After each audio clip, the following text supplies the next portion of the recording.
And welcome, welcome. I'm a few minutes late, but all none for the worse.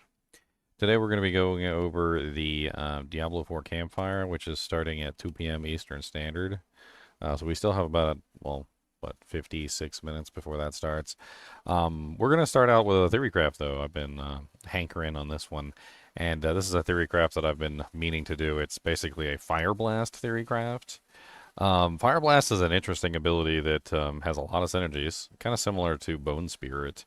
And yeah, I want to see if I can theorycraft up like a very interesting theory, like Fireblast assassin. And I figure since we're waiting an hour for the launch of the new Campfire, might as well do a little bit of a theorycraft in the process. Let's see, we got Leon in here. Let me hit the intro button first, real quick, and then we're gonna hop in voice chat.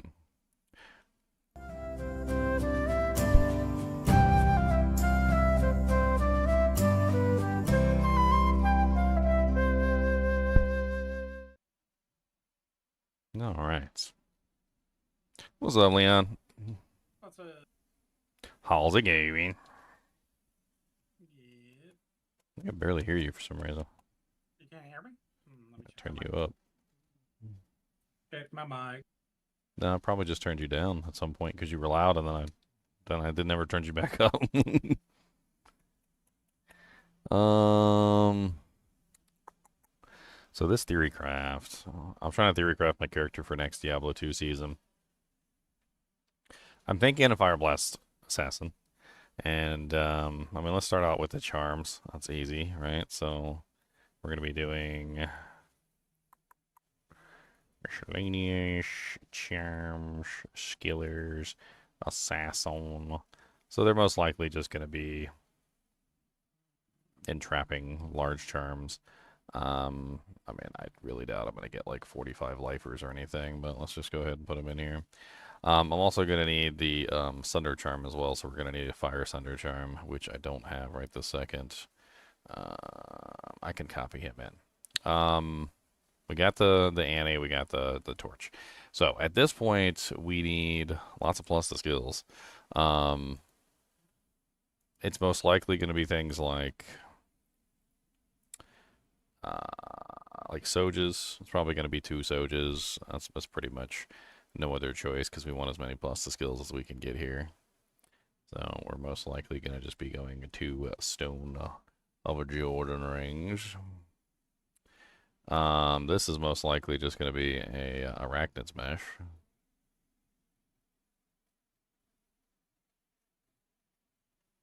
The armor is definitely going to be a Treachery, 100%. There's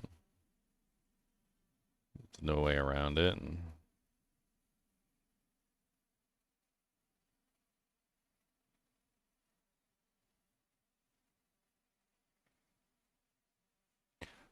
Treachery just makes the most sense out of all the choices. Then we're going to be using a helmet, flickering flame, most likely just in like a demon head or something, or like a bone visage. It really doesn't matter. And then for the amulet slot, I mean, there's tons of different choices we could go with. Let's just go with the generic choice for the time being. So we're going to be looking at something like probably just Mara's. Like there's just the most generic choice that we can think of. As for gloves,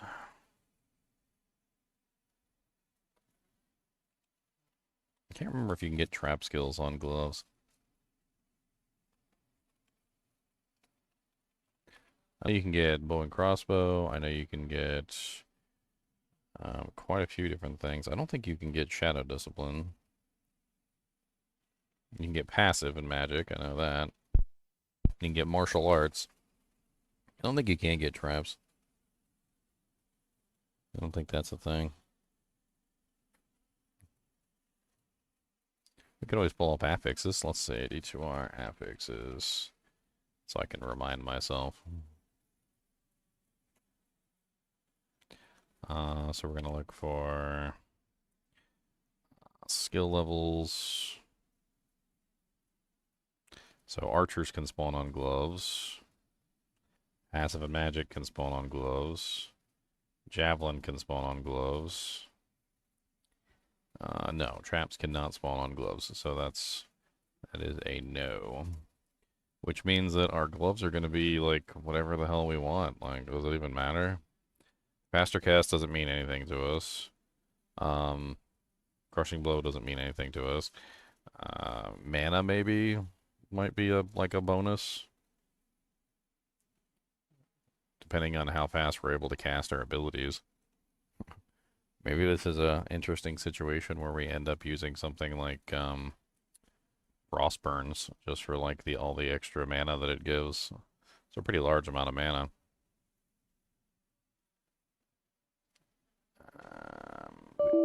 Trying to think what else we put on here. The claws are gonna have to be created. We're gonna have to create these claws. They're like non-existent. I definitely don't have them in the item pack, at least, is what I'm saying. Well, let's go to socketed ethereal bases, claws, elite, and then we just grab like some. I can't remember. Is it feral? Which one is faster, feral claws or runic claws? I can't remember. I think there might be a 10% difference between them, and I don't remember. It's been too long. Let me take a look real quick. It's a 10% makes a difference, but I mean, honestly, if I'm going to be shopping for these things, it's really not going to matter. Like, I'm going to be stuck in the air one way or the other. Where's the Area Plateau website? Why is it?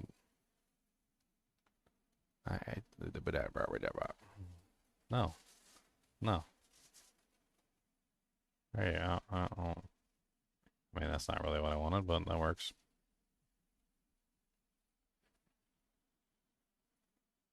So, weapons and armor, exceptional claws. So the runic talons are the faster ones. Okay, so runic talons, and we need to edit these. So they're going to have two attributes. Number one is plus traps. So we want tab skills, trap assassin, +3, save modified item. And then we want individual skills. And we want Fireblast. That's the only thing we really care about.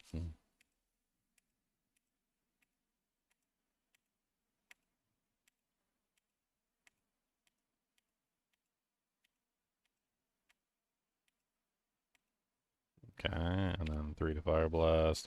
And then if we were absolutely lucky, like if we found like the best pair of claws ever, we would probably end up with Shadow Warrior, is what I would be looking for.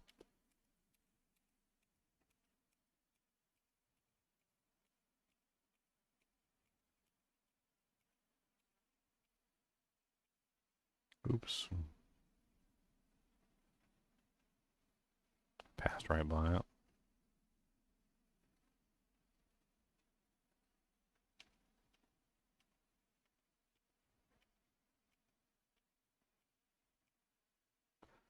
Alright, so save modified item, close. It also needs to be socketed, I forgot to say that. Alright, so item quality.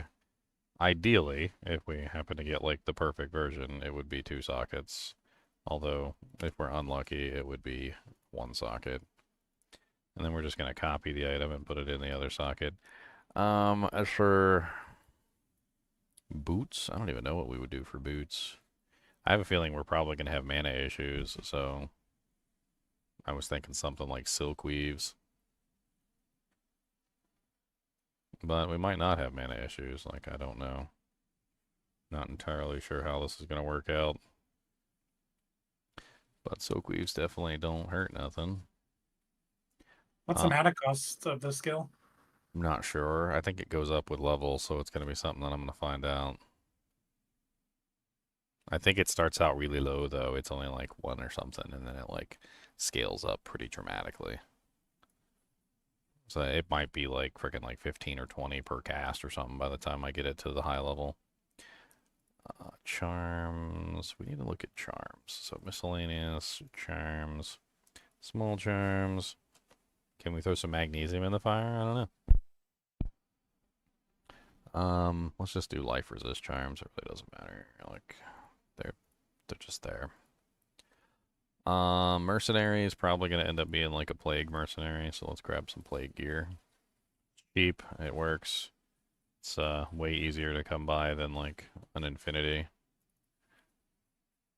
We can use like one plague. Ethereal plague.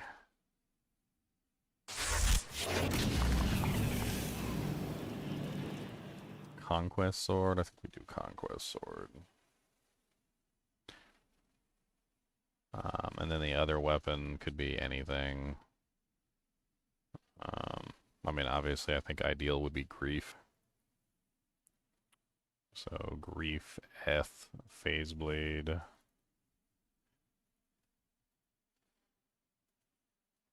And then probably just beef him up with some armor. I don't think either one of those has life leech on it. So he definitely needs life leech.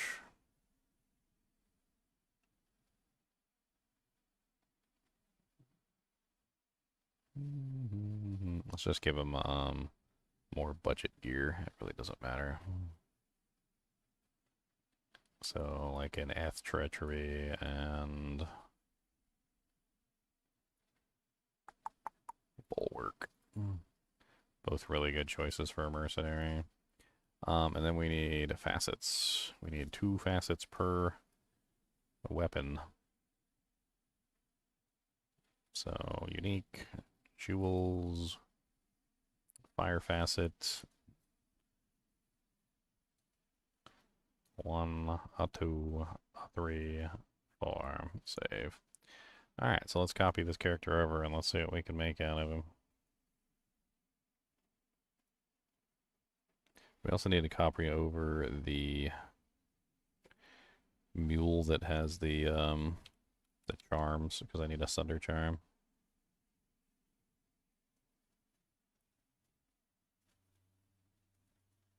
Napalm, Control C.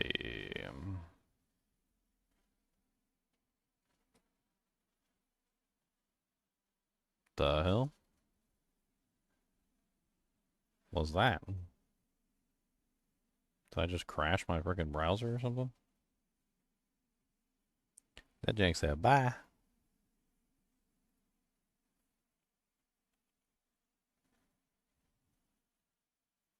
Wow, it even took away my copy and paste. What the hell? That jank said you're not allowed to copy and paste. Copy and paste ain't on the list today.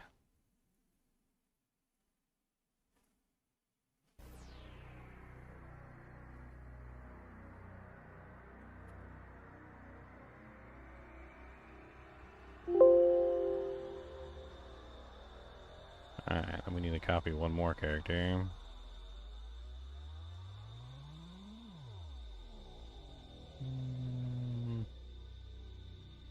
Where are you at? Not cut, copy.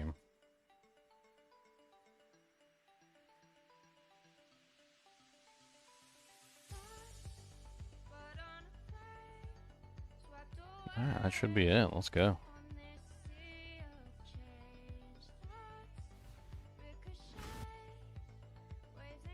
What's up, Wolfie?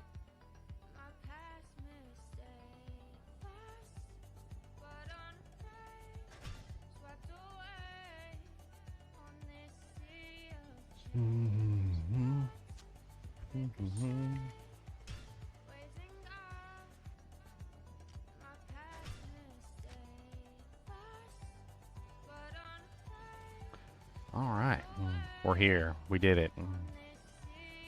Let's get the fire sunder, put it in here.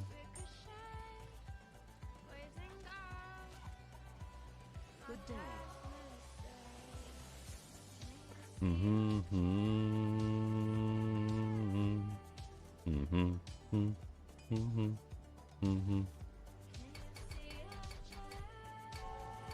Okay, full energy build. Oh, it's probably going to be a lot of HP, but I mean, we'll see how, like, what the skill is. Alright, so this is the silliness of this particular build, guys. So the synergies on Fireblast are 1, 2, 3, 4, 5 synergies. There's 5 synergies on Fireblast. And you also have to put 20 points in the skill itself. So once you put 20 points into Fireblast, it looks like it's going to cost 9.2 mana per cast. Then you have to put 20 points into Wake of Fire, 20 points into Wake of Inferno. And I'm not entirely sure which one I want to skimp on here, but it's going to end up being like 20 points into Lightning Sentry, probably 20 points into Charge Vault Sentry, and then I have all 4 points left. So you get to put 4 points into Shockweb. And with that, we are sitting at a massive fire damage of 11,010 to 12,773 for Fireblast at level 51. How much negative res are we running? It's a lot of damage. We got negative 32% enemy fire res. You should make a chest too, just to try out the difference. Like a faceted chest. Oh, I'm sure the faceted chest would be really good. What I was thinking is that the +2 skills and the increased attack speed were important. So I found out that essentially when it comes to Fireblast, you it's a trap, so it's based off of attack speed. So if you have a negative 30 weapon and 45% increased attack speed, you're at the maximum number of frames, or the minimum number of frames per cast of traps. So you get the best casting speed. That allows me to have 9 frame traps, which means I can get 2.77 traps off per second. That's pretty impressive cast rate. It looks like my mana's not really hurting all that much. It's not awful. Not horrible. Definitely could plot through most of it. Not horrible. Let's get the Merc set up too, so let's get him set up. The fire skill gloves would apply though, right? If you wanted another plus a skill. Oh yeah, you're right. The Mage Fists. If I just wanted one more skill point. If you wanted to go max damage.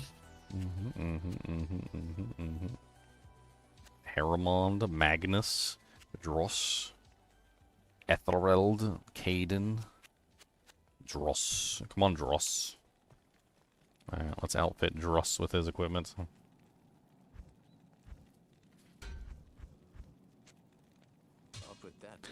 Do you guys know you can just drop it on his portrait?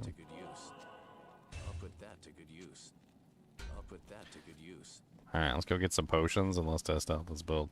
I don't have any points in HP, so I don't have any points in mana either. I mean, HP wise, a acceptable level is at least about like 1200.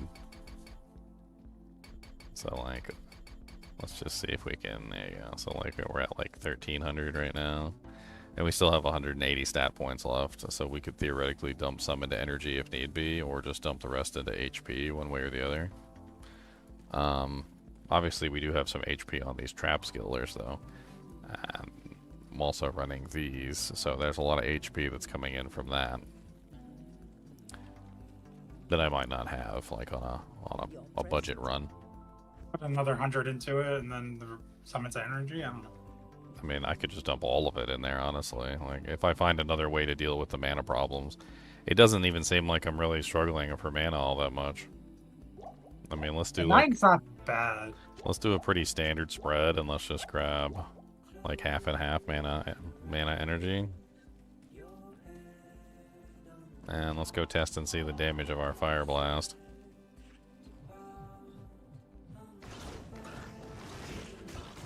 I think we're on P6 right now. We should be on P6 anyway. I like how delayed it is. Like when you fire it at the edge of the screen, it's like... like you just like shoot like 3 or 4 of them and you run over here. Like I can do this all the time. I could just have like a bombard.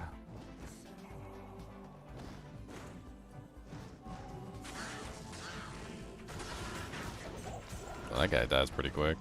I'm not even using any of the other abilities. So there are other abilities. I just got smoked by that frickin' spear thrower. Frickin' smoked by the spear thrower. What's my damage without plus the skills? Only 3k. Man, that was Fanat. That's a Fanat frickin' spear thrower over there. Did you get your 1-point wonders in? Nope, didn't put any of the 1-point wonders in. There's so many points in synergies that you need to like really cap out the damage on this ability that you really don't have the points even for 1-point wonders for the most part. Well, like, do you have block? Do you have Mm-mm. fade? Nothing. I'm going full damage. That's what it did. I was just trying to see like how far I could push the damage output.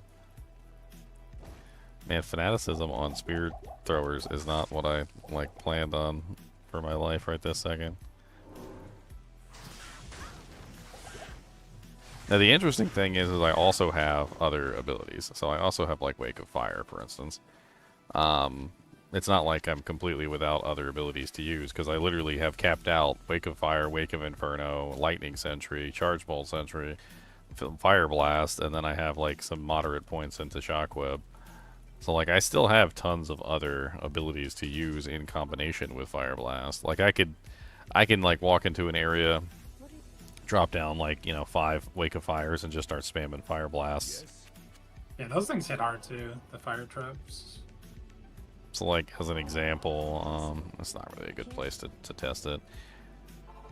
Let's go to Canyon of the Magi is always fun for like large numbers of monsters. So pretty much like I find a pack of monsters. I'm just 1, 2, 3, 4, 5, and then I can just start throwing fire blasts.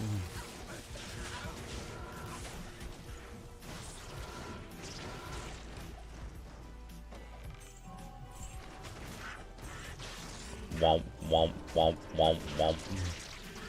I mean, the Wake of Fires will take out all the weak monsters for me. It's not like I even really have to think about that part. And there's like a champion right there. Demolished. I bet you on P1 this probably slaps pretty hard. Oh yeah. I mean, it looks like I'm killing the champions in like... and the elites in like 2 or 3, maybe like 4 attacks. Let me see if I can find like a champion that actually has decent HP. Let's go into one of the tombs.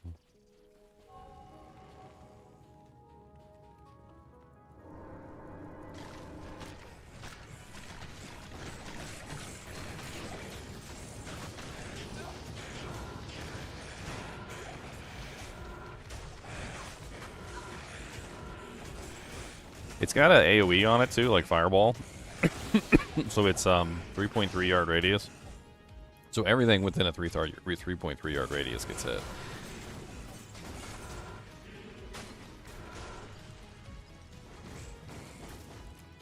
Yeah, you need a vortex ring.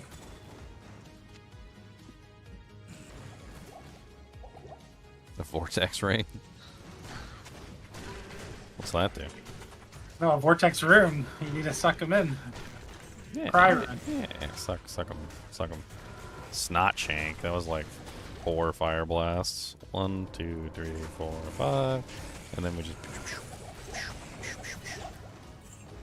I mean, my freaking Wake of Fire is level 45 as well. Like it's kind of insane. You should also test against the fire immunes. Let's go to what, like Stony Field. There should be tons of fire immunes in Stony Field. Yeah, River of Flame 2 has them, right? As well.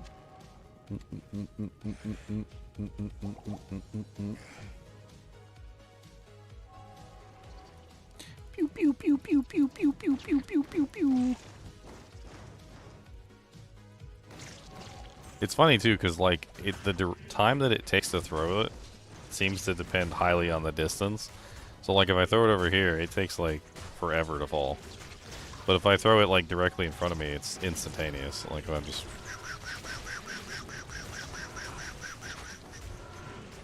It's almost like you can control the timing based on the distance. I kind of like that you can have like a, almost like a bombard ready. Like you could literally, before you even get into combat, it's like you just go like 1, 2, 3, 4, 5, 6, right? And you just run in and you're already got like a bombard coming down on your head while you're firing off your second rotation. Spawn a D-clone. You gotta spawn a D-clone. Spawn a D-clone. Bombard them. I didn't give myself extra Soges. I'll just sacrifice a Soge. Let's just sacrifice this OG. I bet she's gonna kill me. Time to dump all my points into HP.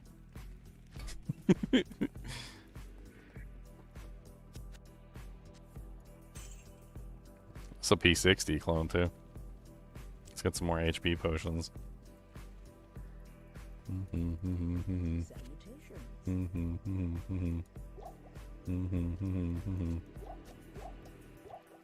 Diablo has invaded. Just got like 1,000 million potions. Where do we want to spawn them at? Let's spawn them somewhere fun like Stony Field. I can place a rocket issue. And let's switch to Inferno. Wake of Inferno. Wake of Inferno is better at single target.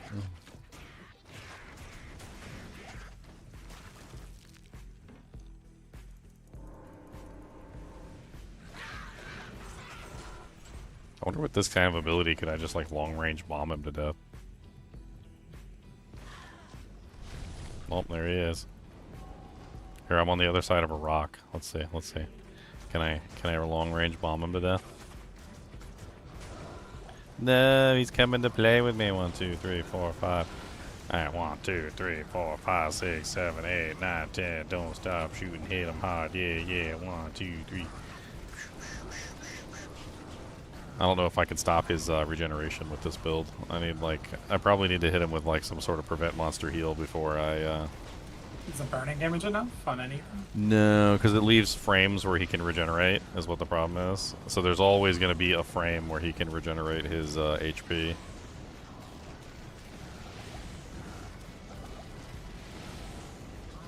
I mean, I'm doing pretty good damage for him, like, still regenerating. Like, oh my god. I'm kind of surprised, because he's basically still regenerating his HP up while I'm hitting him. Let me see if I can finagle some prevent monster heal real quick. Goodbye, Bone Prison. Your Bone Prison sucks, sucker.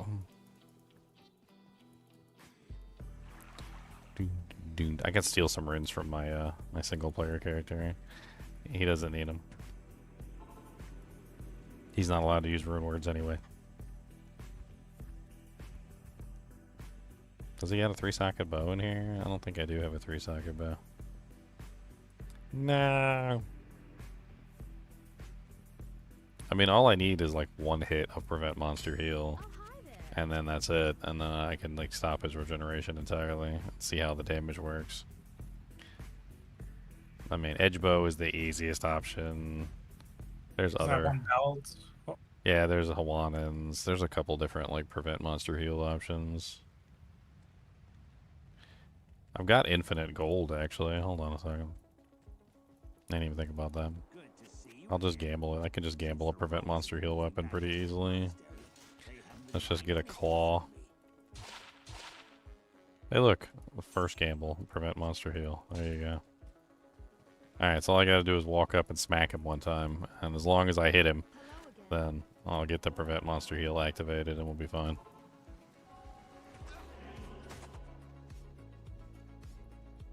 Easier said than done. He's not gonna like let me hit him. He's gonna be rude about it.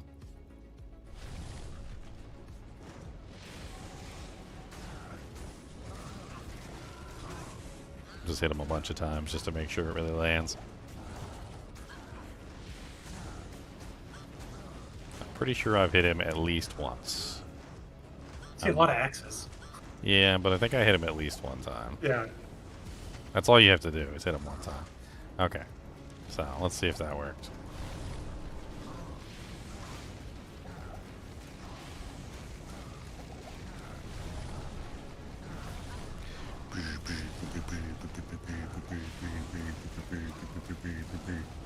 For no crushing blow, his HP is actually going down pretty quick. Yeah.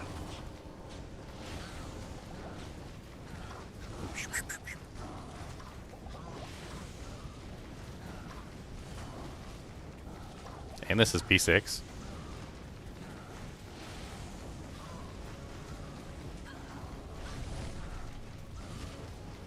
Merc is dead, so your lower res is gone. Honestly, like, I wouldn't even have to just stand there and tank him either. Like, this is not the kind of build that needs to tank anything. Like, I could literally just keep popping down, like, Inferno traps and, like, tossing off Fireblasts whenever I get an opportunity. Like, it's not even necessary for me to stand there and tank him like that.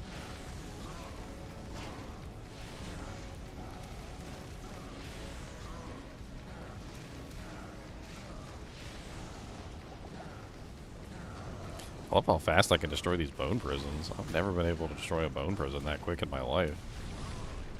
Bone prisons are usually like nigh indestructible. I'm over here just like three-shotting the whole bone prison, not just like a piece of the bone prison. I just three-shot the whole bone prison.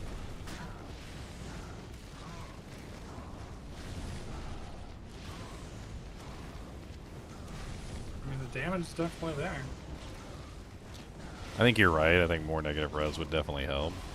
Yeah, I think the chest, you noticed a huge difference with a 4-faceted chest. Mm-hmm.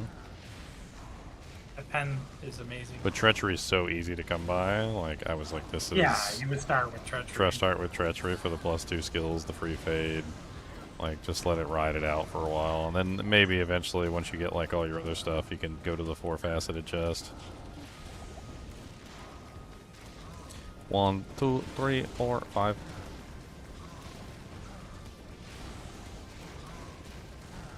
Potions down there.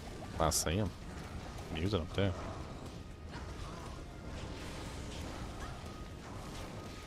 Trying to make sure I got my 5 traps up.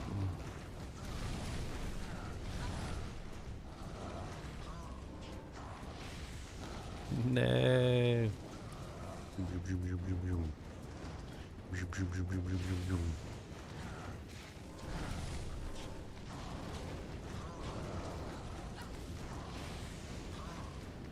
The more he stays still, the better the Inferno traps work, too.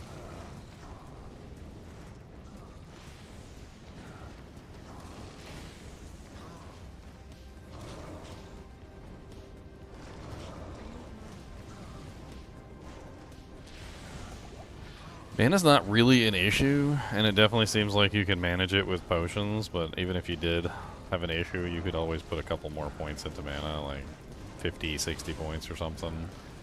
Relatively comfortably, it seems like. That's not horrible. It's definitely completely manageable.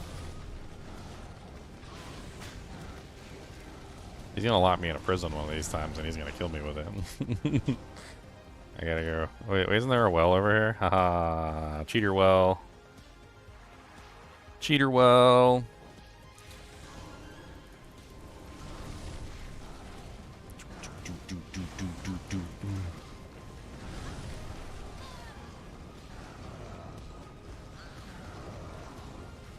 I mean, this is not a painful... Like, I've had painful over Diablo kills. This is not painful at all. Like, I feel like between the Inferno trap, just, like, keeping constant damage on him, and then, like, me applying the secondary damage through the Fireblast, it's actually pretty impressive.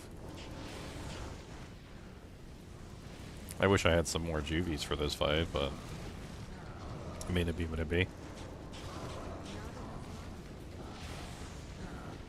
Might take a trip back to town for some extra potions. Or a convenient well nearby that keeps refilling. Screw your little trap. Both those traps got better, right, with the next set delay changes they did? The Wake of Fire did. Inferno, I don't know if Inferno did, but Inferno was always good for single target. It's just trash for like AoE. Like you never use it on more than one target. But it is technically the better damage for like if you're fighting like Uber Diablo or something. Like it, because you get multiple waves of Inferno all hitting the target at the same time, which stack up damage much better than Wake of Fire does. And they're constant too. Like the overall damage output's just better.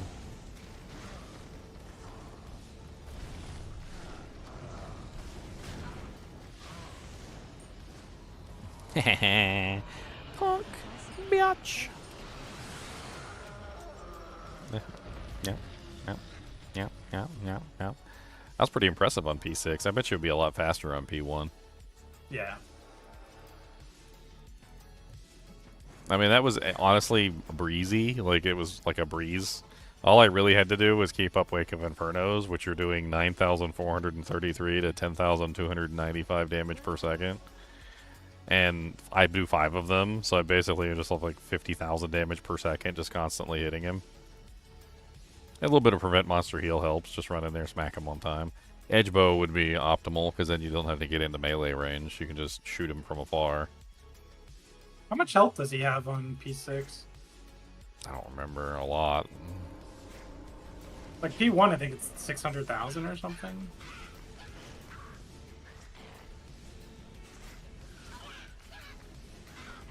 I love the way the Inferno traps look. It's too bad they suck so bad. Like multi-target, anything that's moving. Like, they can't even track the target fast enough to kill it. Like, they don't even hit it. Like, if you watch the Fallen, like, watch the Fallen when the trap is there. Like, they can't even track a target. Like, the target moves too quickly for them. You kind of have to, like, make the target stop moving just so that the trap will hit them. Meanwhile, Wake of Fire, on the other hand, is super useful. Does, like, massive amount of damage to groups. I also have Lightning Sentry, which isn't awful either. Like, my Lightning Sentry is going to be level 41. I won't be running any negative res, but it certainly won't be a slouch of a trap. I mean, as you can see, it's still doing pretty good damage in, like, P6. I even have Charged Bolt Sentry, which is actually really good for single target too, but not unless I'm building the negative res for lightning. Like, I don't think it would outperform the Inferno trap on Uber Diablo. But if you're fighting like a bunch of monsters like this, and they come within like melee range of the Charge Bolt Sentry, they're still gonna die.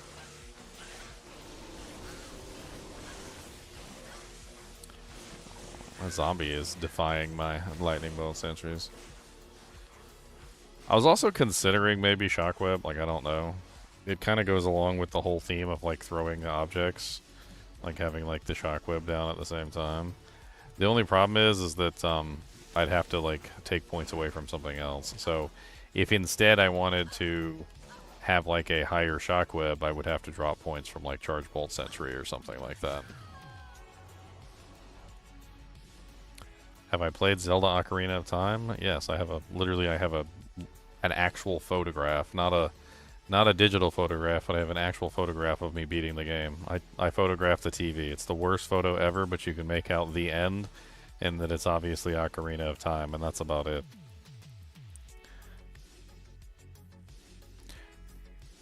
My damage when not equipped is 3,130.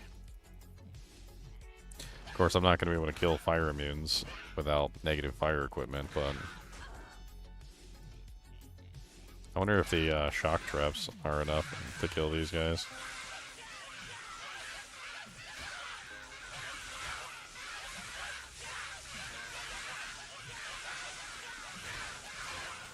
The problem with the shock webs is that they have a next hit delay of 25.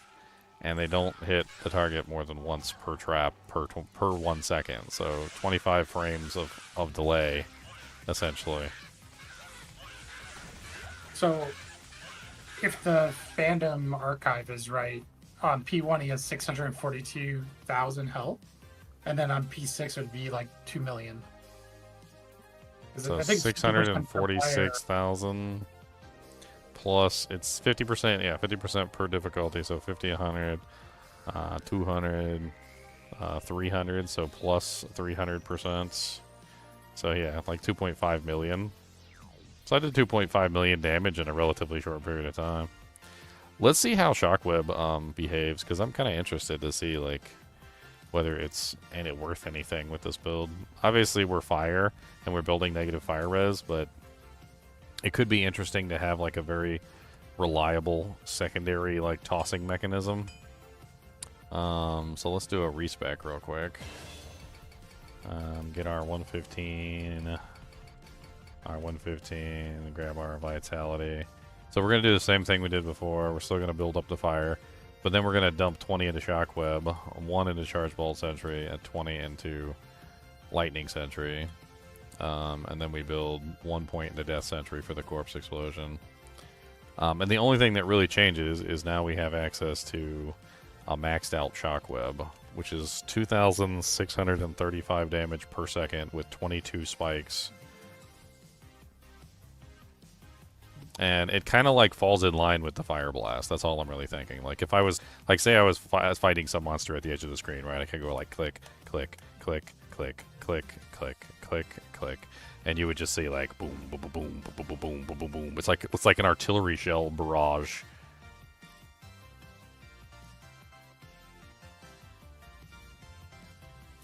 Kingdom Come Deliverance 2 got an expansion already?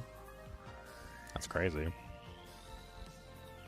I would not have expected an expansion so quick. Let's do Crystalline Passage.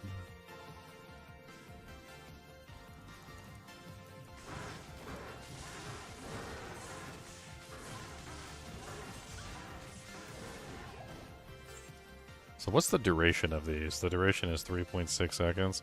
So you don't even have to throw down but more than like the recommended number. So like 1, 2, 3, 4, 5, and then you can just start spamming these.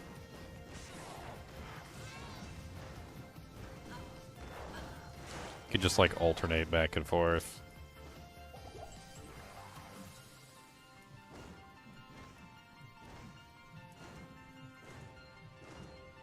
Oh, they seem to be hitting the wall.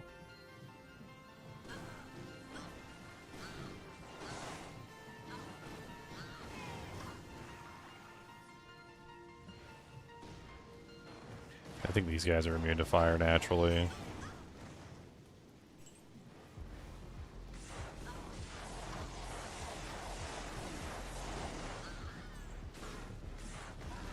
Yeah, I'm not sure about Shockweb because it has like a problem dishing out damage because of the whole next hit delay thing, but it's better than it used to be. I think maybe like Lightning Sentry might be better.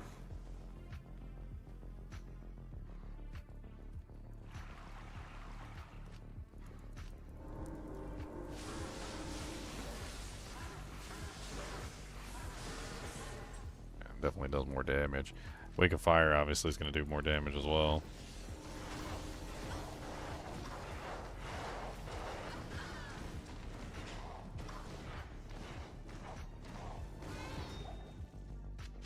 Give me all your stuff.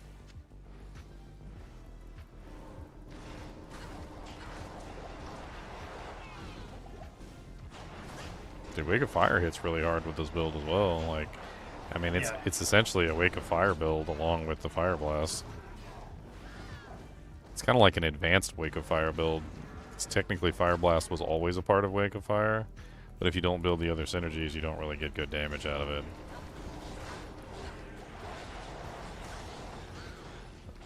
Totally playing without the Merc too, and I need the Merc to like save my life from extra fast Bloodlords.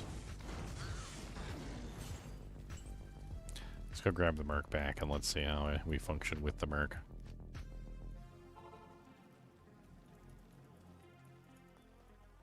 Afternoon.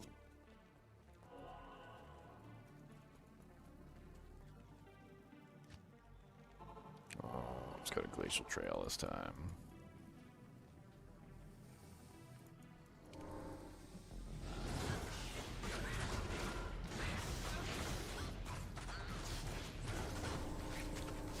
Moonlords are immune to fire, I believe. So, a good test. Probably be nice if I had some potions to heal with, but you know. What are potions? Potions are for losers.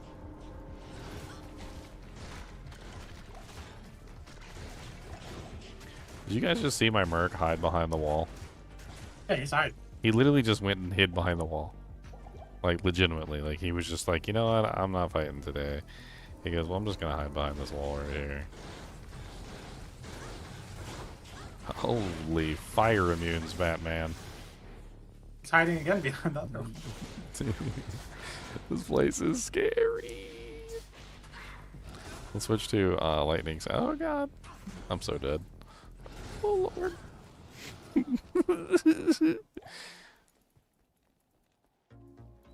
Why are there so many blood dogs?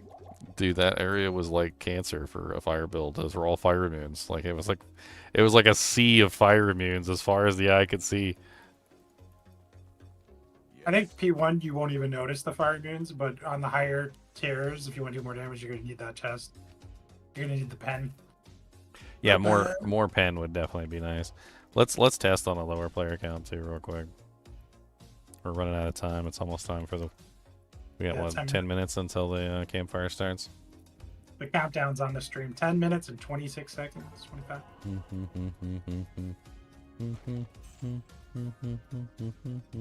Question is, what cube are we getting? Is it the Roger cube? Is it Kanai's cube? Honestly, they would be better to put Haradra Cube into the game. Like, I don't understand why we don't have a Haradra Cube. We should have had one ages ago. Yeah, P1, I'm just like absolutely annihilating these monsters. It's like not even funny.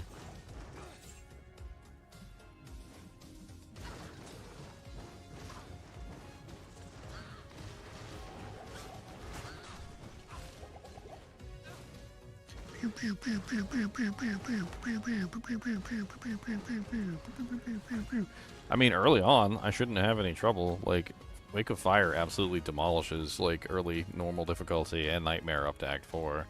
And then the other thing is that, like, I'll also be building into, like, Lightning Sentry and whatnot. So, by the time all the fire immunes start to appear, I should be rocking Lightning and Fire. So I should be able to, like, alternate back and forth as necessary.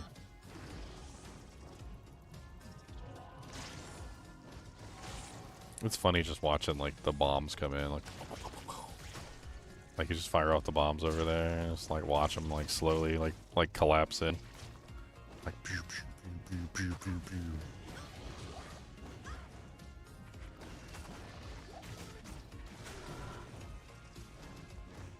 Boo, boo, boo, boo, boo, boo, boo, boo, boo, boo. Boo, boo, boo, boo, boo, boo, boo, boo, boo, boo. Well, I'd say this build definitely works. Budget equipment would probably be, obviously, like, I don't know. These claws could be found. I think I'm gonna have to shop them, but like just +3 trap claws would be budget, and then put like 1 fire facet in them instead of 2. And it gets a little bit more tricky at that point. But with the multiple element types that I've got at my disposal, like lightning and fire at my disposal, I don't really see that big of an issue.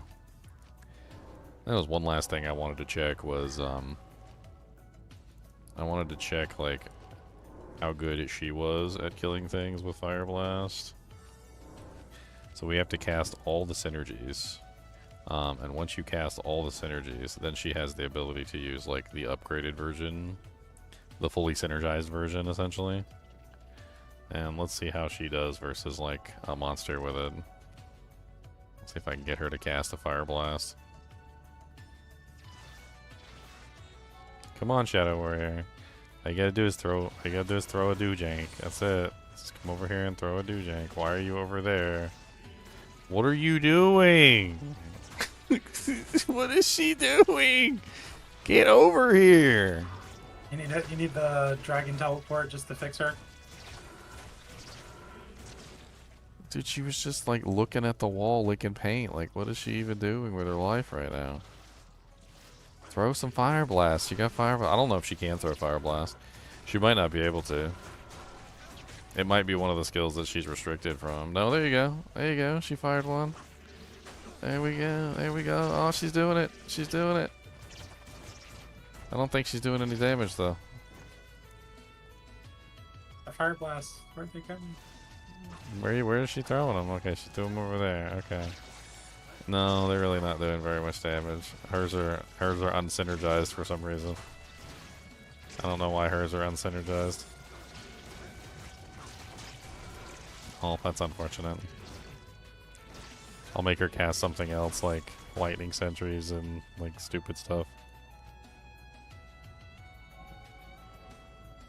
See if she can cast the lightning sentry. Cast it. Come on, cast it. No, don't run up and melee the target. Cast the...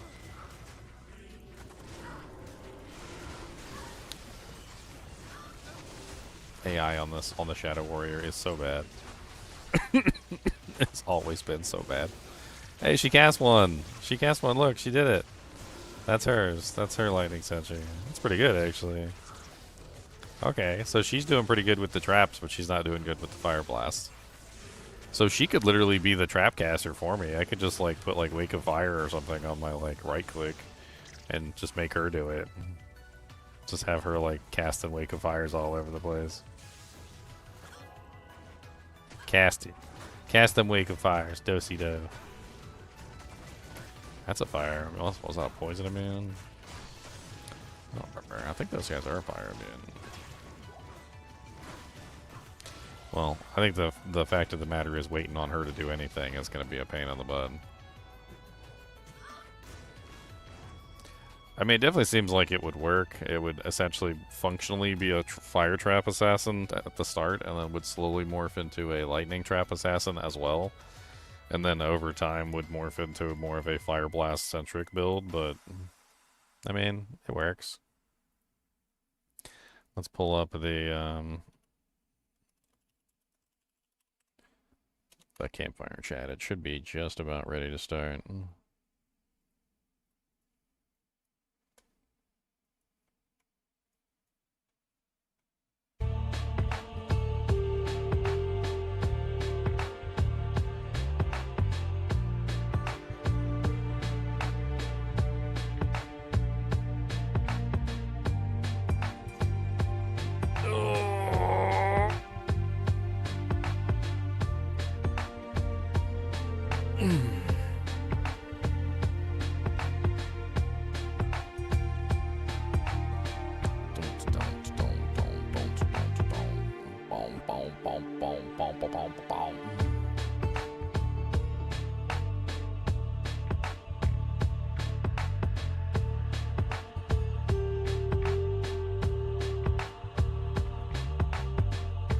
I think we got enough time for a Kuba snack.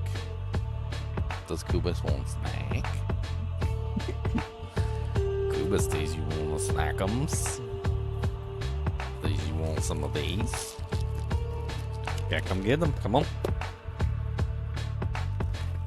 Come on. Go get some of them. Go get some of them. Yes. What are you, tired? You sleepy? You too sleepy for snacks? Alright, no snacks for you then. He's too sleepums for snacks. He can't get up. It's too hard for them to do. He said, I'm not feeling good today, Dantle. You don't want that snackums right there? Oh, I moved it closer so you're okay. Alright, lazy butt.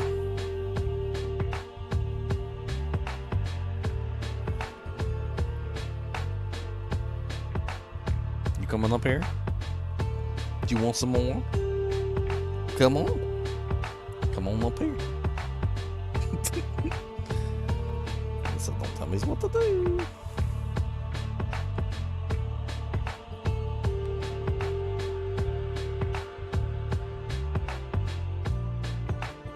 They need to just add the Roger Cube to the game. Like I don't understand why Diablo 3 didn't have a permanent Roger Cube, and I don't understand why Diablo 4 didn't have a cube at launch.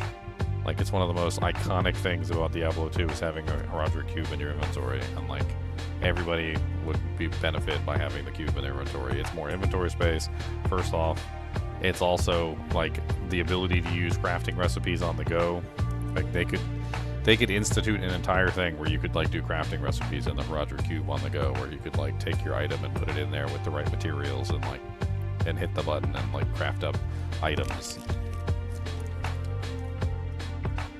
They could make special recipes just for the cube.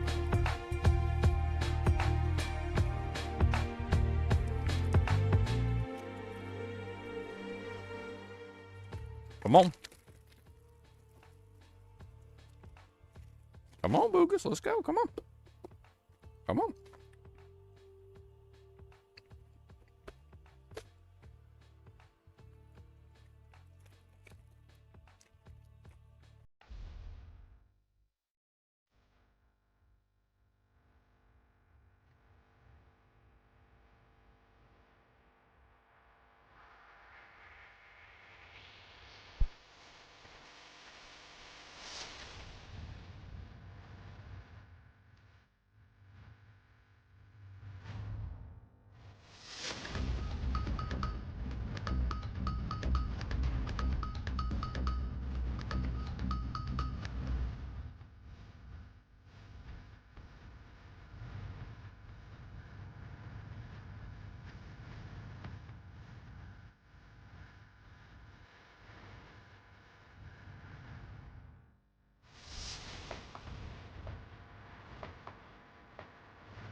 coming with the 230 PTR realm.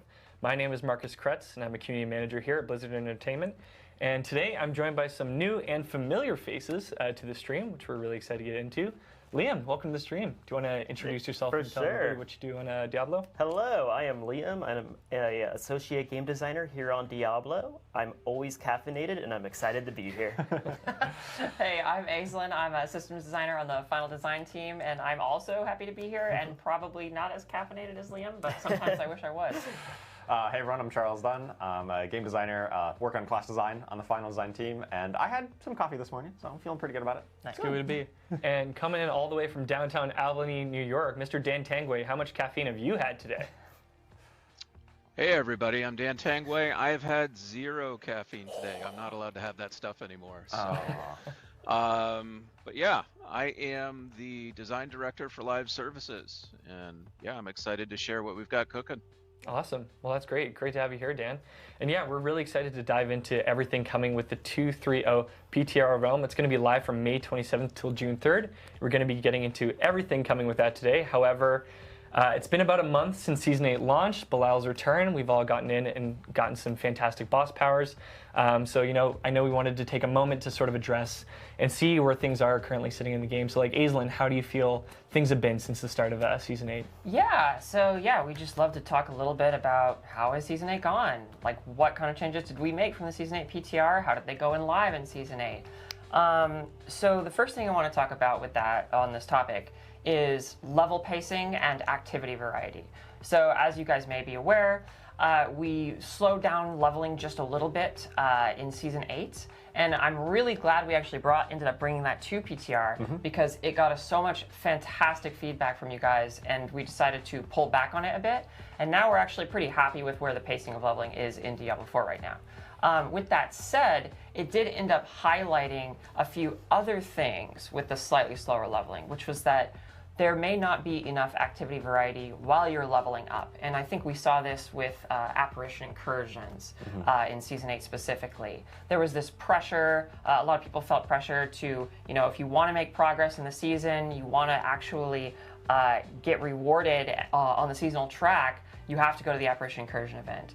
And so a big part of what we did is we took a step back and we looked at leveling activity variety, and we also want to take a look at end game activity variety, like with layer bosses, because we also know that there's been a little bit of fatigue with like going in and fighting layer bosses over and over and over. And so with all these things said, we've had a slight philosophical, I don't want to say shift, I would say nudge, a philosophical nudge to try and push people to different content types. When you actually do go and fight a layer boss, we want it to be a big moment, a big reward moment that one could say would punch you in the face and knock your teeth out even. And the same is true for tributes in the Undercity or the Infernal Hordes. When you go and do these things, we want them to be really snappy, really punchy, give you a lot of stuff, and then you can move on to something else. And so there's always a reason to go do something else in Diablo 4, because we think that that kind of activity variety is fun. And it makes each gameplay session more varied, which just kind of helps the game last longer. And you just have more fun while you're doing it. And then beyond that kind of stuff, there's also a lot of permanent improvements that we're going to be talking about on this stream. It's going to be interspersed throughout some of the seasonal content that we're actually going to be talking about, because with Sins of the Haradrim comes a lot of cool permanent additions as well, which is going to be awesome. Oh, my earpiece is exploding. It begins. Yes. It might be a common trend on this live stream. Let me check mine really quick. Alright, we're good. But yeah, and finally, I just wanted to say thank you guys so much for playing Diablo 4. I know I have personally had a blast playing Season 8. I know a lot of people on the team have had a blast playing Season 8.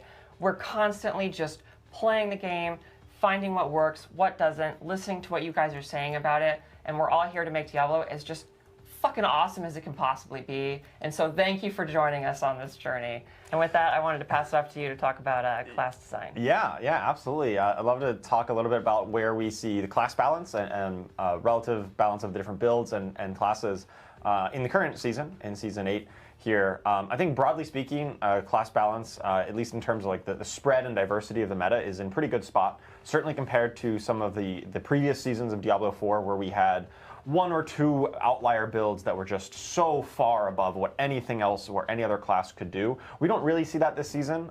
We do have, some Lightning Spear Sorc is maybe a little bit higher than we would like, and there are some other builds at the top, and maybe Spiritborn in particular is lagging a bit behind, but broadly speaking, we're really happy with the overall diversity of builds that players are using to experience all of the content in the game. One of our main pillars for class balance is the concept of that all builds are able to complete all content, which is really that you can take any kind of build that you can think of that's kind of coherently put together, right? You find a skill that you like, you start building into it, and you can take that build and get into Torment 4. You can complete the season journey, you can fight those Torment 4 bosses, and have reasonable success doing it.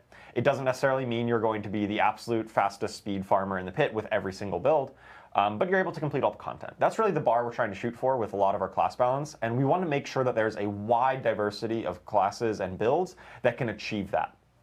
And I think for this season in particular, we've gotten in a pretty good spot. There are a few outliers that we're still going to look to kind of close the gap on.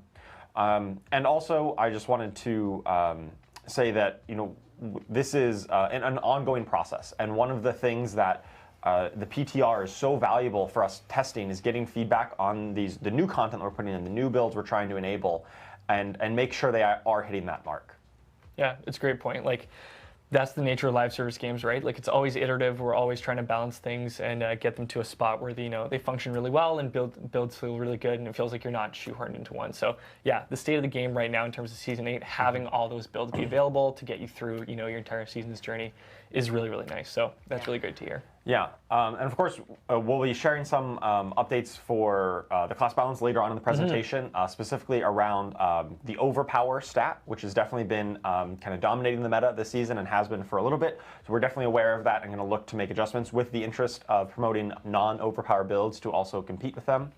And of course, also we also recognize that here in Season 8, a lot of the absolute top builds, those ones at the very top of the meta, are kind of the same ones that they were in Season 7, in the previous season. And we know there's some fatigue around that, where, hey, Deathtrap Rogue, it's the best Rogue build again. Hey, Earthquake Barbarian, and so on. Bloodwave Necro are some examples of hey, it's the same class the second season. And we definitely realize that maybe we didn't quite shake up the meta as much as we really were aiming for on Season 8, but we hope some of the big changes I'll talk about later really achieve that for Season 9 going forward. Yeah, and this is kind of like a little bite-sized sneak peek of some of the things we'll be talking about later on the stream. But again, that's the beauty of having the PTR, right? Is it's, I think Dan said it before, like, this is our time to adjust all the knobs in the dial so that, you can test the content, give us your feedback, and then we can, make some changes before that all goes live to make sure it feels great in game. So yeah. Absolutely.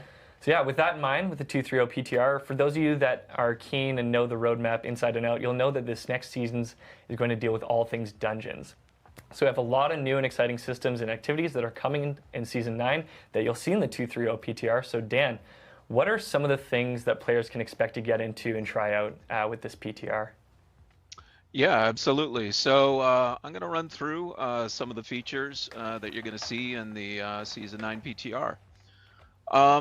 First off, I'm going to talk a little bit high level, build on some of the things that they were saying before. I think, when we've been looking at our seasons after X1, we've really been thinking about, what are those areas that we need to really kind of plus up, what's become stale. And one of those areas that, really felt as if it needed some love was the dungeons, specifically our Nightmare dungeons. And so we slotted that in Season 9. And that's really been the dominant theme of a lot of the features that we're going to release. Obviously, if you're familiar with the roadmap, you'll understand that this is where we're headed. But it's important that we're still trying to, even within that, promote that activity variety and create a lot of permanent additions to the game. I know that's something coming out of Season 7, especially. A lot of folks had a lot of feedback on. And so we've taken some extra effort to make sure that we can, bring a lot of these changes season on season into the permanent game moving forward. So without further ado, let's take a look at some of the features. Now, as with any PTR, I'm just going to say up front, we're not going to include any story. We're not going to include the quest line, rep track, things like that. We're really focusing on things that are more repeatable gameplay that we need a lot of feedback on. First up, Heraldric spells. So you see an image here of the UI for the Heraldric spells. It's really cool. It's kind of a create a power system this season. I'm not going to speak too much about that. I'm actually going to let Liam speak about that after I go through the rest of these features. Next up, we have Nightmare Affix updates, and I'll get to those in a little bit. We have Heraldric Strong Rooms. Heraldric Strong Rooms are a new type of micro dungeon within any dungeon. Next up, we have Escalating Nightmares. Escalating Nightmares is a new type of dungeon progression system. And finally, we have Astaroth. So let's dig into Nightmare Affix updates just a little bit more. I actually think Aislin's going to talk about it a bit after, so I'm just going to hit this at a high level. I mean, the defining feature of Nightmare Dungeons are the Nightmare Affixes, right? And so, we've spent a lot of time over, 8 seasons basically saying, oh, well, people don't like this one. Let's tweak this one. Maybe we can add a few here and there. But, we really haven't put, a strong lens on the Nightmare Dungeon affixes as we have in Season 9, especially when we're looking at trying to promote new types of rewards, or at least variations on the type of rewards that dungeons can have. So you see here, we've got a Heraldric Reserve and Equipment Delve, and both of these are new types of rewards that you can find within the dungeons. Equipment Delve specifically is you are seeking around the dungeon to find these gizmos that allow you to upgrade the rewards that you get at the end. Let's move on. All right, so let's talk about Strong Rooms a bit. I said it was a micro dungeon, right? This is a micro dungeon, however, that's going to be hidden within a Nightmare Dungeon. So, the Heraldrim have always been very secretive, and we thought this would be a great opportunity to explore gameplay kind of along those lines. And so you, upon entering the dungeon, have to find the entrance to this, Heraldric Strong Room. Now, once you're in the Strong Room, and you basically are going to be earning Heraldric Attunement by slaying enemies. And this attunement is going to improve the chest that you get at the end after defeating the mini-boss. So really, all said and done, what this strong room is about is maximizing that attunement. If it feels a little bit like the Gauntlet, it does have some inspiration from that. We don't have the Gauntlet in the game anymore, but we wanted to, bring that element of really trying to maximize your score within a certain period of time and giving you a lot of really interesting ways to do that. And so what you see here in the image is one of those tools. These are tests that you can choose to take at the beginning of the strong room, and that will modify how your strong room plays out. There's a couple of other images here we can go through as well. Here is the Heraldric portal that you'll enter in order to get to the strong room. Here is the gate that leads to the strong room. So you have an ante-room right before the strong room, where you have to perform a little test to make sure you understand what's about to happen next. I think there's one more. Yep, here's some combat around one of the Heraldric pillars. I'm not going to tell you exactly what the Heraldric pillar does, but Heraldric pillar is one of those ways to boost your score. So with the Heraldric strong rooms, we're really interested in just getting a good amount of feedback about, is it fun enough? Does it differentiate itself enough from some of the other modes that we've created? And so, yeah, let us know. Next up, we've got Escalating Nightmares. Now this one, I just got done playtesting this morning, and it's really coming together at this point. We're really happy with it. So this is a progression that allows you to fight through a series of nightmare dungeons. 3 specifically, and each time you enter a new nightmare dungeon, new affixes get added to the list of dungeons, increasing both the difficulty and, of course, the fun part, the reward efficiency. And so it's going to culminate with a boss fight. The one you're going to play in the PTR is going to culminate with that Astaroth boss fight. And in order to get into, an escalating nightmare, you're going to need to get an escalating nightmare sigil. Now this is currently going to drop in Torment 1 from Strong Rooms. All right, I think there is an image of a totem coming up. So let's take a look at that real quick. Yep. So at the end of a dungeon, you're going to be looking for this particular totem, and that's going to allow you to open a portal immediately to the next dungeon, which is honestly going to create a nice flow state running from dungeon to dungeon to dungeon. So you don't have to back out if you don't want to. You don't have to go into your inventory and hit it again. You just hit the portal and go. So that's pretty cool. With the escalating nightmares, I think the thing that we probably want the most feedback on is actually how you go about acquiring it. Right now, you can only get them in Torment 1, and going into the PTR, we're like, well, that feels pretty good. But we're also like, well, do people want to try and experience this earlier? So this is something we'd love to hear from y'all on. Finally, we've got Astaroth reignited. So Astaroth, of course, is a very recognizable demon from Diablo 4 base game, and we were really trying to think of somebody we could put a face to for the upcoming season. And somebody said, well, what about Astaroth? And we thought about it, and we're like, well, yeah, that's kind of unfinished business. Really, this is kind of a rematch when you come down to it, because you defeated him the first time, right? You knocked him off the amalgam, and then you saw him in hell, but we really haven't seen him since. He's just sitting there relaxing at this point. So we really wanted to have this rematch, but if it's a rematch, we don't want to give you the same fight, right? So we've updated the combat mechanics, and there's some things that will feel familiar, but there's some new twists in this fight as well. The final thing I want to say about Astaroth right now is he is not immediately going to the boss ladder. We're really trying to find ways to integrate some of our bosses in new fashions within the overall end game. It's pretty important for us to, kind of branch out. We did a great job iterating on and polishing up the boss ladder last season. So we want to try some new things here, and let us know how we did there. But I think there's a tease of Astaroth coming up, so let's check it out. So here we are entering his lair, and this part of the fight, first phase of the fight, it's going to feel a little bit familiar. He's going to be riding the amalgam, but pretty soon it varies up quite a bit, and so we're going to leave it at that, I think. Honestly, yeah, I don't want to spoil it for folks.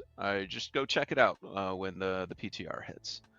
So I think at this point, we are going to chat with Liam next. So I'm going to kick it back to Irvine. Hello. Oh my gosh, I am so nervous right now. that caffeine is combining with that nervous energy, and it is creating something, I don't know. We're just going to go for the ride. Ride that wave, Liam. Ride that wave. Ride that wave. Let's get into this.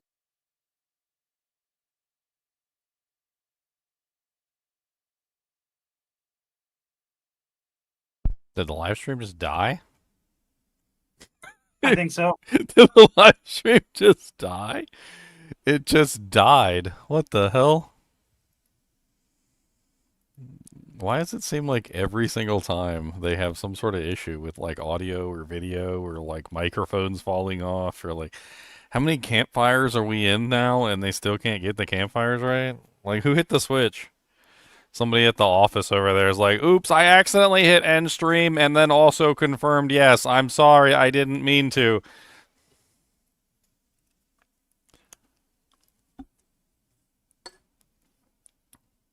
Do I have to refresh the page to see if it comes back? Oh, let's see. I'm going to do a reload. We'll refresh. This is a pretty intricate system, Yeah, these spells are not just like, oh, what one does the most damage, right? Yes. It's a lot about like, what kind of functionality do I want with these skills? And you can really customize it exactly how you want. Yeah, the possibilities are endless. Go ahead, Yeah. Previous seasons, like in season 8, you get the power from the boss, and that is the one thing that you have, and that's she is so boring to listen to. She's been on several of the previous ones, and she's so boring. You get to pick the different things you want to put together, which is really exactly. cool. Yeah, it's so cool. With that said, let's just hop into it. Let's start digging into what these are. All right, so right here, what we are looking at is a catalyst, and a catalyst for those that don't know, which probably most of you don't know, is the foundation of your spell. This is what gives it its form and its function. And as you can see, there is already so much depth here. It has a lucky hit chance. It has its own cooldown. It has a rank 10 bonus. And it does a really cool effect that isn't just damage. Each one of these, they do something unique that you're going to love to play around with. And there are multiple of these. So how do we trigger the catalysts in the first place? How That do we get those going? That is a good question. There's even a lot of depth when it comes to that system. And I think the next slide is actually going to be the best thing to convey that. All right, so what we are looking at right here is the seasonal interface for Heraldric Spellcraft. And if you look, you will see that there is actually a bar right there on the UI that kind of mimics your action bar interface. And if you notice, when the catalyst got placed into the slot, the action bar skill now has a purple blinking border around it. What does that mean? It means that your catalyst is now bound to that action bar skill. And that's where the cooldown comes in, right? Yep. That's where the cooldown comes in. The cooldown is the limiter, so you're not just going to always be able to press that button and make your catalyst fire off. Right. It's beholden to its cooldown. But thankfully, ranking up does lower the cooldown, so you're going to get more and more frequent use out of these catalysts as you rank them up and make them more powerful. Excellent. Yeah. So that's what's going on in this interface. Let's see what happens when this rogue presses the button with Celestial Surge equipped. Okay, yeah, that's awesome. You see, that does most of the talking for itself. So basically what just happened is that the rogue threw the smoke bomb. And the smoke bomb was the guiding factor for the catalyst. And the catalyst created that arcanic Heraldric rune on the ground right where the smoke bomb landed. It did its pull-in effect, and then that barrage of stars just started doing their work randomly all over that area. What do you guys think? Is that pretty cool? That's pretty neat. And that's only like one of the possible combinations, right? Because like Pretty you have cool. one catalyst there and you assigned it to a specific cool. skill, but you could pick any of the catalysts Cool, and you right, could guys? assign it to any of the skills that your class has available to it. And the way that the catalyst interacts changes based on the kind of skill you're using, right? Exactly. So think of it like an extension of your skills. You know, it's going to feel very natural and organic as you're, what's the term, invoking these into combat. So, yeah, go ahead, Jarvis. I really like how you get to choose like when you deploy this in combat, right? If you want it on smoke bomb, it's like, okay, I want to be CCing an enemies, or like I know there's a clump of enemies there, so I can deploy this at a key time. Or if I like don't want to think about it too much, like I just want it to happen as much as possible, right? I'll just put it on my core skill that I'm pressing all the time, and it'll happen like as often as it can. Yep. And like you get that choice in how you want to deploy these. Exactly, and like I said, going to feel natural. If you're a Sorc and you put it on Flame Shield, it's going to summon on your character. If you're using a ranged ability, it's going to go where the ranged ability lands. If you're using a melee skill, it's going to be in melee range on the character you hit. It's just going to feel like what you would expect it to be, you know? Yeah, so the catalyst just really flows around however you want to integrate it into your playstyle, effectively. Exactly. We don't want to spoil all of the catalysts. We want you to experience them on the PTR, but we do have one more for you to look at right now that's really cool, so let's go to that tooltip. So this is the Cosmic Anomaly. This is a summons type. We know players love summons. It's going to scale off summon damage bonuses naturally because it has the tag. It has a passive and an active component. For those of you familiar with Druid Companions, this is going to feel really natural to you. It's that same kind of setup. And I'm not even going to mention the rank 10, but it's pretty insane. Like, just if you read it, that's a powerful effect. So when you reach that threshold, you are unlocking a whole new realm of power for your catalyst. And yeah, let's go see what this looks like. What does it look like in game? Oh, shiny. So shiny. Look at that. Very lightning-y. Very lightning-y. Yeah, that's a... There it goes. That's a real word, right? Yeah. Absolutely. I'm going to say it is. Oh, I love this clip. Oh, that's so satisfying. Okay, that's also a little heartless. I can't believe the Necromancer would do that. Those are your friends, and you just send them to go explode? Unbelievable. But good news, they come back. Your friends come back. So you can go send them over to explode. They do their thing, and then they always return to you. Yeah, so the thing I really love about this clip in particular is that the Necromancer's chosen this catalyst and assigned it to Bone Prison, which is very clever because they also have a pull-in with Corpse Tendrils. And so what they do is they pull everything in with Corpse Tendrils and then cast Bone Prison, which invokes the Cosmic Anomalies and kills all of them while they're stuck all together inside the Bone Prison. Exactly, well said. There's so many satisfying combinations for you to discover. We're going to leave it there, but let me tell you, the amount of depth in this system is so fun. We've had so much fun playtesting this I internally. like this guy. Oh, yeah. I've been playing it quite a bit. I really don't the like this last, guy. couple of minutes or however long. And apparently I lose track of time while I'm doing it. No, it's great. I love it. This is just such an awesome addition to the game. Yeah. Super cool. Like honestly, gotta say, like, so I did write the 230 PTR blog. I hope y'all like it. But this is definitely a system, like going in and testing it out before to then help write the blog. I was like, the blog is not going to cut it in terms of listing out all the different tools, like the way all the different aspects of the Heroic Spellcraft interface together. It's really something that you need to go in and play test yourself because of all the different combinations, all the way the different powers interface with each other. It's very hard to get on paper, so it's really something you got to go in and test for yourselves. It's a ton Which you of fun. can, right? Yeah, and you get that opportunity. How about that? Exactly. Going forward, we have something cool to show you. We've talked a lot about catalysts. Now let's talk about infusions. This is another thing you can socket into your Herodric interface. And this is going to change the damage type, the elemental damage that your catalyst deals. And it doesn't just stop there. The damage type has mechanics attached to it that change its function too. Right. So what would you expect fire to do? Like, fire is destructive. It's really, it's all-consuming. So naturally, it's going to destroy enemy structures. What does that mean? I'm not going to tell you. But maybe you're going to see it in just a moment, actually. But I'm not going to tell you for this time right now. And fire also creates burning areas on the ground that will damage enemies that you keep in that area. And it doesn't stop there. I'm sorry, there's so much depth on these items, and there are 5 of them, right? So you have so much choice. But also, while it's equipped, your fire damage bonus is equal to that of your highest damage type bonus. Yeah, what does that mean? Yeah, so even if you're like playing like a frost sorcerer who just has like a lot of frost or cold damage, right? You can still use this, and it kind of benefits from all of your cold damage because all the elemental damage types kind of get equalized here. So I could be, for example, a frost sorc, and I just have copious amounts of frost damage bonus, right? It's flowing everywhere. I have too much of it.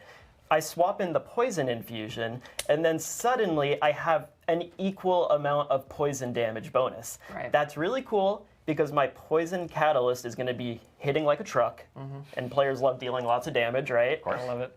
But also, and tell me if this is cool when you guys get to play test with it, the possibilities expand even more because now I'm a Sorc that has a lot of poison damage. And What does Ariel's that mean? Visage? Yeah. Like, do I want to throw that on my helmet now? I don't know. I've never really had that kind of build crafting opportunity. kind of build crafting opportunity. So there's so much there. Just can't wait to see everyone's reaction when you all play with it. And so just to make sure I get this right, I have my catalyst. That's what we see visually in these clips here, like those cosmic anomalies. And we just talked about infusions. And infusions change the elemental damage type specifically of my catalyst, right? Correct. Yep. Okay. So as you're seeing right here, he's swapping out the lightning gem with a fire gem. And now look at them. They're all fiery. They have smoldering flames. And watch this. When they combust, look at it. There's a burning patch on the ground.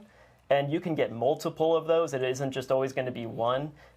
This is destruction incarnate, right? This is cool. Hell yeah. Yeah. And each infusion has like their own secondary damaging or just not necessarily damaging, but just effect that they apply as well. Yep. And in Fire's case, it's the burning. Yep, patch. it is layers on top of layers, right? So again, we're so excited.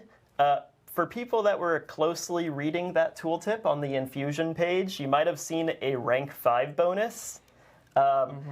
Even more depth. We keep talking about depth. That rank 5 bonus, we're going to get into it right now. Basically, it allows you to deactivate monster affixes depending on the damage type you are using. So what would you expect fire to deactivate? Well, it makes sense that thematically it would deactivate chilling winds. Those are those like icy winds that monsters can summon in. They like slow your projectiles. Yeah. So annoying. No one likes being slow. I was just playing a Gotta go fast. yeah, I was Gotta go playing a fast. Blood Spear Necromancer And then season just, 8, and the slows chilling down. winds were so annoying. Oh yeah. So let's look at a clip and see chilling winds being deactivated. So this is a different catalyst than we've seen before, right? This one draws like a damaging beam. Yeah, so this is Disintegrate. It is another catalyst. We're not going to show you the tooltip about all its possibilities and what it does, but yeah, you'll see that the moment he deactivates the monster, those chilling winds just disappear. And they will stay disappeared as long as they are, consistently deactivated. So as you know, this is going to be very satisfying to use. Like, you're going to be able to swap these in, and if certain monster affixes just ruin your day and you really dislike them, well, they're just gone like that. And we have one more clip to show you. Yep, so, okay, there we go. The Waller Wall is just gone. This is also fire because I talked about structures. That's Waller Walls. That is lightning totems, those like things that arc lightning damage, the red lightning damage all around the arena. That is tether points, those things that like chain you to the ground. Fire destroys all of those. So we're going to leave it at that. We hope you really have fun playing around with that. Yeah, No more so- wallers. Yeah. If you hate wallers, Yeah. your problems your prayers have been answered. That's great. Yeah. I mean, that's super handy because now if you're going into a nightmare dungeon that has a particular monster affix, you can just slap in whichever whichever infusion you need, and then you won't have to deal with it. Exactly. So yeah, there's going to be so much choice here to like swap things on the fly and react to things to kind of suit your play style. And that's really cool. That's really exciting. But wait, there is more. We have more in this system for Set you. it and Actually, we forget have it. 3 more socket spaces of things So, you have sorry. to think about while you are designing your spell. He said, So wait, there's let's get more, into so. that. Set it So and we have forget it. Arcana. Arcana are going to be dropping in seasonal content randomly in the released version of this season, but on PTR we're just going to be giving it to you, so you'll be able to play around with all of them. But Arcana are like, think of them like the tuning knobs for your powers. These are small, subtle effects that when you add 3 of them, they really kind of tailor the power, the catalyst, to your play style. Yeah, so we have. Okay, so let's recap again really quick. Yep. We have the catalyst, which is the visual effect. We have the infusion, which determines the catalyst's elemental type and gives it fancy bells and whistles. And then we have the arcana, which even modifies it further. And like we saw there, like you could make it bigger, or you could give yourself a buff when you use your catalyst and that kind of stuff. Exactly. So like, let me just walk you through these 3 arcana right here. So I picked these 3 because they kind of show off different reasons you might use an arcana. So starting on the left side with Gleaming Conduit. Kinda sounds like we're just it using boss increases the powers effect size of 2.0. your catalyst. What does that mean? Let's go back to the first catalyst we showed off. It was the Celestial Surge where you had the stars raining from the sky. That's a randomized pattern, right? That's a bit of a downside. But with this placed into the socket, suddenly those stars are creating bigger impacts when they land on the ground. Right. Meaning by swapping in this Arcana, you are overcoming a bit of that downside and you are making that damage more consistent and just more overall impactful. Yep, and that's just going to apply differently to each catalyst. Yeah.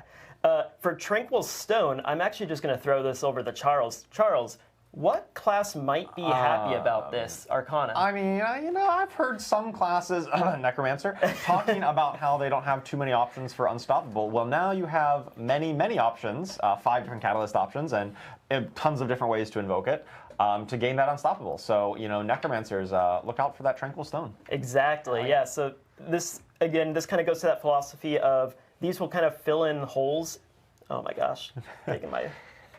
One sec. Okay. Technical difficulty aside, I can hear again. Tranquil Stone will basically overcome some downsides of your class. It will, fill in the holes and allow you to overcome things you lack, and that's really cool. And then Potent Alloy. Alloy? Alloy. Alloy? Alloy? Okay, I pronounced it correctly. Potent Alloy. We talked about how infusions interact with monster affixes. You're even going to find some Arcana in the mix that will also additionally interact with even more monster affixes. Right. So if that really suits your playstyle, feel free to place those in. But wait, there's a little bit more. We're getting there, but there's a little bit more. But wait, there's there are more. also If you order legendary now, you'll arcana. get And 2 when you sets think for about legendary $9.99. arcana, we're not really thinking about 15 payments each. pure player power. We're thinking about how hard they are to understand, the depth of them, right? There's just a lot going on. And what do I mean by that? So there are 5 legendary arcana that you can discover out there. And as you see in this slide right here, we have Nightmare Orb. But if you look at it, it changes. What's going on? So let's start on the left side. So on the left side, your Nightmare Orb is speaking to the Cosmic Anomaly catalyst from before. Oh, yes. And it adjusts its effect to match it. So when you put this on your pet summons catalyst, suddenly they're going to have this little aura But Phoenix, around there's them where depth. As they run into enemies, they're going to fear and slow Depth. them. But if we go to the right side, the Nightmare Orb is talking to Celestial Surge. And this does a completely different effect. It's going to fear unaffected enemies. But once Everybody the loves fear fears, ends, you right? have a chance to Everybody create loves even fears. more stars. It's everybody's most favorite these crowd legendary control is fears. arcanas care Everybody about uses each fears. individual catalyst then. Yeah, baby. Oh, baby, Exactly. everybody loves fears, so guys. The same legendary arcana has That's our 5 most different favorite variations, crowd to control wrap that ever your head existed around, was fears. And there are 5 of these. So 5 times 5. Who doesn't like it when the I'm gonna monster say runs the away word from one you more while you're time, trying I'm to kill sorry. them? That's a lot of depth. So I feel like you've just presented to me and us a unfathomable amount of combinatorics, Liam. Yes. Yes, I did. Okay. My earpiece has fallen out now like 5 times. So the funny thing is, if that's you a guys record. remember from last stream, Adam's earpiece was falling out all Yeah, the time. yeah. We actually changed that, and I got the souped up earpiece. So this So baby, unfair. that's locked in, So and we're gonna be getting those unfair, for the rest of the stream. So as Liam struggles, I benefit. I'm good for like a minute, and then it's probably going to fall out again. Actually, I already feel it falling out. Don't worry about it. Instead, we have some really cool video content to show you while the rest of us just talk broadly about this system and why we're so excited. So, everybody, the floor is open. What is your favorite combination? What are you the most excited about when it comes to these spells? Yeah, I really think that I love finding ways to get my ultimate cooldown really low so that I can trigger it on my ultimate constantly. It kind of mixes really, really well. I'm just playing like an ultimate build in general. It's really fun. Yeah, I've got a soft spot for summons. I really love the Cosmic Anomaly. I love just having a bunch of guys out there, even if they're floaty, glowy orbs of elemental destruction, and love commanding them and having them go and explode. That's just really fun for me. Yeah, I've been a big fan of playing Barb lately, but I find when I get into the higher torment tiers, you're just like so up and close and taking damage that the survivability does get a bit more difficult. So like having the ability to use some more like ranged abilities to then throw my spellcraft out and then kind of do some CC while I am like an up close and personal player, and like I'll probably play a rogue next season too. So in a similar vein, like being able to kind of like still have those damaging abilities that are, will do damage over distance while being able to like, go heal in the corner. It's nice to just like influence those play styles. Yeah, definitely. So again, so much content here. We are unbelievably excited for you guys to get into the PTR and try these out. Yeah. Again, we've had so much fun playtesting them, and we can't wait to see what everyone thinks about it. I feel like I got into a state where like I was playtesting Heraldric Spellcraft, and I was like, the time just started slipping away. Because like I just started being like, well, what if I like did this catalyst with this infusion and then applied it to this skill? Oh, and now this Arcana matters. And that just happened again and again and again. It was just so much fun to play with. Yep. Yeah, it's a really, really intricate system. I just want to throw it to Aislinn, and I get to say one more thing. Do it. There's more. There's more. There's already enough, Liam. Yeah. You think we need more? Yeah, you want to Oh throw my a God. whole another layer on top of this, Liam, Yeah. you crazy man? Well, yes, you are correct. There is more. There are Heraldric Jewels. Heraldric Jewels are what you might be reminded by, excuse me, I can speak English. Occult Gems from Season 7. They are very similar to Occult Gems from Season 7. We have a lot of similar effects on Heraldric Jewels that you might have seen from Season 7 Occult Gems, but we've added lots of new shiny layers of paint and glorious effects to these Heraldric Jewels, and we've also really brought them in and both aesthetically wait, there's and more! mechanically unified them with Heraldric Spellcraft. So what you're going to be doing is you're going to be finding these Heraldric Jewels through tomes starting in Torment 1. So once you actually get to the end game, you'll start finding the ability to craft these Heraldic Jewels. You can then, once you've found the tome, take it to a crafting station and actually craft it with the seasonal currency heraldic files and gem fragments. And don't worry, it's not as many gem fragments as occult gems if you have PTSD from that like I do. It was a little expensive back then. It was a lot. And yeah, you can then just socket them into your jewelry sockets and just pump up your build even further. And what our first example here is Liminal Echo, which you might actually recognize as an occult gem in terms of a cheat death. But we have reflavored it and rethemed it and changed its mechanics to actually invoke propulsion, which is a different one of the catalysts that we didn't actually show here, but you will see that in the PTR. And it makes you invulnerable, and then it has an ICD. But yeah, we have way more heraldic jewels than just that. There are 15 total. They all do lots of crazy different stuff. So we're going to go over some of our favorite here just to give you guys a sneak peek. So the first one is Tyrant Bane. You can look over that text there, and you might think to yourself, is this Bane of the Stricken? And the answer would be, yes, it is. If you are a D3 enjoyer, it is Bane of the Stricken for dot builds. I'm very personally excited about that one. The second one we have is the Starflux. This one is fantastic. It's just punch you in the teeth, straight value, double your catalyst damage. That's a lot of damage, though, so if you do want to do that, you're probably going to lose control of your heraldic spellcraft to some degree, which causes your catalysts to inherit their infusions randomly, so you don't actually get to determine, or decide rather, how that's going to happen. And then finally, we have Idol from Below. You may also recognize this effect from Occult Gems, but with a twist. I mean, the twist is, it's probably fine.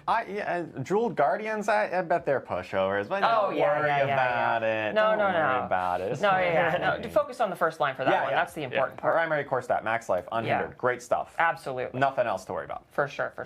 All right, and I think we have a video of the Starflux to kind of give you a sense of what that is like. So this is the Cosmic Anomaly Catalyst with the Starflux equipped. And you might notice that they have different infusions applied to them because it's determined randomly each time a new Cosmic Anomaly comes out. And this can be really actually interesting because, Liam, to your point before, different infusions deal with different enemy affixes. So if you have the Starflux equipped and Cosmic Anomalies, you might actually be able to deal with a bunch of different enemy affixes simultaneously, which is pretty cool. Exactly, and just look at that kaleidoscopic explosion, right? Yeah. So satisfying. Every time he talks, so I'm just annoyed. Absolutely. Like, I'm just annoyed every time he opens like his I said, mouth. we have 15 heraldic jewels, and all of them do various wacky, amazing, cool stuff. So while you're experimenting with heraldic spellcraft and trying out all of the new things in Season 9, slot some of those in and see what kind of madness you can accomplish. Yeah, not gonna lie, chat was pretty excited about the heraldic jewels, and like the Starflux, it looks absolutely nutty. I'm really pumped to test it out. Heck yeah. A few callouts for everyone watching as well. We will have a Q&A towards the end of the stream, so if you do have any questions for our development team, any questions for Dan, like what's the best way to make poutine gravy from scratch, you know, he's your guy for it. So we will have that towards the end of the stream. So drop your questions in chat. We do have community team members pulling those, and again, like, we want your feedback. That was a ton of information, a ton of systems, and we actually do have specific things that we're looking for in terms of what we're seeking for each bit and component going in the 2.3.0 PTR. Yeah, that's true. Like, you know, I guess I'll speak specifically to heraldic jewels. Got to make sure I get the terms right. Yeah, so we want to hear what you guys think about all the different heraldic jewels. We want to know, like, do these effects feel correct? This is the perfect time to give feedback on just straight up balancing. Does this give you enough bonus damage? Does this give you too much bonus damage? Does this feel good? Does it not feel good? Are the Jewel Guardians... Itches my butthole. My butthole is itchy. There's feedback on that part. Maybe you should worry about them, you know? Maybe they need to get a little juiced up.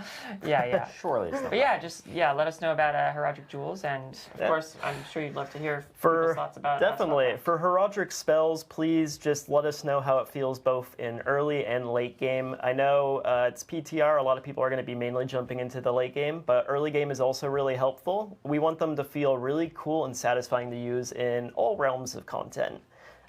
We also just want to know about the effects themselves. Are they satisfying? Does anything feel off? Do we need to like tighten up cooldowns or things like that? Just get into the weeds with it. We will definitely be reading through as much as we can and making these spells the best they can be for launch. Yep. Heck And now's yeah. the time to get that feedback, tune those knobs. It's the best time to do it. And for everyone watching from home, we also will have the D4 patch notes and the blog hitting after the stream. So if there's anything you missed on the stream, that will be available for you to read in depth and disseminate over the weekend before you jump into the PTR. But I know one of the biggest parts of the patch notes has to do with class balance, and we do have some. Very Charles, you got a lot to talk about today. I got some notes here. We you've got been cooking. lots to talk about. You know, I kind of teed it up at the start of the stream how we kind of think about class balance currently. But of course, it's an ever-changing process, and we always want to be giving new things to play with, new ways to play Diablo 4, and so there's lots of updates this season with that in mind. Yeah. So let's get into some of the changes that affect all classes in some way before getting into each individual class and talk about some of the new stuff coming for them. These are kind of changes that are global or affect everybody.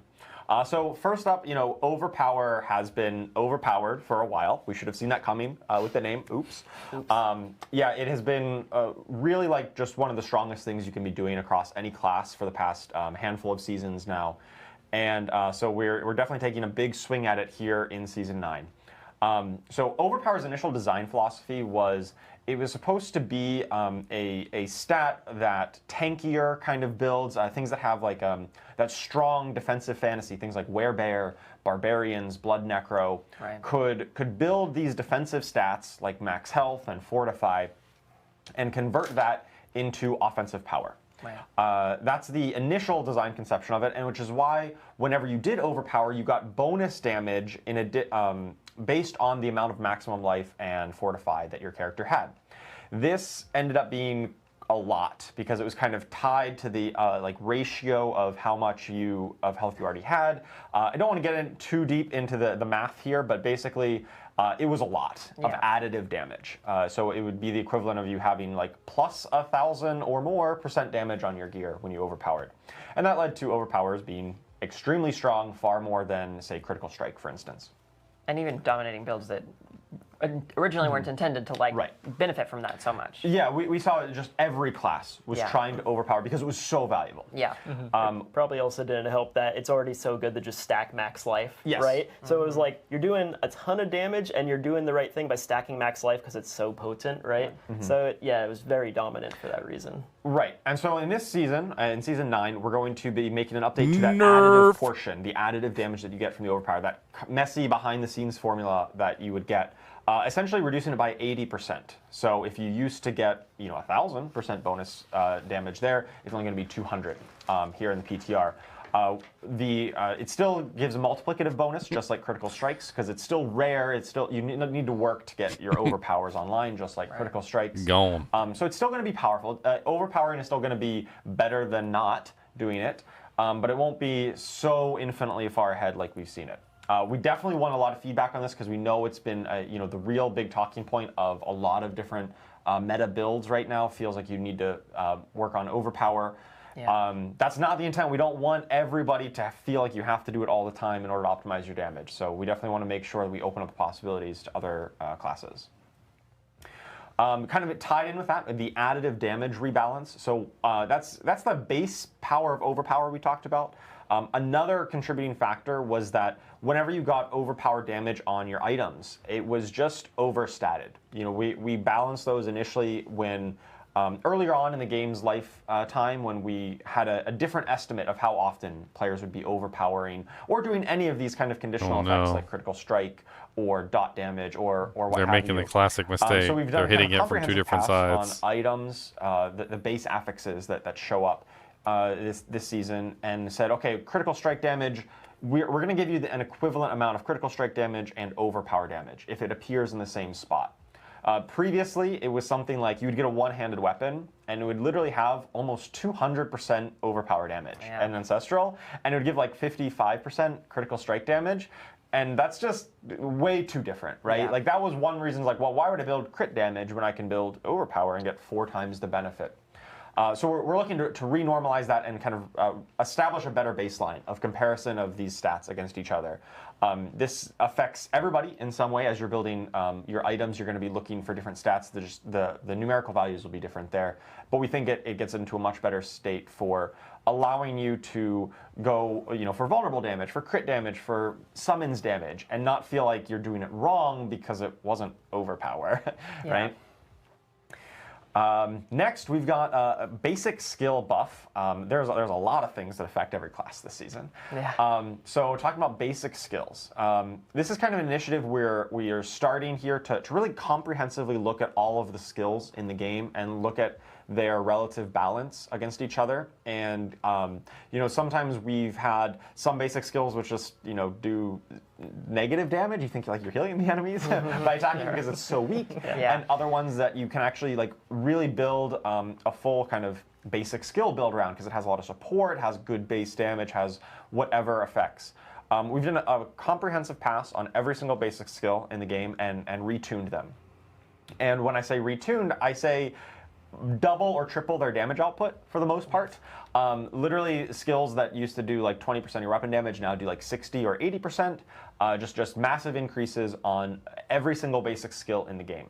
Now, that's to help them kind of compete kind of right out of the box. You get a basic skill, you press the button, it feels impactful. That's the goal. Right. We do want still basic skill oriented builds in the late game to exist, but of course if we just tripled or their damage output, that would cause some of them to be kind of way too good on some ends. Yes.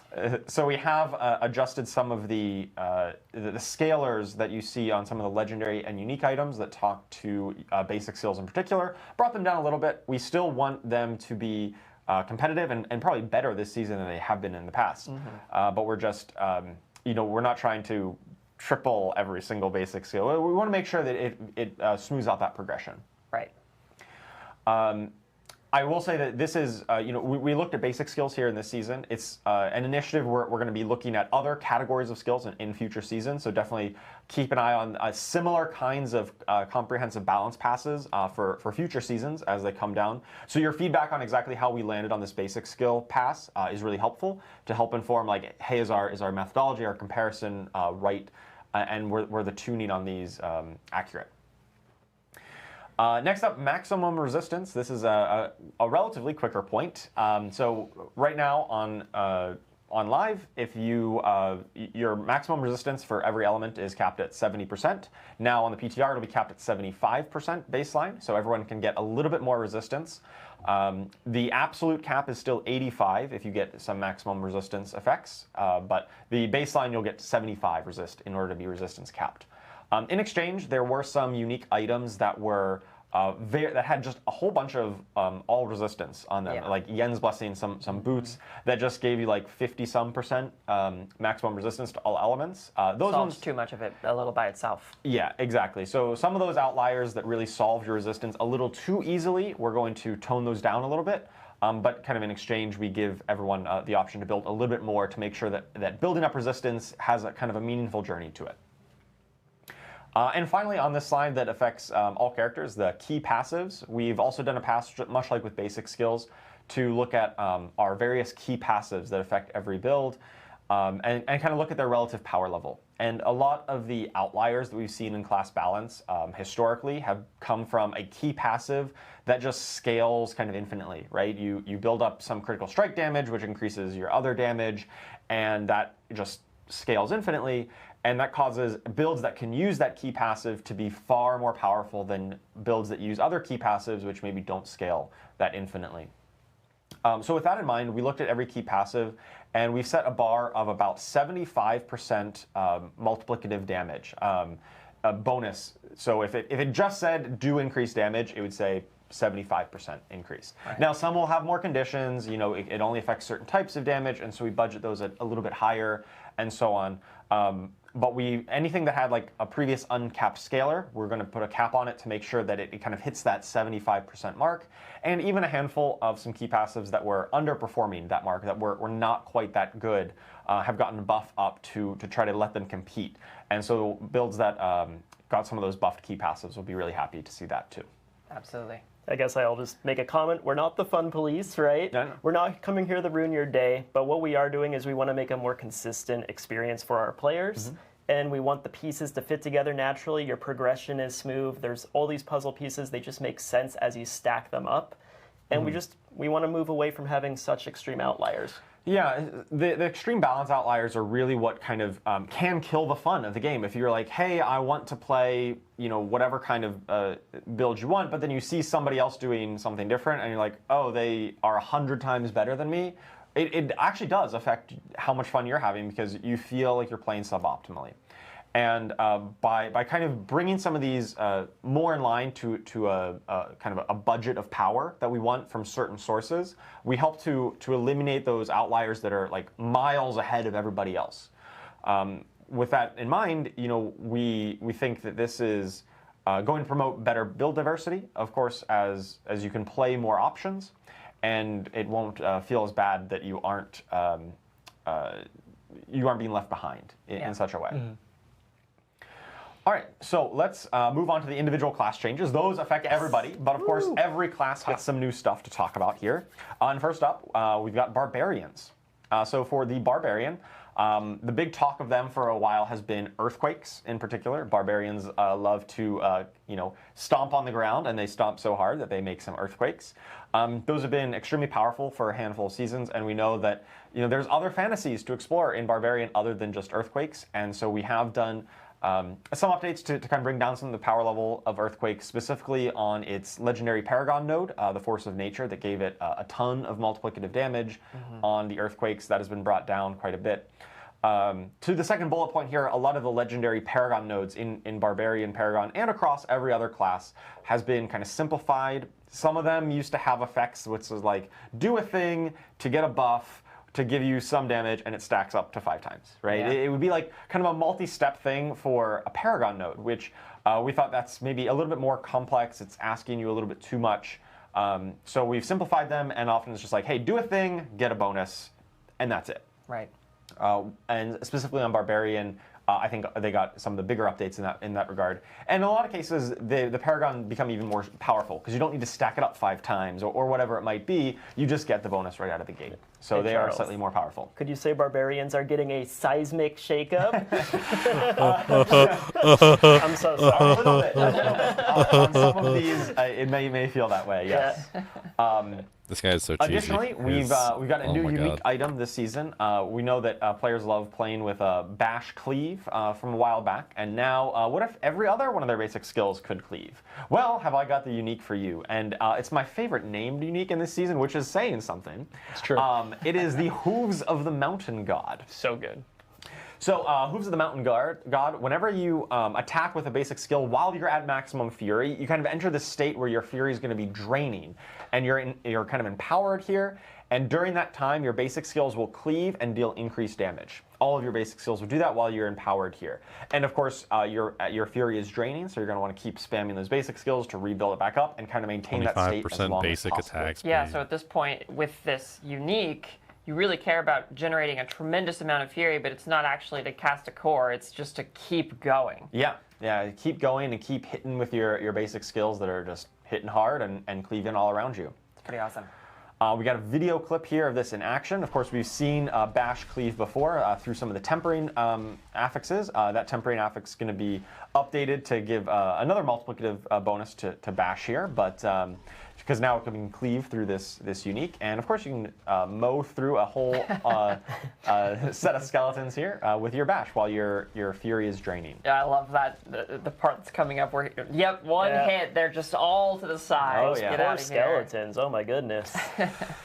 All right, we've got next class. We've got the Druid to talk about. All right, so the Druid this season, the talk of the Druid has been Cataclysm for a while. A couple points on that. So a lot of Cataclysm, it's this long-lasting ultimate, right? You press Cataclysm, you get the storm around you, it lasts a while. And it suffered from some, like, what we call snapshotting, where you get a buff or some effect that says, hey, your next skill cast does increase damage, or it has some effect. And when you press Cataclysm, it's obviously a very long effect, and it benefits from that effect, Yep. from the bonus damage to your next cast. That's absolutely intended, right? When we say your next cast, we mean the whole cast. Cataclysm is a great thing to do that on. That being said, we do find that Cataclysm being the only way to play Druid, or at least the only kind of competitive way to play Druid, is not really healthy, because we know that is a kind of mechanically intensive play style that you need to think about buffs, you need to set it up kind of precisely, and for players who like that play style, we love to encourage that. But when it becomes the only way, or the absolute best way, the kind of mandatory way to play a class, that's kind of unhealthy. And so we've done some numerical nerfs to bring Cataclysm and some of the modifiers to it down to earth a little bit, so it will allow for other opportunities, other ways to play Druid in a competitive way. So some of those are Grizzly Rage. We've got updates to a lot of legendaries that used to talk to Grizzly Rage, and that does also remind me about what we're doing with legendaries this season as we talk about this.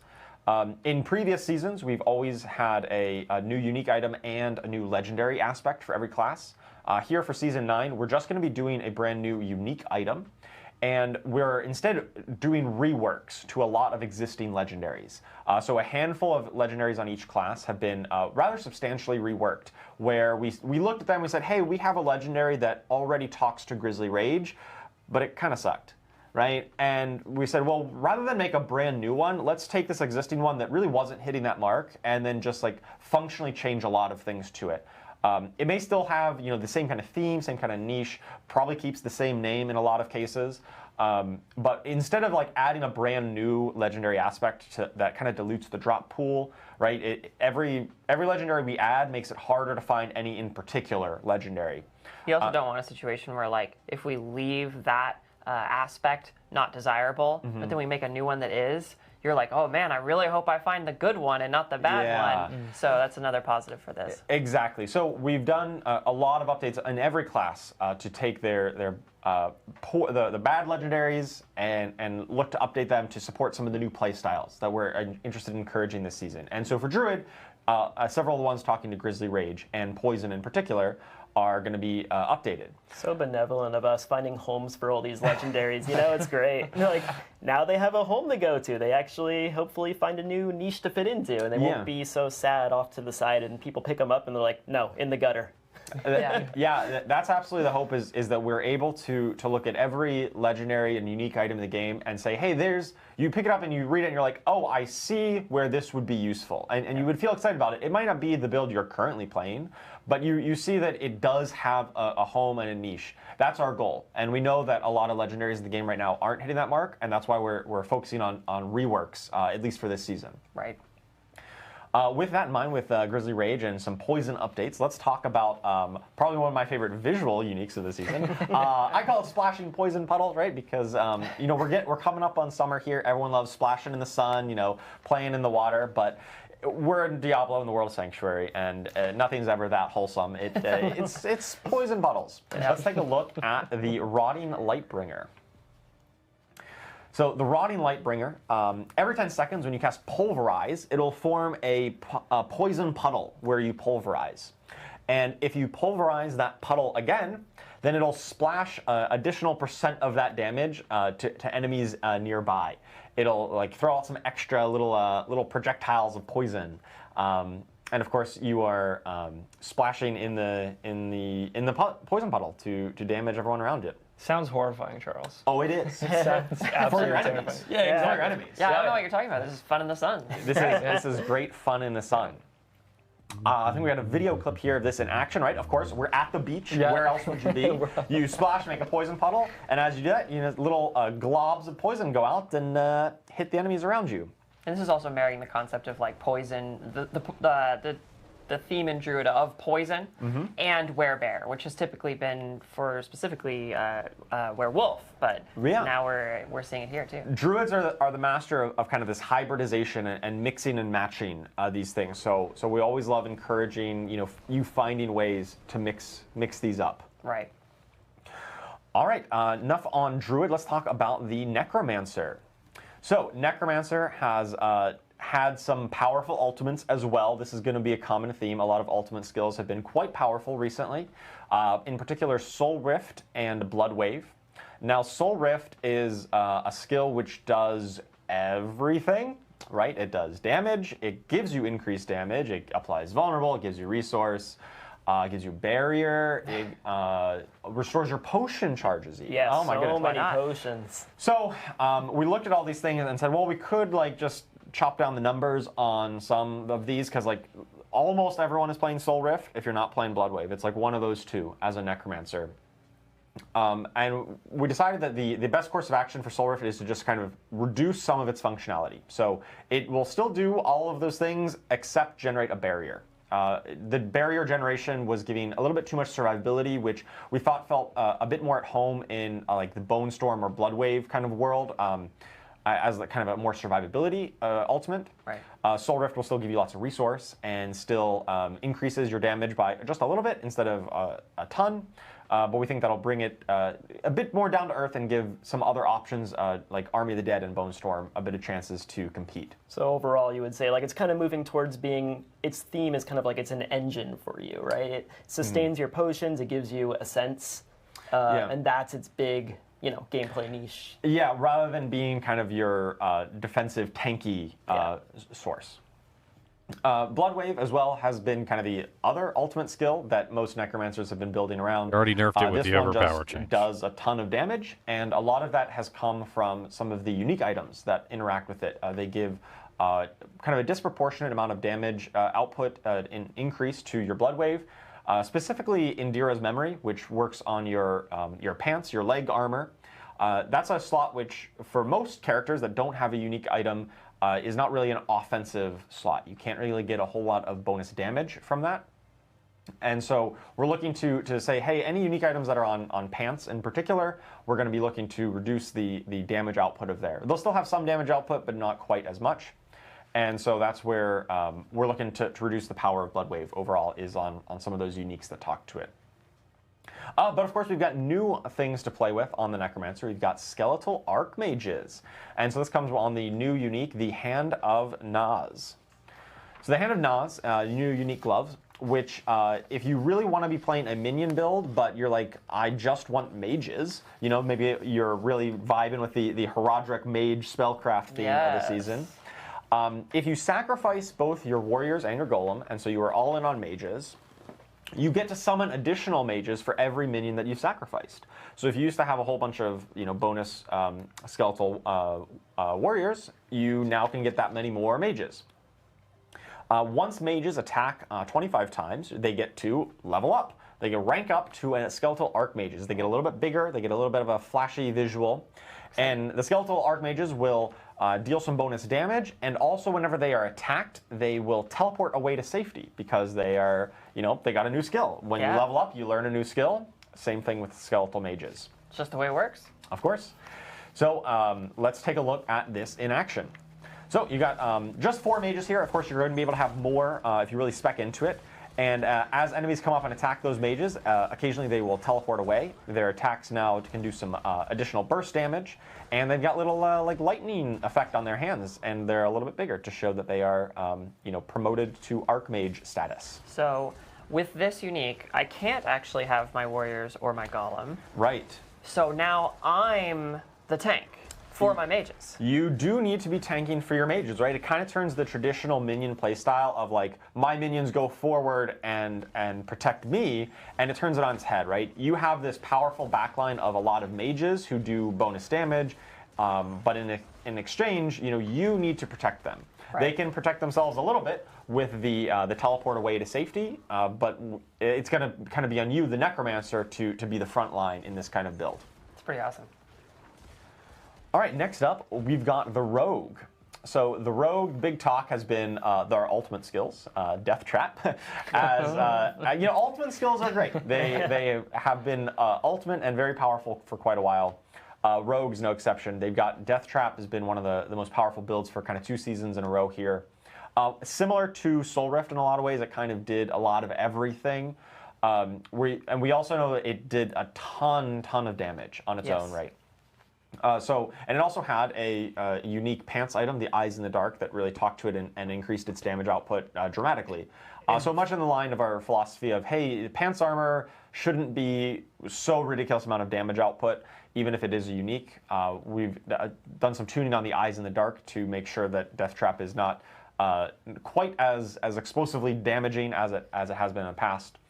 We are looking to buff up the Infiltrators and Bursting Venoms, legendary items that talk to Poison Trap and Poison builds, and saying, hey, you know, there's other traps out there. You can play Poison Trap. So giving a little bit more support here with those legendary reworks. And we also have some updates to Eagle Horn. This is the penetrating shot unique bow. Just some numerical buffs there to make sure it's actually hitting harder, and penetrating shot has a bit more of a reason to use it. We know that kind of ranged rogues have fallen out of favor for a while. It's been a lot more about melee, and I mean, Death Trap is even a melee kind of skill. Yeah. And we know that players love to play ranged rogue as well, so we want to make sure that we give a little bit more support to that to enable it. For those who do like melee playstyle, but maybe not trap, you might like Flurry. And if so, we have got a great unique coming next season, the Death Mask of Nirmatruk. I definitely pronounced that correct. So you can now overexert yourself while casting Flurry. Well, that's a weird thing to say. What does that mean? It does mean that you spend your life total if you don't have enough energy. So energy, that's not a problem anymore. You have your whole life total to work with. Yeah. So you can keep on casting Flurry, but when it does cost you your life total, when you're kind of overexerted in this state, it's going to stack up a buff. It's going to increase the attack speed of Flurry, and it's going to increase its damage output for 5 seconds. So you really want to be in this kind of overexerted state. It doesn't actually do anything if you're not overexerting. Yeah. So you really want to make sure that you're getting to this state. I love how this kind of changes up some of your, like, how you think about your build. You don't necessarily want a lot of resource regeneration. Right. You want more health regen. Because if you have too much resource, then maybe you're not even getting into this state as often as you'd like. Let's take a look at this in action. I actually really love this clip of the rogue just going super fast, right? So they sneak in, and as they're stacking up, you can see they've got like no resource. They go hyper fast. This is such a fast attacking skill when it's all stacked up. But of course, the faster you attack, the faster your life total drains. Yep. And, you know, if you're really low, it's not going to kill you by doing this. You just won't be able to cast it there. But it does mean you're on very low life, and any stray attack might take you out if you're not super careful with it. I will raise a flag for those of you curious about trying this out. It's called a death mask for a reason. Yeah. It might not necessarily be their death. It might be yours, so be a little careful. But on the positive side, you do get to look like an anime character zooming around like crazy. Look at that. Absolutely. Definitely hardcore players, beware with this one. You know, might be a little risky for you. All right, we've got the Sorceress next. So the Sorceress has been definitely one of our top builds this season, I would say, in Lightning Spear. And I think one of the big talking points around Sorceress for a while has been Lightning Spear. A lot of players have felt like that is the only or best way to play Sorc for a number of seasons now, and it's not just been one season here. And one of the reasons for that, I'd say the main reason, is that Lightning Spear baseline is pretty bad. Like, if you just get the skill on its own with nothing else, it doesn't really do a whole lot of damage. But then you get Splintering Energy legendary, and suddenly it goes from 1 to 100 real quick. Oh, yes. That legendary aspect is like one of the most powerful in terms of like how much percentage gain does it give the skill in question. Splintering Energy is like way far above really where we want legendary aspects to be. And that kind of speaks to this outlier concept we've been talking about, where when you have one particular source of power that is disproportionately valuable, like a key passive that scales crazy, or a Splintering Energy legendary, that's the only thing that matters, right? Yeah. Is that maximizing the damage of this one thing is the only thing that matters. We find that leads to some of these outlier situations, and it's also just not as fun. Like, nothing else in your build mattered. It's just about that one effect, whether it be a legendary or key passive. We find that there's better build variety and healthier class balance when that power is spread out among as many different sources that you might want as possible, rather than concentrated so intensely in one. Right, and so this was definitely one of the most egregious examples, I'd say, of concentrating the power in a single spot in that Splintering Energy. aspect. So with that in mind, we've taken the baseline Lightning Spear and buffed up its damage rather substantially. But of course, the Splintering Energy has dramatically been reduced in effectiveness. So overall, we still think the Lightning Spear builds are going to be brought down quite a bit because they were quite far above everyone else. They also definitely relied on some of the overpower changes, or they relied on overpower to really get into the highest levels of pit pushing. And so that's overpower is obviously a little bit weaker in this season, so we think that A will little bring it bit. down a bit. In exchange, we're looking at buffing up some of the other builds available to Sorc. Specifically with burning, one of the burning key passive, the combustion key passive, was one of those that was kind of uncapped scaling. It wasn't necessarily problematic, but maybe that was really just because Lightning Spear crowded it all out. Same with like Enlightenment, kind of crowding out those options. We have put a cap on that, like we've said with the philosophy of making sure that no individual power source eclipses all others. But with that in mind, we did look at say, well, hey, this might be a little bit of a nerf to some other burning builds like Firewall or Incinerate. And so we've just done like a 25-ish% baseline buff to those burning skills just to make sure they can kind of be compensated for that. Similar with Enlightenment, that was another one of the key passives that kind of blew past our power budget, so we've done a bit of rebalancing there.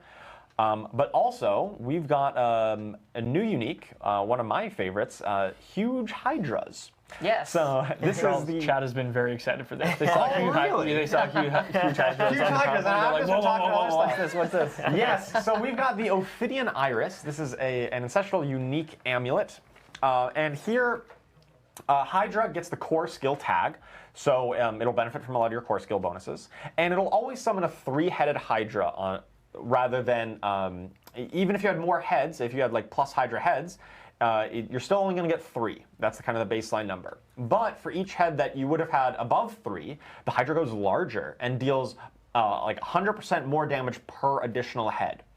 And so these big heads will also do splash damage rather than just a single target and hitting one enemy. They kind of explode on impact, just like they're shooting fireballs. Yes. And so this is going to turn your Hydra from like a lot of spammy little tiny hits into individual bigger hits with big Hydra heads. So it's no longer about how many heads can I get on my Hydra. It's about how big can I make my baby Hydra. Yes. Excellent. So it'll scale up with its damage for every additional head that you got, and of course this has an inherent affix that casted Hydras do have +2 heads, which there you go. So you already have a bit of built-in multiplier on the amulet itself. So we've got a side-by-side comparison here, right? So on the left here, we've got the kind of baseline. You got 4 Hydra heads. They're fine. They're there.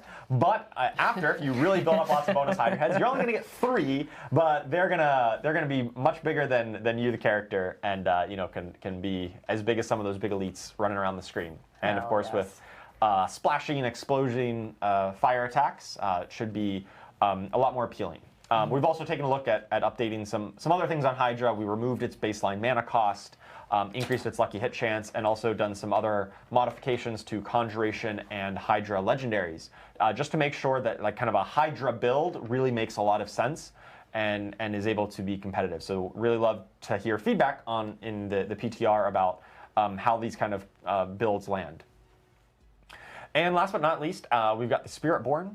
So the Spiritborn has been probably one of the classes that's been furthest behind, I'd say, in terms of on the current live season. And so we're definitely looking at, I think they're going to be one of the biggest beneficiaries of the basic skill rebalancing work that we did, where we looked at every basic skill and doubled or tripled the baseline values of a lot of them. But in exchange, some of the scalars on legendaries and uniques, we adjusted those downward a little bit. The net result is still that basic skill builds will be better than before, and I think Spiritborn is going to be one of the biggest beneficiaries of that. Additionally, we've also got an update to the deflection aspect with Razor Wings build. Previously, this was one of those legendaries that didn't really have a home. It dealt like a percentage of counter attacks damage, and counter attack does not do damage. So a percent of 0 is 0. Yeah. So now it's going to increase the Razor Wings itself damage when you reflect them with this deflection kind of gameplay. And so just a little bit more kind of multiplicative damage support for Razor Wings build. Following with the theme of ultimate skills on all classes, as well being kind of a little too strong. The Hunter ultimate, the Jaguar ultimate, has been the ultimate on Spiritborn since its launch that really every Spiritborn player has used. I think like something like 90+% of Spiritborn players are using the Hunter currently. And that's great that you're having a lot of fun with it, but it also means that there's other options that aren't really being explored. It's kind of taking up all the space in the build variety. And so one of the reasons for that is that the Hunter it resets itself. If you cast it and then kill an enemy, it's going to reset itself. And it can kind of chain reset. And the chance of chain resetting reduces every time it does. And so it just kind of like feels bad whenever you're like, oh, I guess I ran out of luck and now I have to wait. Yeah. We found that to be like kind of degenerately powerful for anything that triggers on when you cast an ultimate, but also it was just not fun when you kind of failed to get that reset. Yeah. And so we're looking at reworking the exact mechanics of the way the Hunter reset works. So it'll still have that like kind of cooldown reduction theme, but it won't be quite as feast or famine as it was in the past. We've also got a new unique item. This one is the Balaton's Maxiltal. I might have mispronounced that. Maxiltal. I literally looked up how to pronounce this morning, and I tried. That's good. It's a tricky one, Charles. It's a very tricky one. So this works with Poison and Thorns builds, kind of hybridizing those two together. So attacks against close enemies, when you're attacking close up, you're up close and personal, you're going to do bonus percent of your Thorns damage, but as poisoning over 3 seconds. So you get a kind of a free way to apply poisoning here. But if you've also been hit recently and you've retaliated with your Thorns, then that poisoning damage is going to be increased even further. So it really allows you to convert your Thorns damage into offense, and it does even reward you for actually getting hit with that Thorns. But a lot of this is going to come in that poisoning damage when you're hitting the enemies up close and personal. Yeah, I love how this unique really takes the core concept of Thorns, which is you must be hit, but still it like empowers you very intensely in terms of your offense by leaning into that, which is pretty cool. Yeah, it definitely solves that problem where previous Thorns builds were kind of, we were hesitant to make pure Thorns of like just build Thorns and nothing else to be too powerful, because then you just walk in and you AFK and everything dies, and that's not necessarily fun gameplay. And so I think this does a really good job of straddling the line of active and passive gameplay that Thorns players would really want. Totally. So that's a lot. Yeah. There's a lot of class changes coming in the PTR, and so we'd love to hear all the feedback you have around, do these unique items and the legendary reworks and the other balance changes, are these builds good, right? Can you play that Hydra Sorc? Is it reasonable to play in Torment 4 at the highest levels when you have like the really maxed out stuff and every point along the progression, and not just that build, every build that I talked about here. We're also really looking to make sure that we get feedback on the basic skill update. Like I said, we touched every single basic skill in the game. There might be some outliers still, some things that are a little too strong, a little too weak. And as we're going to be doing similar passes and looking at other kind of categories of skills on the skill tree, we'd love any kind of feedback on kind of exactly where they land so that we can help and inform future balancing as well. And finally, just wanted to make sure that we really are focusing on kind of shifting up that very top of the meta. I talked a lot about some nerfs to the really overperforming builds, specifically Overpower, because we do want to make sure that Season 9, you don't feel like, oh, it's all the same builds all again at the top of the meta. For the third season in a row. We really don't want that to be the case. We want to make sure there's new options for players who really want to push the limit of their character, and it's not just the same thing over and over again. Totally. Wow, well, Charles, take a bow. That was an incredible section. I mean, players are going to have a ton to chew on in the PTR. That is an absolute smattering of content. Are you surprised he pronounced everything correctly? I mean, you nailed it. I was ready to razz you on the Spiritborn unique again. I'm like, oh, man's been practicing. That's fantastic. So yeah, patch notes and the blog do hit following the stream. So if you missed anything in any of the sections, we will have those available following the stream, so you can get in and really get into the nitty-gritties of all those changes. But we do have some more changes still coming that are going to affect the entire game. So Aislinn, I know we've got some systems. We kind of teased it. Dan sort of touched on it at the start of the stream, but we can finally get into it. What do you have for us? Yeah, let's talk about systems, guys. So the first one I want to talk about is the the seasonal activity variety. That's the next one. So something we saw in Season 8 was we added seasonal currency to the lair bosses. And it was for the Season of the Boss, which we really ended up liking. The reason we like it a ton is because it touches all parts of the game. Like, you need to go to a bunch of different places to actually get lair keys.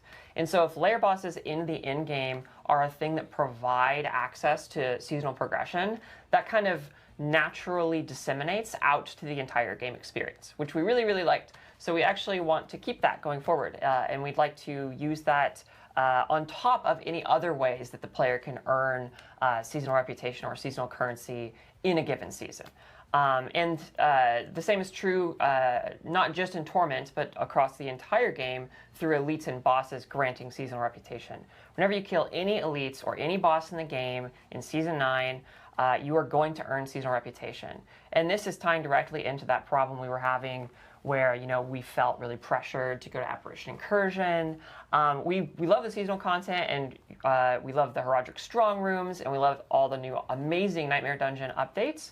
But we also want to make sure that if you end up finding yourself in HellTide or in a Stronghold because you felt like it, you're actually earning progress, and the game's rewarding you for playing it, basically. This makes me so happy because I'm a very scatterbrained player. I'm always, you know, I'm going to do this activity, then this one, then this one. But now I get to feel good all the time. Yeah, that's the hope. So thank you for that. That's awesome.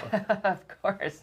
Yeah, so that's the hope with this update. And I just want to reiterate, there are still going to be really powerful and good ways to earn seasonal reputation and currency, specifically through interacting with the season. These are on top of all of that other stuff, so that you can just go do a bunch of cool stuff.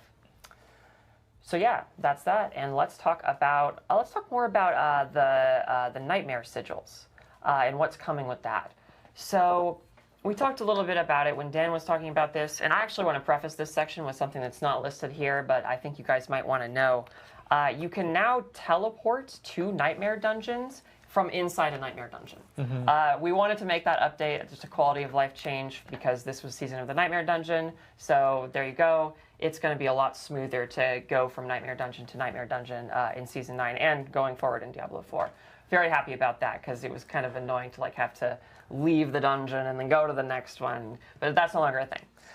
Okay, with that out of the way, let's talk about these new affixes and what's so cool about them. So, in live right now, there were only 2 positive affixes in the game. There was an experience affix and a gold affix. And that ended up getting pared down over time, and we kind of wanted to take a step back and be like, how can we inject a lot more depth and ways for you to find what you're actually looking for in a Nightmare Dungeon?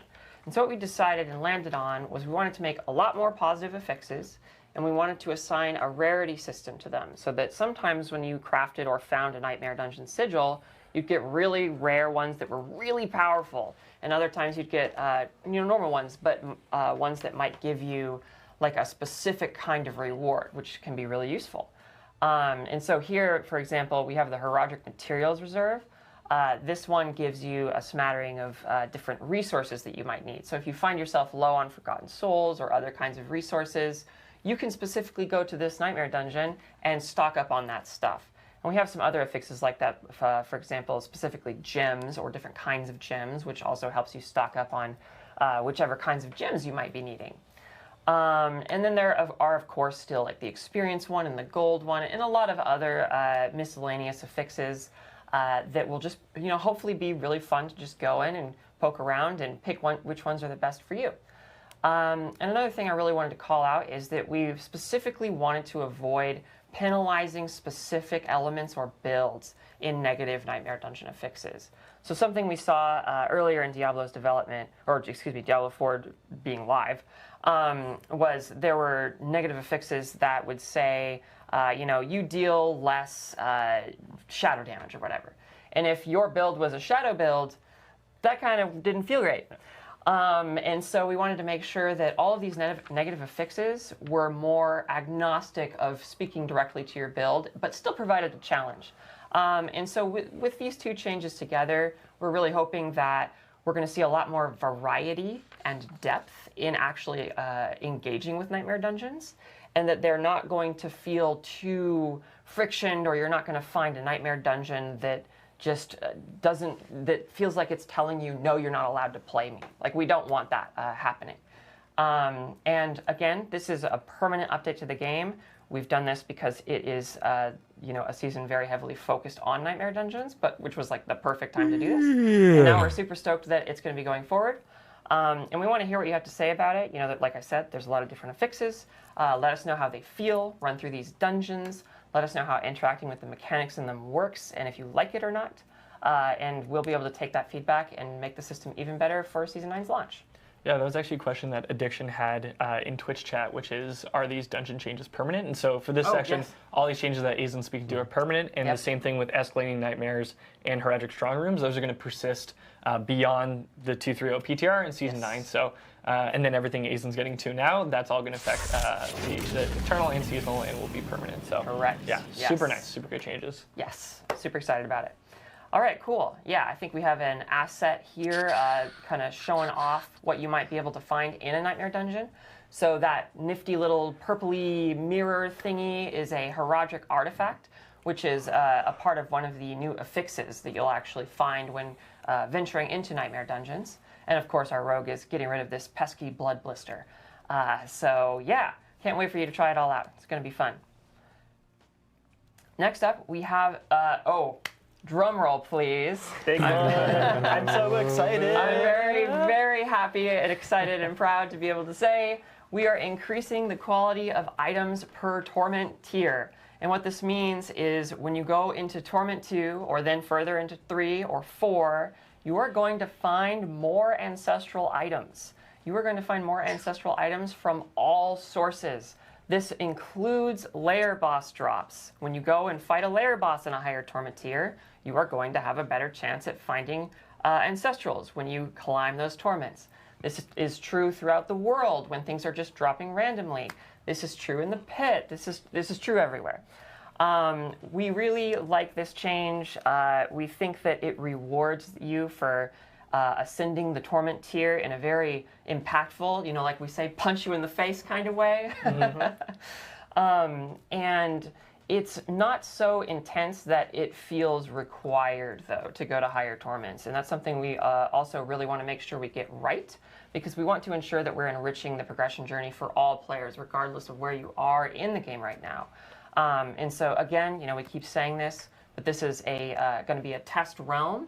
So please go on, try this out, see if you can feel the difference. And, can you feel the difference? Can you not feel the difference? Do you like the difference between these different Torment tiers and the loot quality changes that are occurring between them?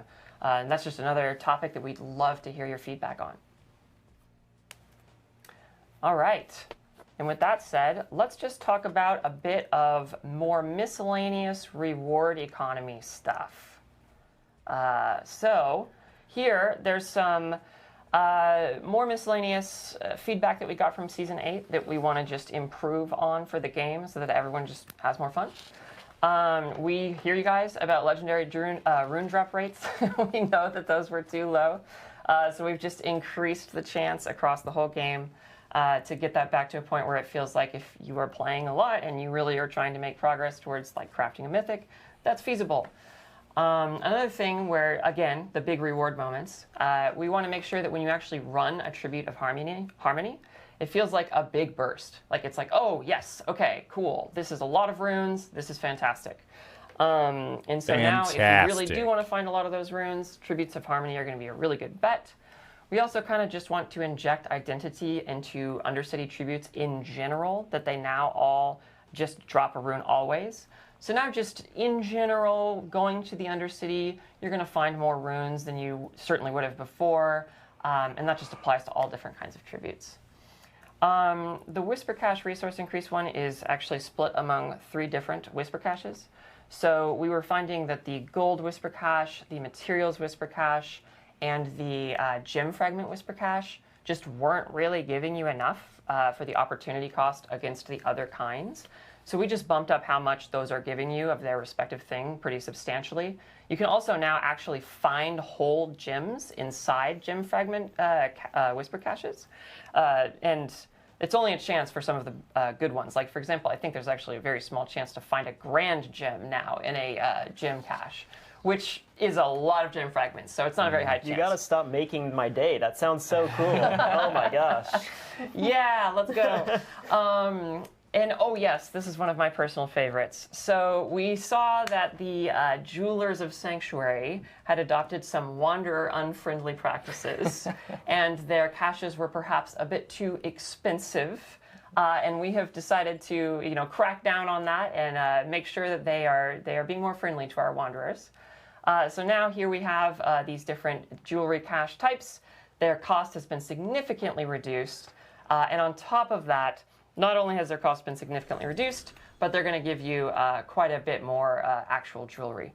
So with the gem fragment increases, or rather like the different sources of getting more gem fragments and the reduced cost and the increased stuff from the caches, they should be more lucrative. And finally, talking about gems, we have increased the amount of gems you're going to be getting from Infernal Hordes as well. Again, punch you in the face. At this point, I'm sorry if I've given you a bloody nose, but that's Lots of face punching today. There's a through line in the stream. Yeah. Poison puddles and We're face rated punching. M for excitement. There you go. Thank you guys for listening to the systems updates. There's a lot to unpack here, and these kinds of updates are sometimes a little challenging to test within a PTR environment because you're getting like all these boosts, and it only lasts a short period of time. But if this kind of stuff interests you, please, by all means, test it out. Let us know what you think. Give us all the feedback on it you want, because everything is just super valuable for us to tweak it to make it even more awesome.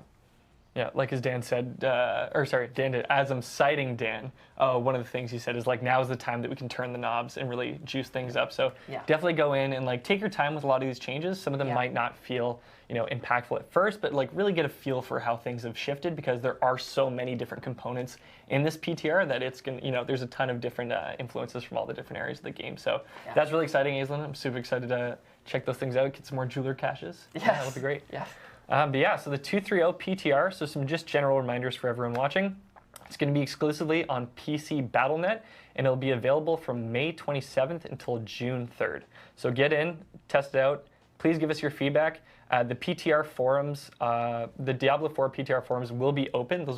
That'll be the best place for you to drop your feedback. Of course, we will be monitoring our socials as usual, but we will be definitely looking into the forums to get most of the feedback there. The PTR boost will be available right outside of Kyovashad. Marak, our favorite dancing demons there. Marak, he's got to be getting fit for the summer. His offerings are so diversified this time around. Like, you can really segment out between seasonal currency into the different like item caches. Like, there's a lot of great custom boost that you can get from Marak. So he is there. He's in Kyovashad. He's happy to see you, as always. And give us your feedback on the PTR forums. We're really looking forward to it, but definitely get in there and test and give us all your feedback. And with that brings us to our Q&A portion of the stream. So hopefully you've been dropping your questions in Twitch chat. We're really excited to get into it.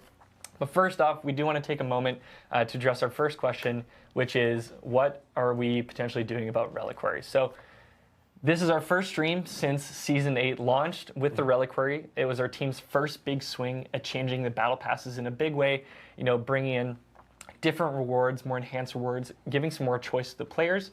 We have heard your overwhelming feedback. We know that this is a system with some mixed feelings. And so the team is working very hard in the background. We are looking to bring some more things into the Reliquary to really give you some of that value. And, this is something we've been talking about a lot. Thank you all for the feedback on it. We've been reading that, across forums and socials ever since the season launched.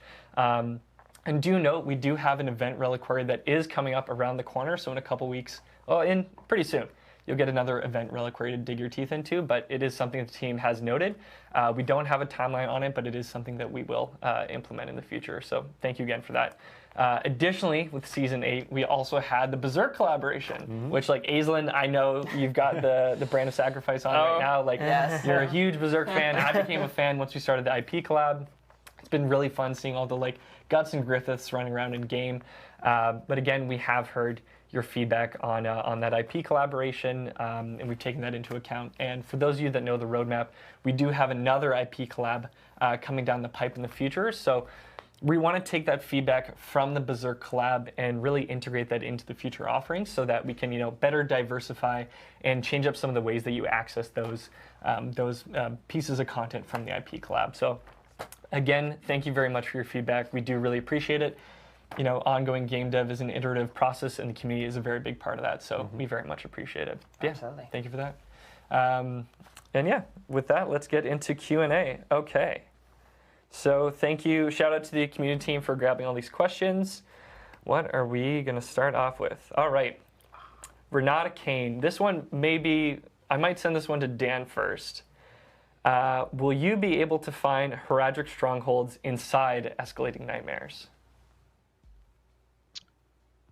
Yeah, you absolutely will. Escalating nightmares are nightmare dungeons, and so any feature that you could find in a nightmare dungeon, including the affixes we talked about, and also including heraldic strong rooms, will appear in that flow. Awesome. Love that. The Rudder. These new dungeon changes will be available in the Eternal Realm at the start of next season? Yes, the Nightmare Dungeon affix changes. I think I might need to throw it to Dan. No, they're permanent additions to the game, so yeah, they should be available in Eternal. They should all be available right in off the Eternal. bat. Fantastic. Yeah. Fantastic. One other question. I didn't have this, it didn't catch the name as it was flying past, but people were asking, where is mouse and keyboard on console? That is still coming with Season 9. However, because the 2.3.0 PTR is exclusive to PC, we're not going to test console changes. However, that is still coming. So Yeah. fear not. Wow, okay, I have to read this question just because of the username. Big Daddy Den 76. This one's for you, Charles. With Soul Rift not generating barrier, how is Necromancer going to gain defense? There's lots of different options for Necromancer to gain defense. You've got some new options in the the seasonal heraldic spellcraft. You've got Fortify through some of the blood magic.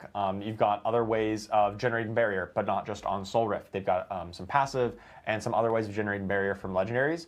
And you may just need to, access some of the defensive legendary options that are out there, which have typically been very underutilized just because you had other ways of solving that defense. We still think Soul Rift will be pretty appealing because it has, like a lot of resource gain. But if you really want pure defense, then maybe look at some of the blood skills. Maybe look at Bone Storm instead, which still has a large damage reduction component attached to it as well. Right. Fantastic. Mippy, are there any updates on tempering and masterworking? Yeah, so tempering and masterworking is something that we have been talking about internally. We don't have anything to share exactly yet about how we would want to tweak the system.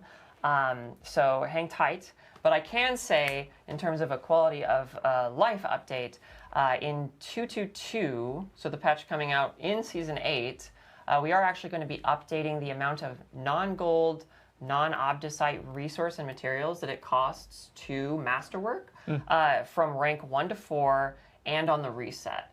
And the reason why is because we were seeing that people that were getting pretty far into the end game would end up effectively deprecating the need for the gold and even potentially the obdicite, and then getting blocked by those other resources. But that was never actually the intent of the system. It was there, those resource costs were there to slow you down basically, or just rather friction you in other ways, and tax those resources, never to be the primary thing that blocks you. And so we don't want that to happen, so we've pulled back pretty significantly on how much that actually costs. Yeah. But beyond that, stay tuned as we keep filtering through feedback, and please keep giving us feedback. That's really great, Ethan. I know we've all been masterwork blocked at a specific point, so anything to reduce friction in that system is pretty great. Liam, this one's for you. Scroll of Wisdom. With a system like heraldic spells being this awesome, are you looking to maybe make it a permanent part of the game? I already feel sad knowing it's going to leave the game for the next season's power. So I can't specifically That's like speak the on fakest that, but question what I will I say have is ever nothing heard is in ever my life. truly gone because we are developers. We have access to everything, right? So and this is a game that will continue to evolve and evolve. So the team hasn't talked about it. I can't say anything definitive, but We love all the seasonal stuff we create, and yeah, who knows for the future. Yeah, it's something we've seen in previous seasons where, like, way back in Season 2 when we first did the vampiric powers, we brought some of them back as, some of the more popular ones back as unique items.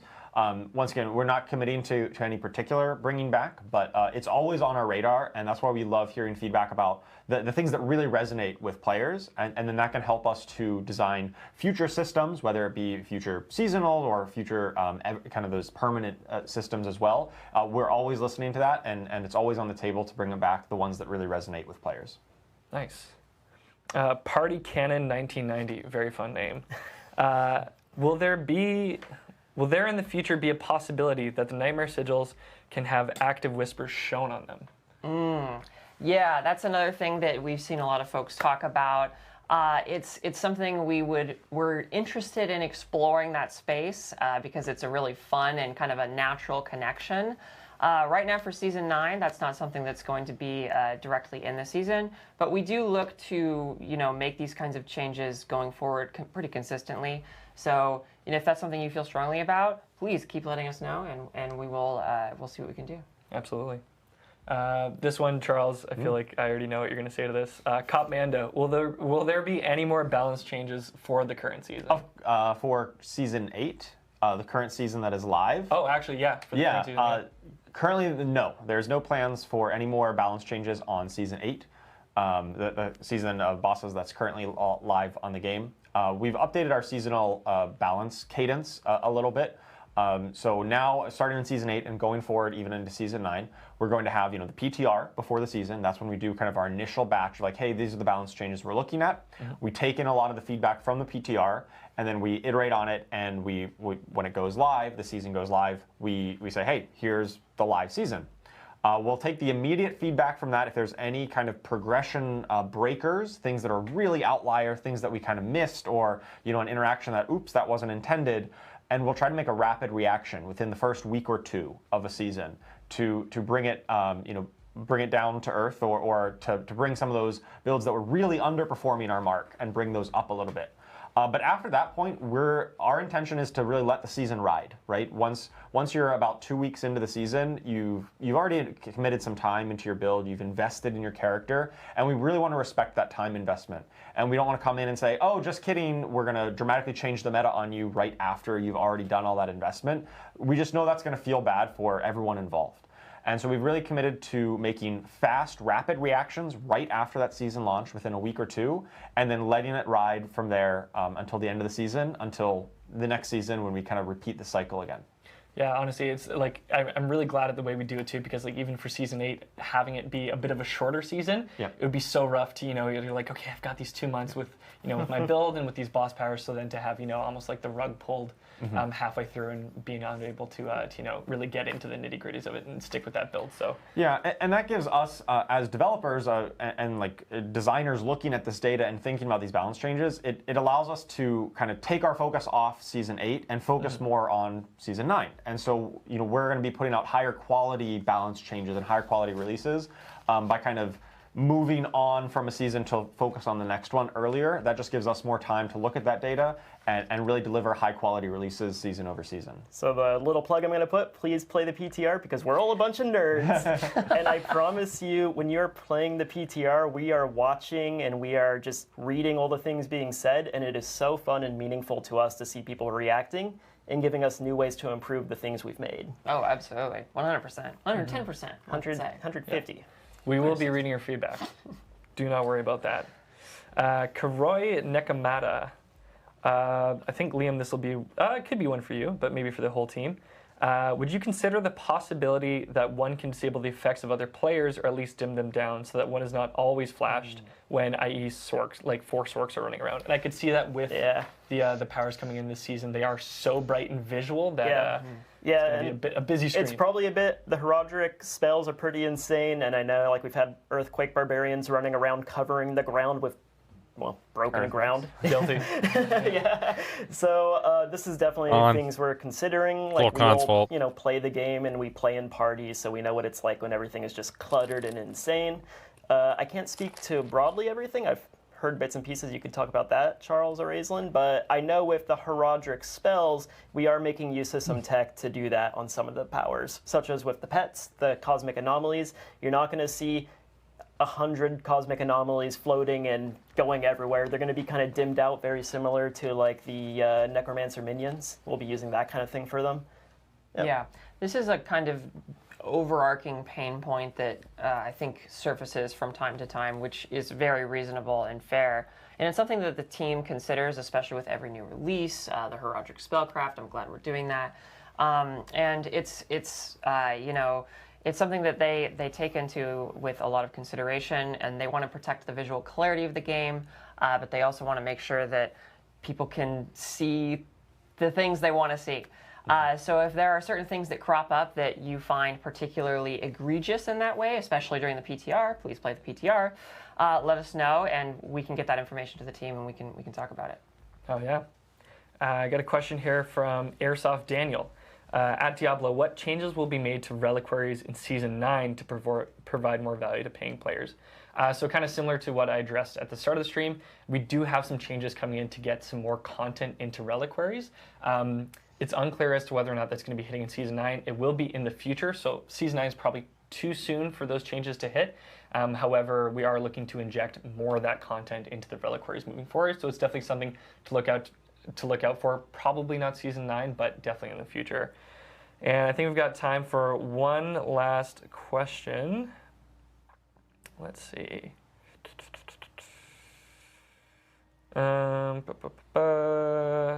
Ice Panther.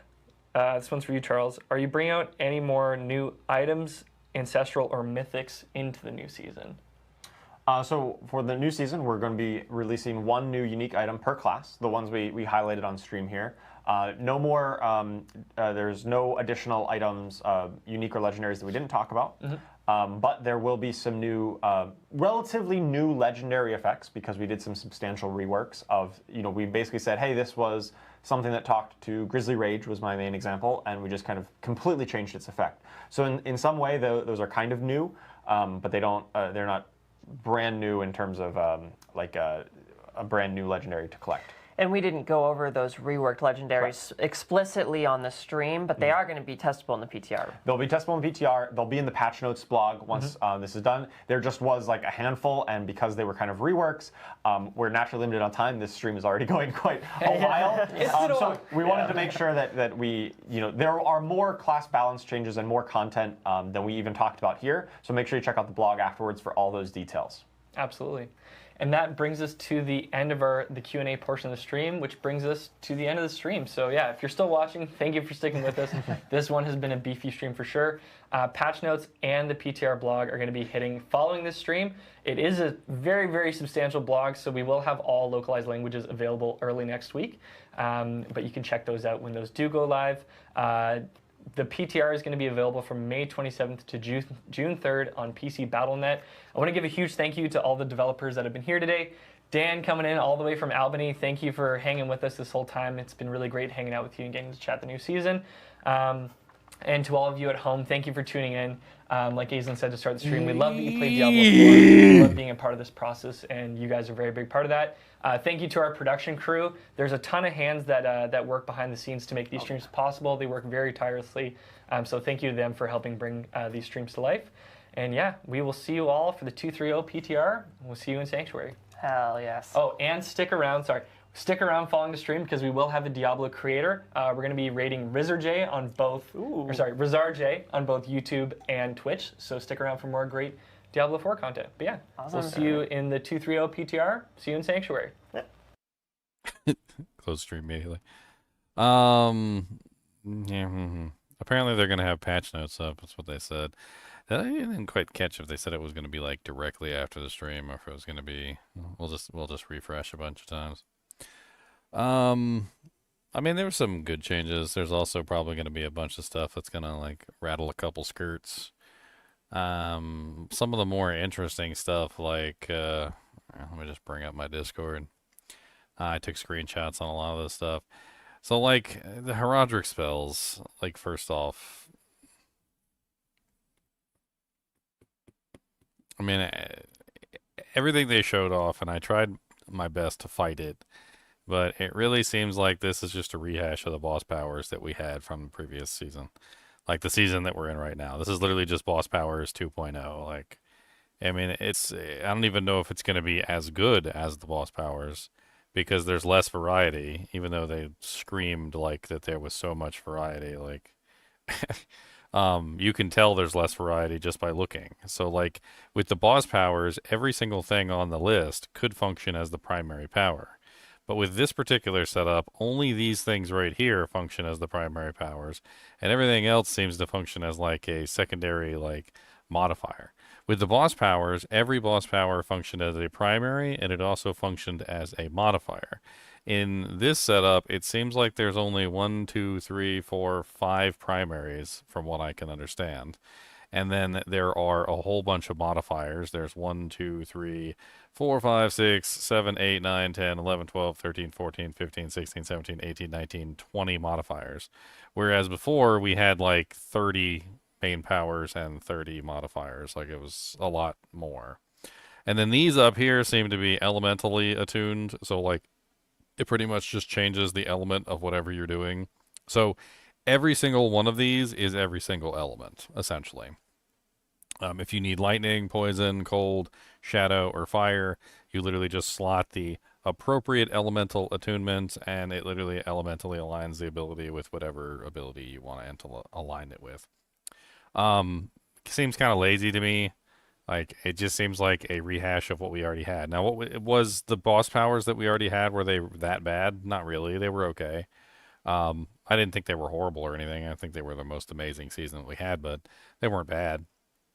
So rehashing the boss powers is probably going to be an all right season, but it also just kind of like, I don't know, like they definitely could have done better here. Like, where's the Herodric cube at? Like, where's the Kunai's cube? They talked a lot about like Nightmare Sigil stuff, and like I don't even know what to think about the Nightmare Sigil stuff. It's so I don't want to call it like unimportant. It's so unimportant. Like it's about as unimportant as you can get. Like eventually you're going to get to the point where you're demolishing Torment 4, and it doesn't take very long. And once you're demolishing Torment 4, you're going to be demolishing these nightmare dungeons too. And at a certain point, the only place in the game that's going to offer you any kind of like challenge is going to be the pits. And so these places are just going to be completely like the easiest. They're going to be the easiest thing in the world, basically. I don't know. Like some of the additional things that you can do in the Nightmare Dungeons would be fun. Like when they first added the treasure rooms to the Nightmare Dungeons, the new Nightmare Dungeons, it was definitely really cool.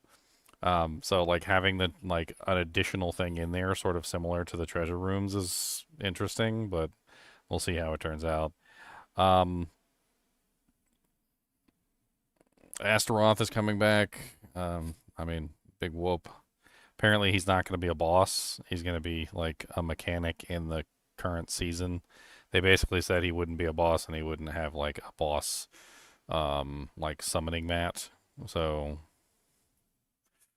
we did get a look at some of the powers, but like most of them seem to be very generic, like little things coming down from the sky, or little things following you around, or like a beam that connects to a pillar and you run around like burning everything with the beam.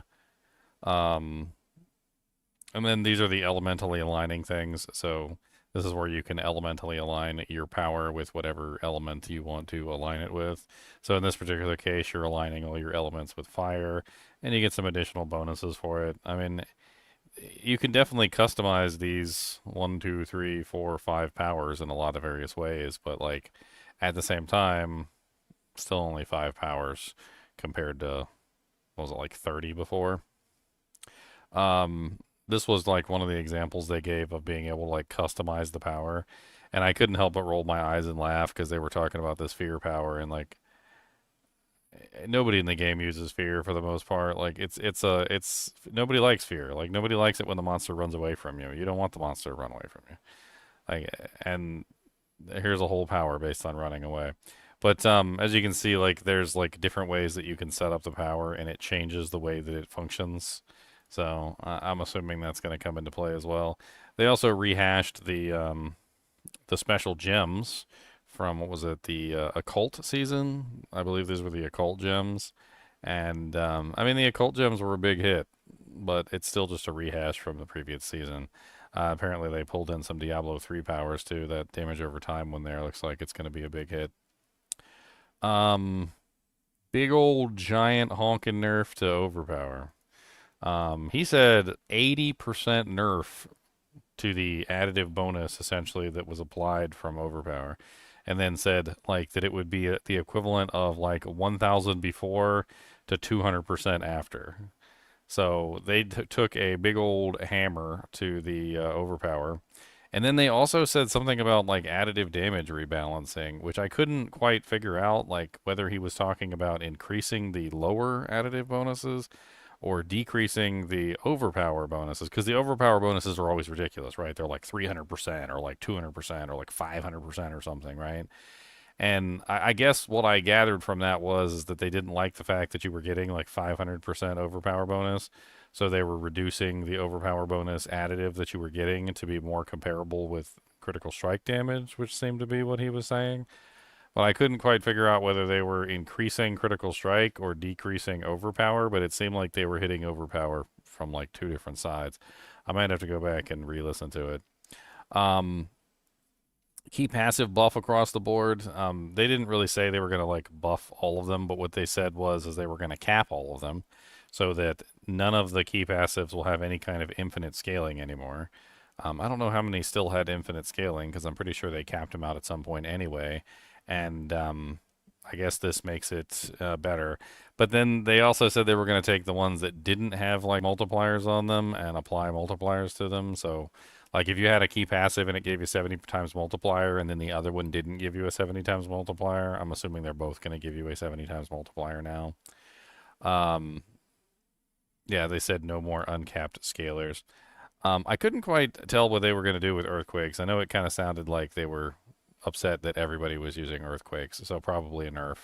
They seem to be nerfing pretty much all the meta builds, like every single one, like earthquake, blood wave, lightning spear, across the board. Like they don't like the fact that like the entire build becomes, hey, if you're not playing this one build in the like class, then you're doing it wrong. So they took offense to that.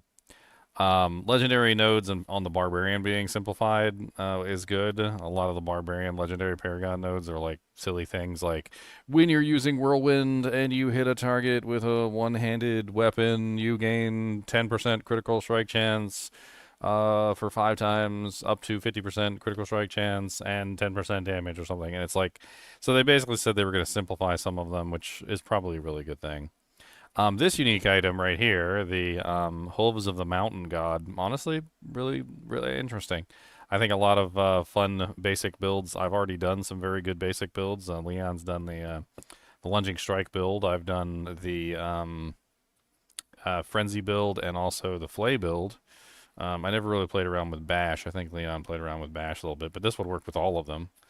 You could do any of them. You could do a Lunging Strike basic build. You could do a Flay basic build. You could do a friggin' Frenzy basic build. They would all work, and they would all be pretty crazy, I'm sure, because they're already pretty good. And according to them, they tripled the damage of pretty much all basic skills. So combined with the tripling of all basic skills and this, I imagine Barbarian Basic is going to be on the menu for Season 9. Cataclysm getting nerfed, Grizzly Rage getting buffed, and then the splashing poison puddles. They talked about the splashing poison puddles. This is this pulverized weapon. It did look kind of interesting. It's kind of like a werebear poison setup. Soul Rift getting nerfed because, well, everybody was using Soul Rift, and Blood Wave is already getting nerfed with the overpower change. And I'm assuming they also said they were going to be nerfing the Blood Wave pants, specifically the Indira's Memory, the ones that were causing the problem. They also introduced this really weird Necromancer item, and I couldn't figure out whether or not it was a good item or a bad item. I can't really tell. Like, the Skeletal Mages aren't really the strongest things in the world in the first place, and I don't know what to think about these things. Attacking 25 times without dying is pretty difficult, and then, like, getting 100 times multiplier and then shattering. I don't know what attacks occasionally shatter on impact. I'm assuming that means they do AoE damage. it takes away all of your other minions, but then gives you a minion for each minion sacrificed. Now, does that mean like 2 extra minions, or does that mean like you normally have 3 skeletons, so you get 3 more mages, and you get 1 golem, so that would be like 4 extra or something, or like if you're using the ability that gives you like an additional number of minions, does it count every single minion, and then you just have like a 10 or 15 or 20, like skeletal mages. The clip that they showed was really uninspiring. It was like 4 skeletal mages, and that was it. And I was like, oh, that looks really bad. I mean, I don't know if they just didn't set it up correctly, or like obviously putting things like skeletal mages attack twice, getting additional minions, obviously making sure you're not sacrificing the skeletal warriors and the golems so that you're getting the additional minions. I'm pretty sure 4 is like the base number or something, isn't it? Or is it 3? I can't remember. Like there was basically no additional like skeletal mages on their list. And then they barely even looked any different from regular mages. They teleported around a little bit, and they had glowy hands. Like I didn't know what to make of that, to be honest. Death Trap getting nerfed because apparently it's overperforming. They basically talked about like all kinds of poison damage and bursting venoms and stuff getting buffed, and Eagle Horn is apparently getting a buff for the rogue. And then they showed this thing, which was the Death Mask of a near Mictruck. I'm a little bit confused as to why this is so good. Like they kind of like really hyped it up as being amazing, but it takes the place of Harlequin Crest Shaco, like the Air of Perdition and various other items that are going to be really powerful in that slot. And all it's giving you is a 50 times multiplier. They didn't really say if it was like a stacking multiplier. Maybe it is a stacking multiplier. Maybe it goes up 50 times every time you spend your HP. And it also sucks your HP away. 10% of your life every single time you cast your ability. And I have used a item very similar to this that also consumed 10% of your life every single time you cast an ability. And let me tell you, it wasn't fun. You basically kill yourself in like, 10 attacks? Basically guaranteed. Of course, you can't actually kill yourself with the ability, but when you're sitting at 1 HP, it's going to be very difficult for you to stay alive. And then it gives you 50% attack speed. And the 50% attack speed does seem like a good buff, but then again, like you could be wearing Andariel's Visage, which gives you like, what is it, like 30% attack speed or something? I can't remember. There's a lot of various ways you can get attack speed, and you don't necessarily need attack speed from this helmet to make it work. So I'm not really sure about this one. Maybe testing will prove me wrong, but Sorceress, Lightning Spear getting nerfed, Burning apparently getting a rebalance, and they talked about like buffing up like Firewall and a couple other things. They made it seem like one of them was getting nerfed and like a couple of them were getting buffed. They specifically mentioned Firewall and I think one other, I can't remember what the other one was, as getting like a 25% increase to compensate for the rebalance. I don't remember what they said about Enlightenment. Huge Hydras. Huge Hydras was a pretty big hit. Like a lot of people were pretty excited about the Huge Hydras. They do look really powerful. I think they're going to be overpowered as all get out because right here it says for each head above 3 that it would have had, the Hydra instead grows larger and deals 100% times increased damage. That is 100% times per head, and if I am not mistaken, can't you get plus heads on like every piece of equipment and like massive amounts of damage? That basically means that is a lot of additional damage as far as I'm aware. I'll pull up the patch notes and we'll check these out in a second. Will you click on the patch notes? Thank you. The Spiritborn Hunter stuff didn't really seem all that impressive. I don't really know what to think about it. The pants did seem kind of cool, but the Thorns system, if you guys are interested in actually using these pants, I do have a video up that goes over how Thorns works on the Spiritborn, and I would highly recommend that you check that out before you decide to go into these pants, because Thorns does not function the way you think it does. It basically applies a completely separate hit that functions as your Thorns and doesn't stack with any of your other damage. It doesn't crit. It doesn't overpower. There's a lot of various things that you have to know if you're trying to go into a Thorns build, and these pants are almost definitely going to align with that video. I think we're pretty much at the point where let's take a look at the patch notes.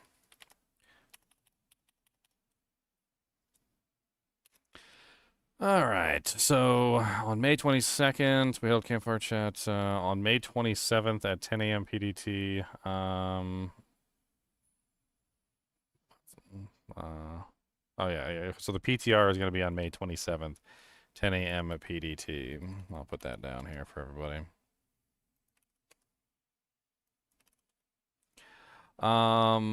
Where's the patch notes at? Patch notes right here.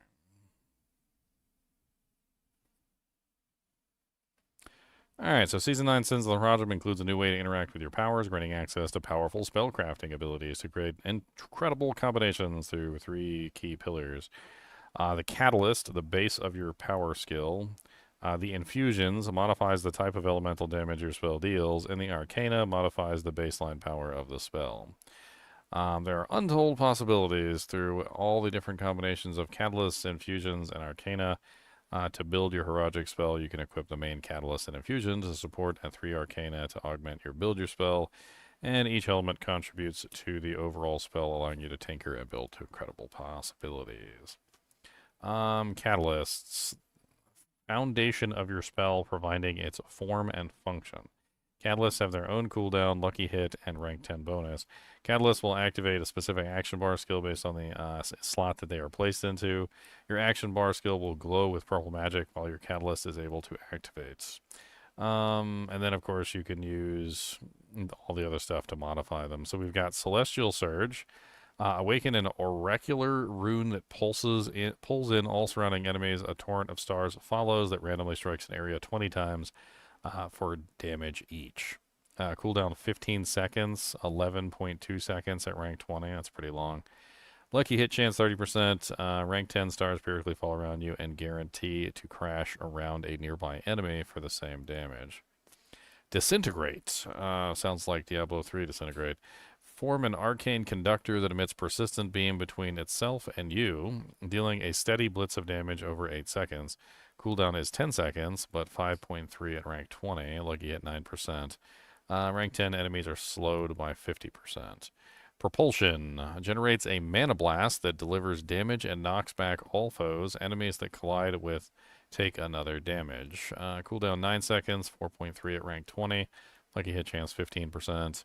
The rank 10 bonus is the knock 10 back is gargantuan, and enemies slammed into terrain by it form a lesser mana blast the first time it happens to them. Cosmic Anomaly.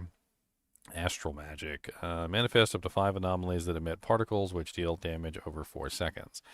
Active. Command your anomalies to converge and implode, dealing damage per detonation. Spawn rate every 5 seconds.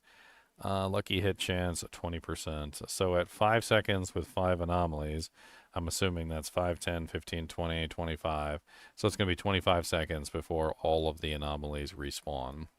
Rank 10, while at 5 anomalies, you are unstoppable, and the next implosion will deal double damage.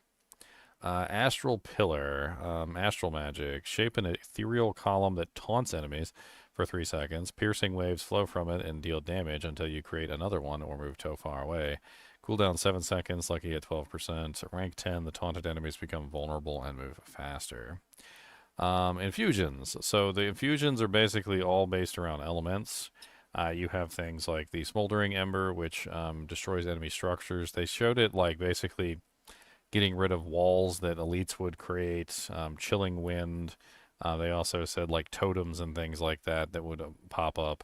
So essentially it just like deactivates like some of the enemy structures that are created. Has a 10% chance to ignite the ground beneath enemies, dealing 150% burning damage over 5 seconds. While equipped, your fire damage bonus is equal to that of your highest damage type bonus. Nebulous Extract, shadow damage and or corrupting damage. Enemies hit by it deal 5 to 10% reduced damage for 7 seconds. While equipped, your shadow damage bonus is equal to that of your highest damage bonus.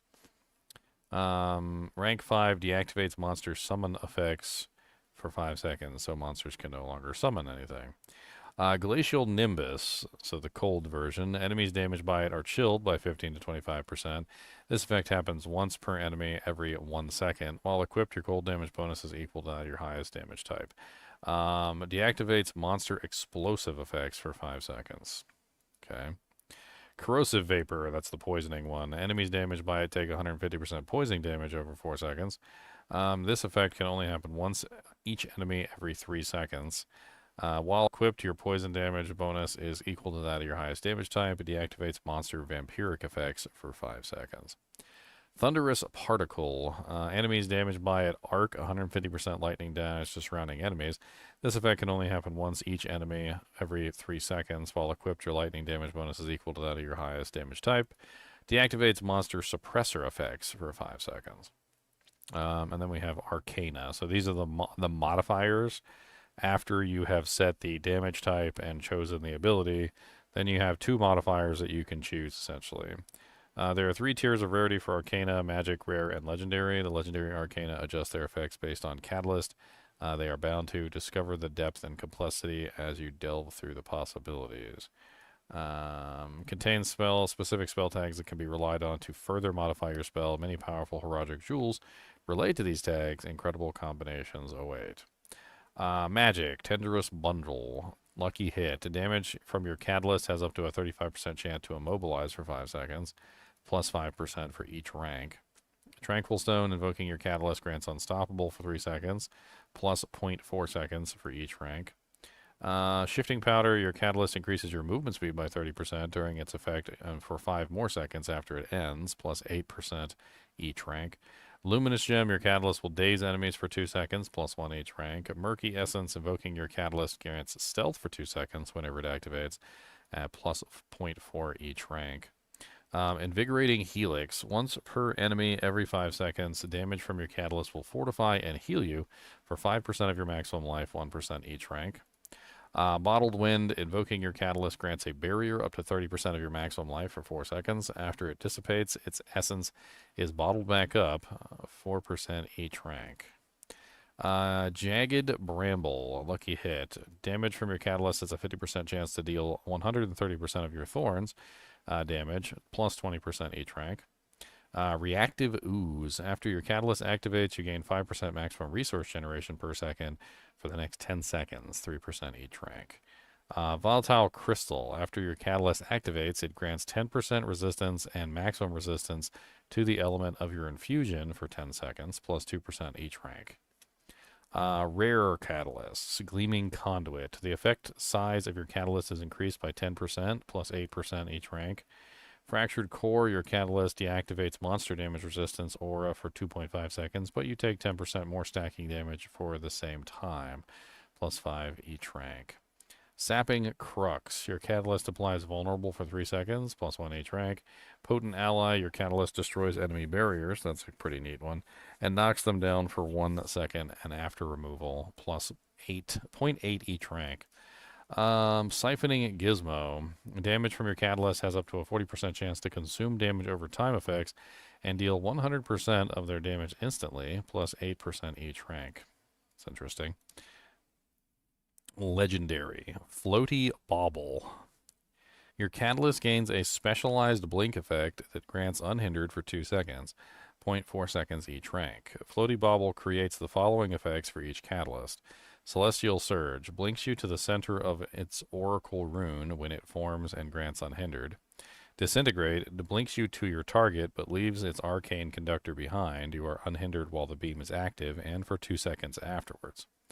Propulsion blinks you to the center of the blast and makes you unhindered for 2 seconds. The melee variant blinks you to the knocked back enemies. Astral Pillar blinks you to your focused destination and grants unhindered for 2 seconds while dropping the flare at your previous spot for ranged variants. Cosmic Anomaly blinks you to its implosion, grants unhindered, and cleanses all of your negative effects. That's interesting. Nightmare Orb. Your Catalyst gains a specialized fear effect that lasts 4 seconds, plus 0.4 each rank. For each Catalyst, it does different things. Celestial Surge. Stars fear unaffected enemies for 4 seconds after the fear ends. There is a 25% chance of another star to fall. Disintegrate. Fear unaffected enemies for 4 seconds. Killing affected enemies restores 5% of maximum life and primary resource. Propulsion. Removes enemies' vulnerable effects to fear effects unaffected enemies for 4 seconds. After fear ends, Lesser Mana Blast is formed. Astral Pillar. Every 9th wave fierce enemies for 4 seconds, Solar Flare automatically taunts and lures enemies that are feared. Cosmic Anomaly. Anomalies fear and apply 80% slow effect. Unaffected enemies they come in contact with. Frigid Heart. Your catalyst gains a specialized freeze effect that lasts for 3 seconds, plus 0.4 seconds each rank. Celestial Surge. The Oracle rune from the Celestial Surge explodes and freezes enemies. A second one forms after the Star Strike's end. Disintegrate. Your Disintegrate beams freeze all affected enemies for 3 seconds after you evade, and also grant 15% dodge chance for double that duration. Propulsion. Enemies that collide twice are frozen for 3 seconds. Astral Pillar. Flare. The flare freezes surrounding enemies for 3 seconds when removed. Each freeze increases your lucky hit chance by 10% for 5 seconds, up to 25% bonus. Cosmic Anomaly. Anomalies have a 20% chance to preserve themselves instead of imploding and freeze surrounding enemies. Pressurized Steam. Your catalyst gains a specialized stun effect that lasts for 1 second, plus 0.4 each rank. Pressurized Steam creates the following effects for each catalyst. The stars have a 25% chance to stun and are guaranteed to critically strike stunned enemies. Disintegrate. After being invoked, Disintegrate stuns each enemy it damages 1 time. This stun applies 100% more stagger to bosses. Propulsion. Enemies slammed into terrain by propulsion are stunned and have a chance to miss their next 2 attacks. Astral Pillar. Waves have a 30% chance to stun for 1 second and are guaranteed to overpower stunned enemies. Cosmic Anomaly. The particles from your anomalies deal their damage instantly and have a 25% chance to stun. Bloody Charm. Gains a specialized execute effect for non-boss enemies with 10% or less life, plus 2% each rank. The Moon's impact executes non-boss enemies with 10% or less life. Successful executions reduce your cooldowns by 2 seconds. 10%? Like, what is that? Well, why so low? I mean, any non-boss enemy that has 10% or less life is dead. They're already dead. Like, I don't need to execute them. They're dead. Successful executions reduce your cooldowns by 2 seconds, which probably won't even happen because they're probably just going to get one shot. Disintegrate. Non-boss enemies with 10% or less life are immediately executed. This threshold is doubled for non-elite enemies, so a whole 20%. All right. The Mana Blast from Propulsion will execute non-boss enemies with 10% or less life. Successful executions reset it. Astral Pillar will launch additional waves toward executable non-boss enemies to execute them. Cosmic Anomaly executes non-boss enemies with its implosion. Successful executions increase your attack speed by 20% for 8 seconds. There's nothing really here that I was like too impressed with, if I'm being perfectly honest. Like, I looked at everything on here, and nothing on here really like struck out at me as like amazing. I mean, yeah, you could customize all this stuff, make it whatever element you want. I think the only thing that even looked like remotely interesting was the one that like pulled your bleed and like applied damage, which was a jagged bramble, which applies your thorns, and then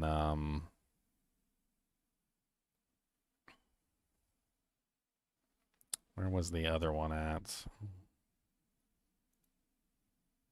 Damage over time. Tyrant Bane. After you deal damage over time to an enemy. No, that's one of the new things. I mean, that is one that like will eventually be powerful, but that's Jewel, if I remember correctly. Not one of the powers. There was one of them over here that, here it is. Lucky hit, damage from your catalyst has up to a 40% chance to consume damage over time effects and deal 100% of their damage instantly. Siphoning Gizmo seems interesting, and Jagged Bramble seem interesting. A lot of these are just kind of meh. Like a little bit of attack speed, like whoopity-doo. Like a little bit of movement speed, whoopity-doo. Like they're kind of bland. There's a couple interesting ones, like maybe like 2 or 3 interesting ones, but I don't really know what to think about those powers. Explore Heraldric Strong Rooms. Descend into micro dungeons that hold powerful rewards and potent enemies. Delve into Herodic tombs and fight your way out. Use your Wayfinder to search these rare repositories of Herodic knowledge, then fight your way through the bloodthirsty demons within. Once the strong room is unsealed, there will only be a limited amount of time to complete strong room before the valuables are sealed away forever.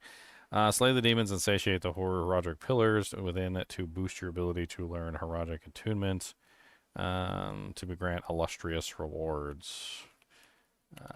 There's ways to improve your challenges by increasing difficulty. Upgrade your Wayfinder using Herodic files. Increase the ability to locate the strong rooms. Once in the strong room, you'll have a few decisions to make. Initiate the Herodic artifact and slay the enemies to complete the initial ritual.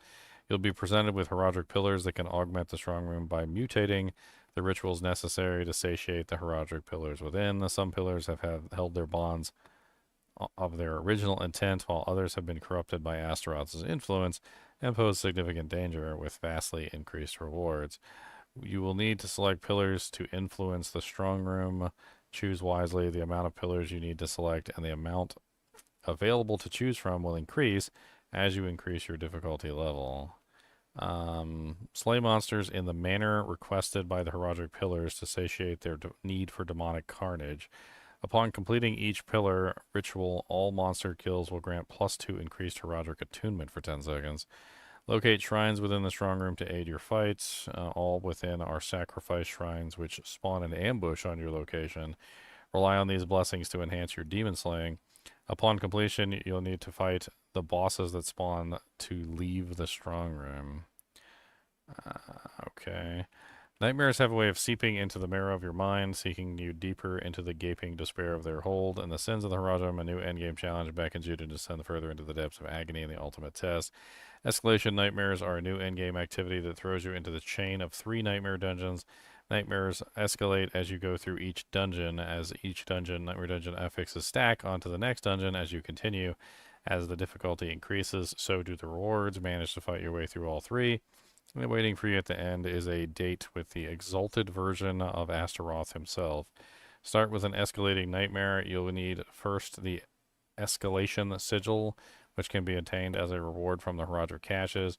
Granted from the strong room starting in Torment 1, activating the dungeon sigil grants you access to the first nightmare dungeon in the chain. Upon completion of the nightmare dungeon and escalation, a Herodic portal will spawn the display of the affix information for the next dungeon. On completion of the third sequential nightmare dungeon, you'll finally be transported to Astaroth's lair. And then you got the goodest boy to kill. Dungeon content for all realms. New Nightmare Dungeon affixes. They look like old Nightmare Dungeon affixes combined with some new ones, like the Herodic ones from the thing, but like Avenger, Empowered Elites, like Suppressing Elites, Monster Barrier, all that stuff is old. Like they had a bunch of the old ones on there too. The Herodic Strong Room, Treasure Breach, and Herodic File, I thought that was like seasonal stuff, but I guess that's going to be added into the base game. Herodic Reserve spawn in loot chests with specialized rewards. Reward gem fragments, gold, obols, seasonal currency, and resources. Equipment Delve spawns in collectible items which upgrade a cache of equipment when found. Rewards weapons, jewelry, and armor. Power Shrines spawn additional shrines in the specified type. This spawns the following shrines: Artillery, Blast Wave, Channeling, Lethal, and Protection. Miscellaneous, Forgotten Wisdom experience will have a chance to spawn on kill, and an experience well will spawn somewhere in the dungeon. That's nice. The experience wells are good. Increased experience motes on kill. Treasure Breach, a number of gilded gremlins will evade the dungeon. Then they have the Herodic Jewels. Known for their incredible ability as mages, the Haradrim possess the ability to refine stone into powerful artifacts to aid them in their quest. Upon reaching Torment 1, Herodic tomes can appear as rewards from completed strongholds. This sounds exactly like the occult. So you find the books, and the books allow you to craft the jewels, and then you need to collect the specific things, which means you probably need to craft them in order too. So there's probably going to be magic, rare, and unique ones as well. The following Herodic jewels are available. Seal of Control. While you have 2 or more Arcana from the School of the Control equipped, to gain 45% control duration and 30% lucky hit chance. Seal of Power. While you have 2 or more Arcana from the School of Power equipped, gain 25% movement speed and 15% critical strike chance. Seal of Denial, while you have 2 or more Arcana from the school Denial equipped, gain 30% times more Barrier, Fortify, and Thorns. Heraldric Crest, for each Arcana for a unique school you have equipped, gain 5% damage reduction and 1% maximum resistance to all elements. Reverie Horn, after you injure or kill an enemy, your summons are empowered, growing larger and deal 30% times increased damage for 4 seconds. Scornful Light, you deal 20 times increased damage and take 10% more elemental damage.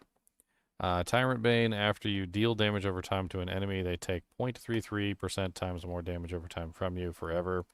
That obviously looks really good for any damage over time build. Liminal Echo, if you would take fatal damage, instead prevent that damage, invoke Propulsion, and become invulnerable for 3 seconds. This can only occur once every 75 seconds. Idle from Below, you gain 6% times a primary stat and 8% maximum life.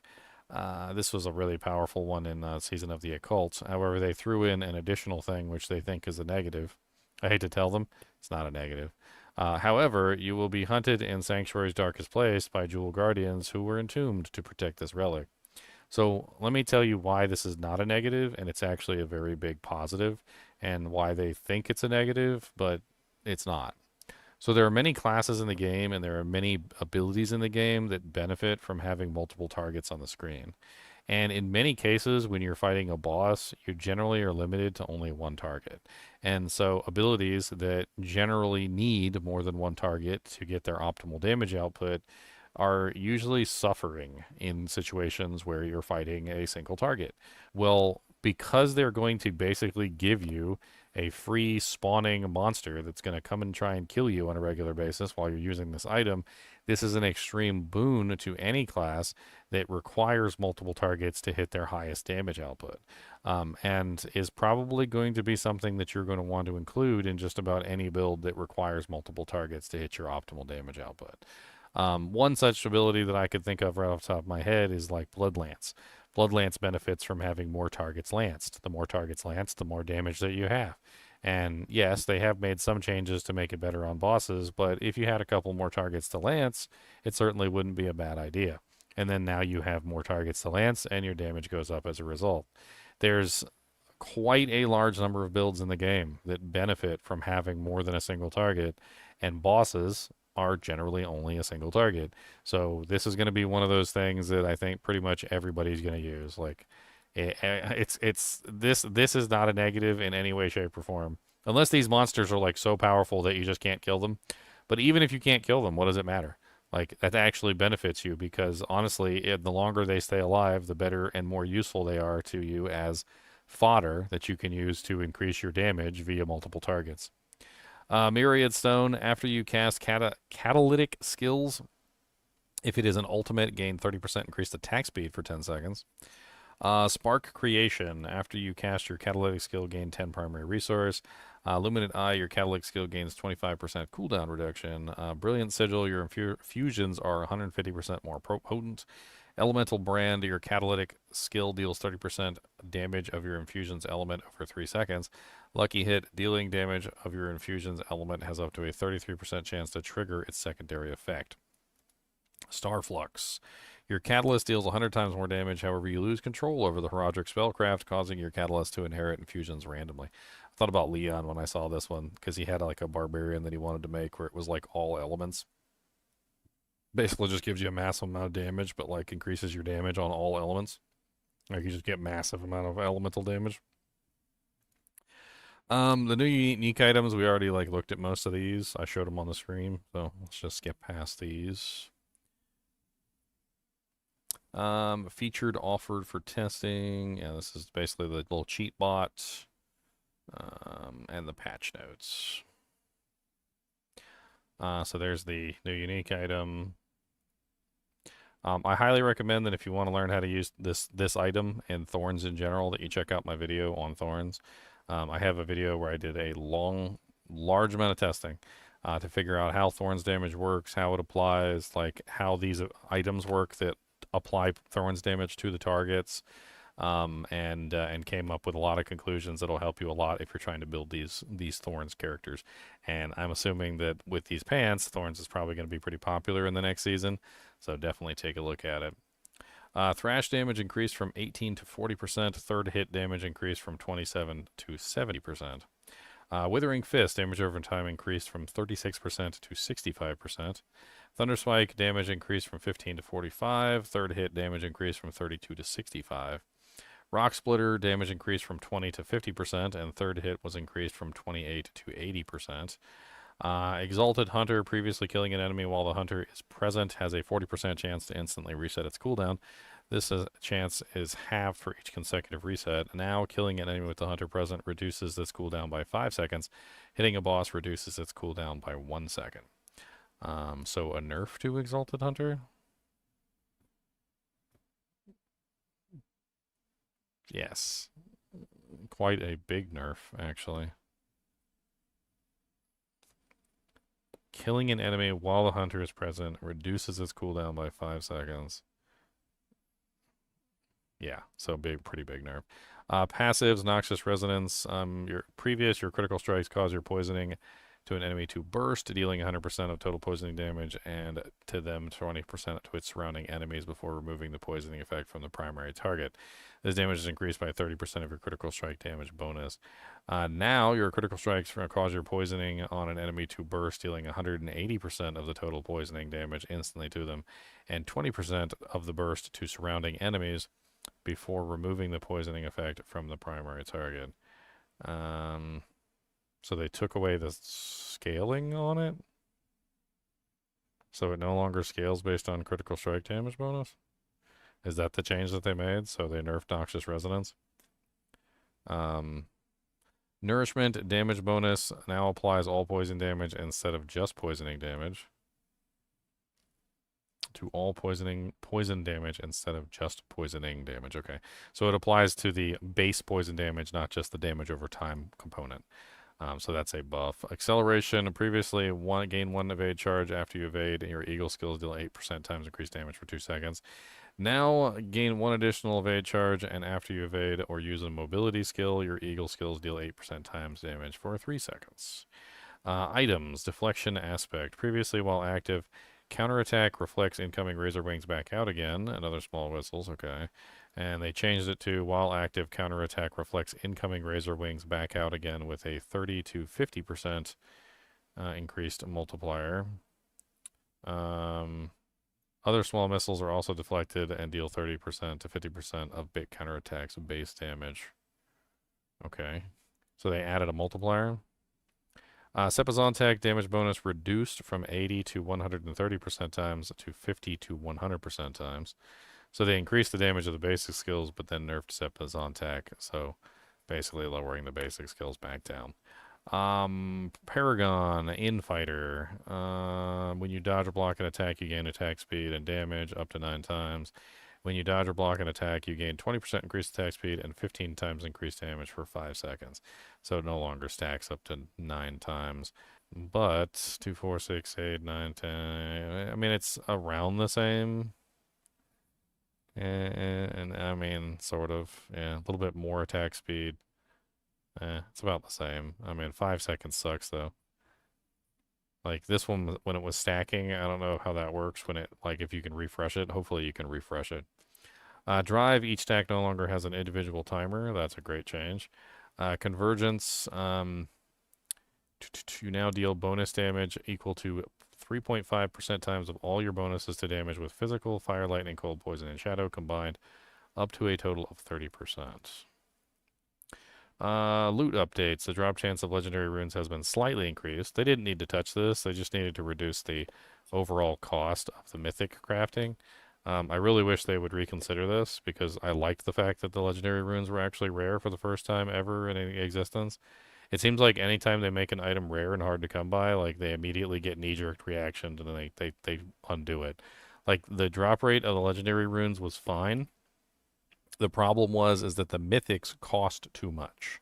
All they needed to do was bring down the cost of the mythics, leave the drop rate of legendary runes the same, and everything is fine. Lair boss have an additional small chance of dropping a legendary rune, and all Undercity runs now reward at least 1 rune. Undercity Kuros runes tribute drop rate slightly reduced across the board. how Tribute was stockpiling heavily in players' inventory. I mean, yeah, there's a million tributes in our inventories. Rewards more runes per attunement, scaling with lower torment level. Tribute of Titans, drop rate significantly reduced from layer bosses. Drop rate heavily increased from all randomized tribute sources. Now when a player gets a random tribute in torment difficulty, there's an equal chance to reward either a Tribute of Harmony or a Tribute of Titans.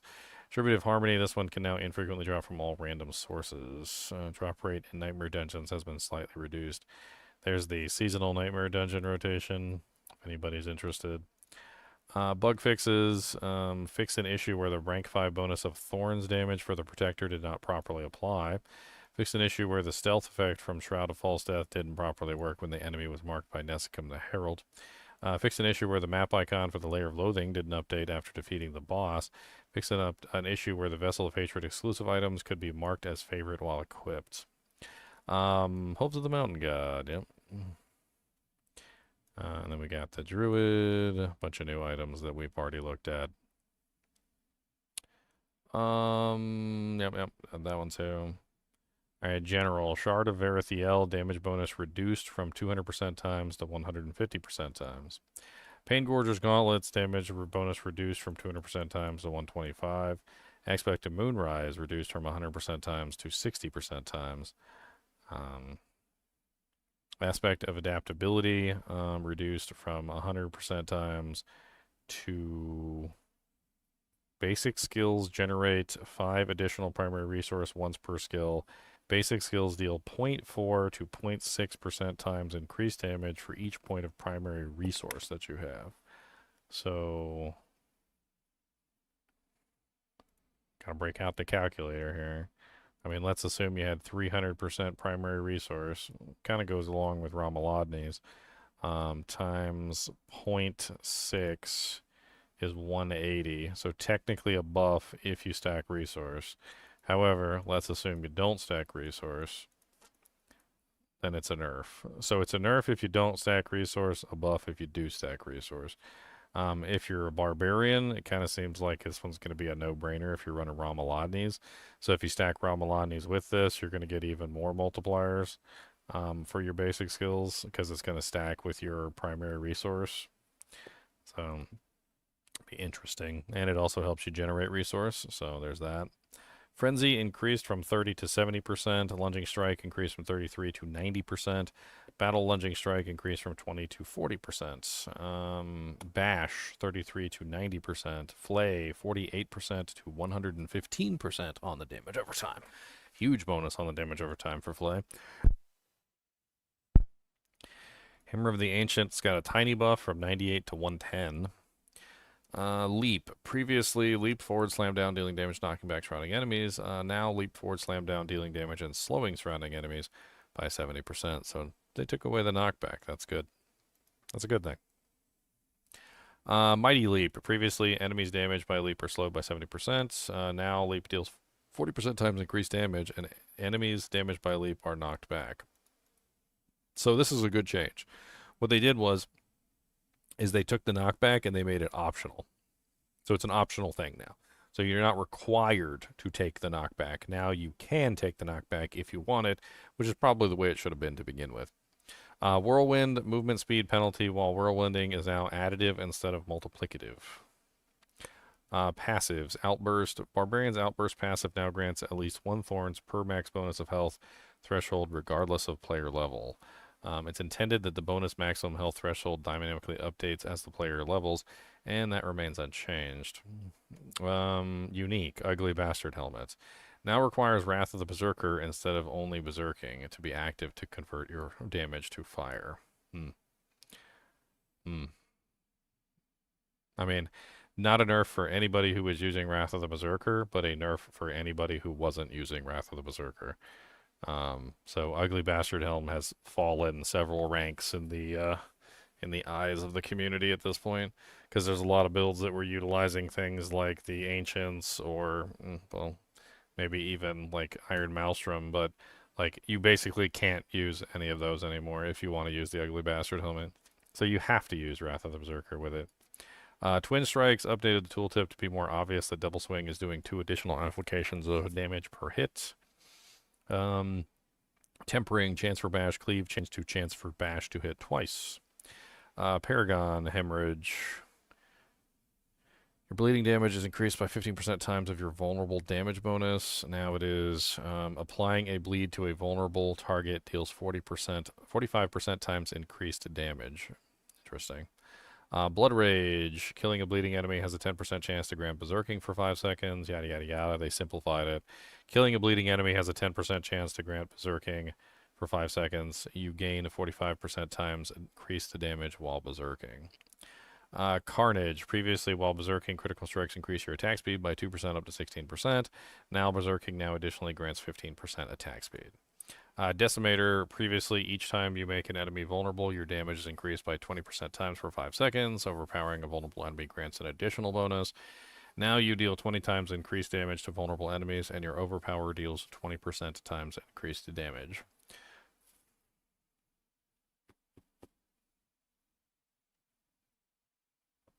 Is that a nerf?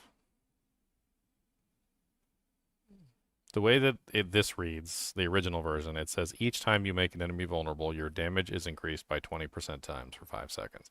It doesn't necessarily say there's any cap to it or that it can't stack. This one literally just says you get 20% increased damage to vulnerable enemies, which precludes any kind of ability for it to stack or like make multiple times. Maybe I'm reading this one wrong and maybe it was just worded incorrectly, but it makes it sound like you can stack the 20% time bonuses because it's saying each time you make an enemy vulnerable, your damage is increased by 20% times for 5 seconds. No, okay, wait a minute. I think I understand what they're saying. So every time you make any enemy vulnerable, you get a 20% damage increase. This one's just saying you get 20% increased damage to vulnerable enemies, so they're functionally the same. There's no change whatsoever. In fact, it doesn't really change at all. They actually took the timer away from the overpower one too. And they made it more common, so you don't have to overpower a vulnerable enemy, you just get it all the time. Flawless Technique, damaging enemies with one-handed weapons increases your critical strike chance up to 8%. This can only happen once per kill skill cast. They changed it to consecutive attacking with the same weapon increases your critical strike chance by 15% for 4 seconds. Force of Nature, your earthquakes have a 75% chance to spawn dust devils, and you get bonus damage, and yada, yada, yada. Now it's your earthquakes deal 45% times increased damage and have a 75% chance to spawn a dust devil every second that deals 180% weapon damage. It looks like they took the scalar away from Force of Nature. That's a pretty big nerf to the earthquakes. They basically just took the scalar away. Earthquake damage is increased by 40% of your damage versus close bonus up to a maximum of 200%. Yeah, so they took the 200% damage bonus away. Pretty, yeah. So, yeah, Force of Nature got nerfed into the dirt. Druid Earth Spike increased 19 to 90%. Wow, big buff. Wind Shear increased 20 to 60%. Storm Strike increased 20 to 60%. Maul increased 26 to 80%. Claw increased 28 to 80%. Fierce Claw increased 20 to 40%. Pulverize increased from 92 to 110%. Previously, your next Pulverize will overpower every 12 seconds while you remain healthy. Now, every 10 seconds, your next Pulverize will overpower, and you don't have to remain healthy. Enhanced Debilitating Roar Fortify amount increased from 22 to 30%. Innate Debilitating Roar damage bonus increased from 15 to 25%. Grizzly Rage damage bonus per second in form increased from 3 to 4%. Prime Grizzly Rage. Grizzly Rage makes you unstoppable for 6 seconds, and you are unstoppable while Grizzly Rage is active. So it's just permanent unstoppable while you got Grizzly Rage. Passives, Toxic Claws. Previously, Shred and Lacerate deal, blah, blah, blah. They basically nerfed the crap out of that ability. Now you deal 5, 10, or 15% increased poison damage. Well, that's pretty nice. Just a straight bonus poison damage. But, like, the whole thing with Toxic Claws was it was applying poison damage on the abilities, and so I guess they just gutted the original Toxic Claws entirely. Vigilance damage reduction reduced from 21% to 15%. Abundance basic skill spirit regeneration bonus increased from 30% to 45%. Nature's Fury, casting or channeling an earth skill has a 40% chance to trigger a free storm skill of the same category and vice versa.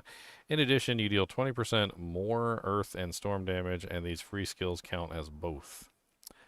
So they added a 20% increased bonus damage on Nature's Fury. That's kind of nice. Ursine's Strength gained 30% maximum life, 20% more damage, and 100% overpower bonus while in Werebear form and for 5 seconds after leaving it. Legendary Aspects, Ursine Horror was changed to Pulverize is now an Earth skill, and after it empowers your Earth skill, cooldowns are reduced by 4 seconds. Mangled, while in Werebear form, you gain 5 to 10% maximum spirit regeneration per second of the Rabid Bear. While Grizzly Rage is active, your direct damage is converted into poison damage. You deal 40% more poison damage, and you passively spread rabies. That's pretty cool. So, all of your direct damage as a Grizzly Bear, or while Grizzly Rage is active, is converted into poison damage, which turns you into like a poison werebear beast. That's actually really cool. I think that might be one of the few things I've seen so far that would probably make for a very fun build, doing like a poison werebear. That sounds very interesting. Runeworker's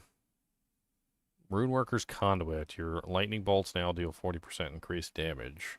So they took away the 15% times for every 100 willpower. Pretty big nerf because you could get that really high.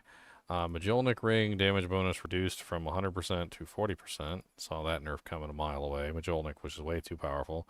It was like one of the best rings you could put on any druid, and like pretty much precluded the use of any other ring in that slot and locked you into Cataclysm. And they were talking about nerfing Cataclysm and trying to get people away from Cataclysm, and the easiest way to do that is to fix the main source of the problem, which is the Majolnik Ring. So I saw that coming. Necromancer Reap, 20 to 50%. Hemorrhage, 40 to 80%. Decompose, 60 to 150%. Enhanced Decompose, 40 to 100%. Decompose buffs. Bone Splinters, 15 to 30%. Soul Rift. Soul Rift no longer grants barrier, and damage bonus on Prime Soul Rift reduced from 75 to 15%. Wow. Affliction, damage bonus capped at 400%. Ossified Essence. Your essence generation is increased by 50%, and your bone skills deal 0.5% increased damage for each point of essence you have when cast, up to a 100% times. Current bonus X%, so it shows the bonus. Doesn't look like they nerfed it. Looks like they made it better. Looks like they made it better. Shadow Blight, base damage increased from 60 to 200%. Damage scaling reduced from 100 to 20. Damage bonus capped at 300%, now also scales with shadow damage. Wrathma's Vigor overpower bonus reduced from 120 to 100%. Legendary Aspects. Aspect of the Swelling Cursed, renamed to Aspect of Decaying Humorous. Your bone skills now deal shadow damage instead of physical. Enemies take 15 to 25% increased shadow damage after being hit with a bone skill. That sounds pretty fun. Of Plunging Darkness, Bone Prison now is a darkness skill and spawns a pool of blight for 6 seconds. Your blight deals 60% increased damage while Bone Prison is active. That's a good change. Blighted, previously you deal 55% times increased damage for 6 seconds after Shadow Blight key passive damages enemies 10 times. Now, consecutive hits with Shadow Blight key passive deal 25% times increased damage for each hit, resetting 6 seconds after the first hit. Blood Soaked. Blood Mist leaves a trail of desecrated ground that lasts for 8 seconds, dealing 35 to 55% corrupting damage per second. Gain 30% movement speed while Blood Mist is active and standing on desecrated ground. Is now a mobility aspect rather than an offensive aspect. Of Creeping Mist, renamed to Creeping Cadaver. Consuming a corpse increases your movement speed by 40% for 8 seconds. Coldbringer's time between Blizzard class casts reduced from 6 to 4. Unique items, Deathless Visage, echo damage reduced from 80 to 40. Indira's memory bonus for damage reduced from 80 to 40. Bloodless Scream, your darkness skills chill enemies for up to 100% and deal 100 to 200% increased damage to frozen enemies and bosses. Every 800 times you damage enemies with darkness skills, all nearby enemies are feared for 0.25 seconds before freezing for 3 more seconds. Okay. Bloodbath, overpower damage bonus reduced from 100 times to 40 times. Rogue skills, Puncture increased from 21 to 45, Heartseeker increased from 24 to 50, Forceful Arrow increased from 33 to 50, Invigorating Strike increased from 45 to 65, Blade Shift increased from 30 to 45%. Enhanced Dance of Knives, meters required to gain charges increased from 30 to 34. This will slightly increase the movement speed requirement needed to make Dance of Knives infinite. Supreme Death Trap. Damage to enemies who resist pull is reduced from 180 to 60. Now properly damages unstoppable enemies. Deals twice as much damage instead of an extra hit from the rank 5 pull. Improved Flurry. Previously dashes to the target, heals maximum life. Casting Flurry now dashes to the target and heals you for 10% maximum life over 1.5 seconds. Subverting Concealment. Breaking Concealment causes all skills for 4 seconds to be granted critical strikes and makes enemies vulnerable for 3 seconds. So on half the time on the vulnerable from the original, and half the critical, so they basically nerfed that by point. Wait, 4 seconds. All skills with 4 seconds to be granted critical strikes. Okay, yeah, they reduced it by 2 seconds on the all skills critical strikes and 3 seconds on the vulnerable.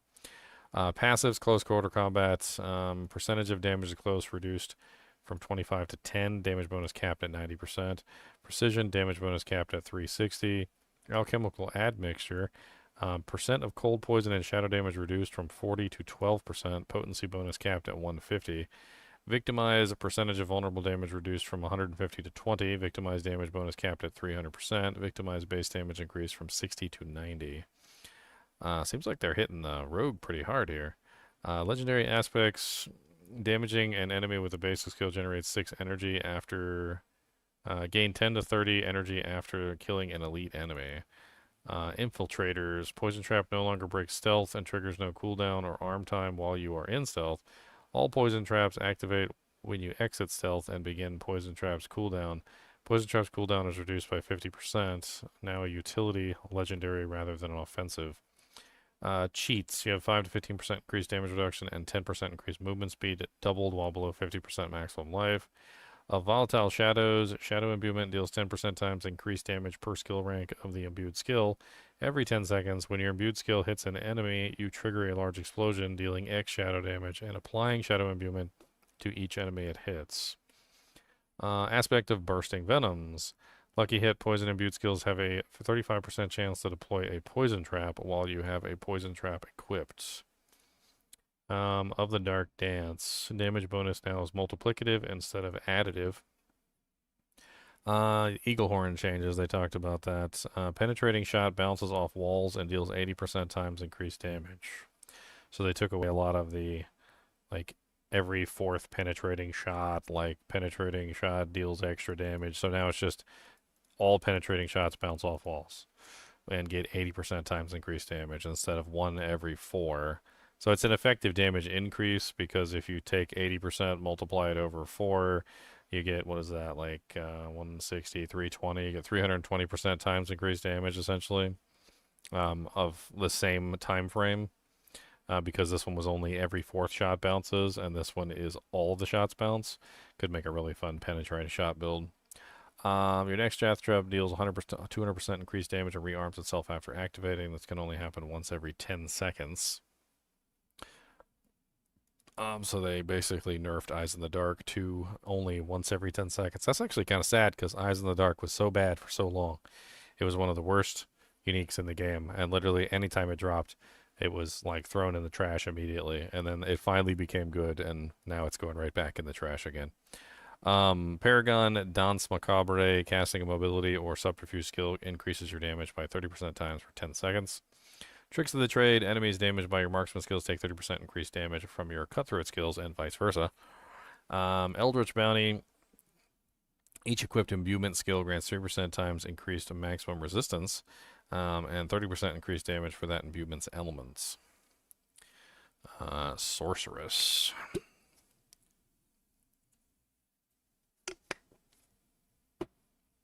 Damage increased from 38 to 90% on Frostbolt.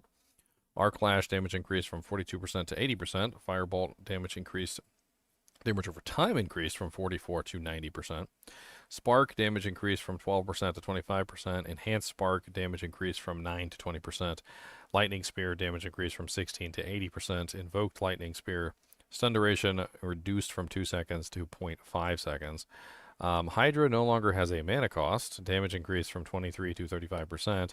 Lucky hit chance increased from 2.5 to 5%. Firewall base damage increased from 230 to 300%. Incinerate damage increased from 120 to 150%. Maximum ramp up damage increased from 162 to 203. Inferno damage increased from 354% to 425. Passives, Combustion. Your burning effects deal 50 times increased damage, so a 10% reduction, and an additional 20 times percent of your burning damage and damage to burning target bonuses up to 100%. So they capped it, and they also reduced it by 5% per burning damage target bonus. So 20% times, 25% to 20% times, and then they capped it as well. Vera's Mastery, while charged, critical strikes have a 25% chance to arc lightning damage up to 3 other surrounding enemies. If there are no other targets, you hit the target again for 300% damage. Well, that's interesting, although they reduced it by 200%, but then increased the percent chance of the arcing. Could effectively work out to be about the same if the percent chance increases enough to cause it to happen more often, I guess. Enlightenment, previously 25 times damage, 45 mana regeneration, and 20% attack speed. Now 70 times damage, 45% mana regeneration, and 30% attack speed. So they upped the damage, kept the mana regeneration the same, and upped the attack speed. Legendary aspects, casting Hydra now consumes all your mana to increase its damage by 2.5% per mana spent. So you get a big boy mana, a big boy Hydra. Aspect of 3 curses, renamed to Flashfire aspect, increases the critical strike damage of pyromancy skills by 25 to 45 times. Double this bonus against healthy targets. Can't see what they changed. Oh, they basically just changed it from Fireball and Meteor only to all pyromancy skills. Okay, it's a good change. Battlecaster's aspect, maximum stacks increase from 5 to 10. Shivering aspect, updated wording to reference how much chill or staggering they have to build up instead of how much they are chilled or staggering. Aspect of splintering energy, critical hits with lightning spear causes the spear to arc to the target and up to 5 other enemies, dealing 60% times of normal damage, so a reduction of 40% there.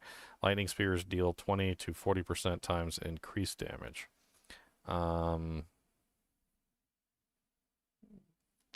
Actually, they basically took away the scalar, didn't they? So they just took away the critical strike damage scalar entirely, and now it just gives you a flat 60 times multiplier, and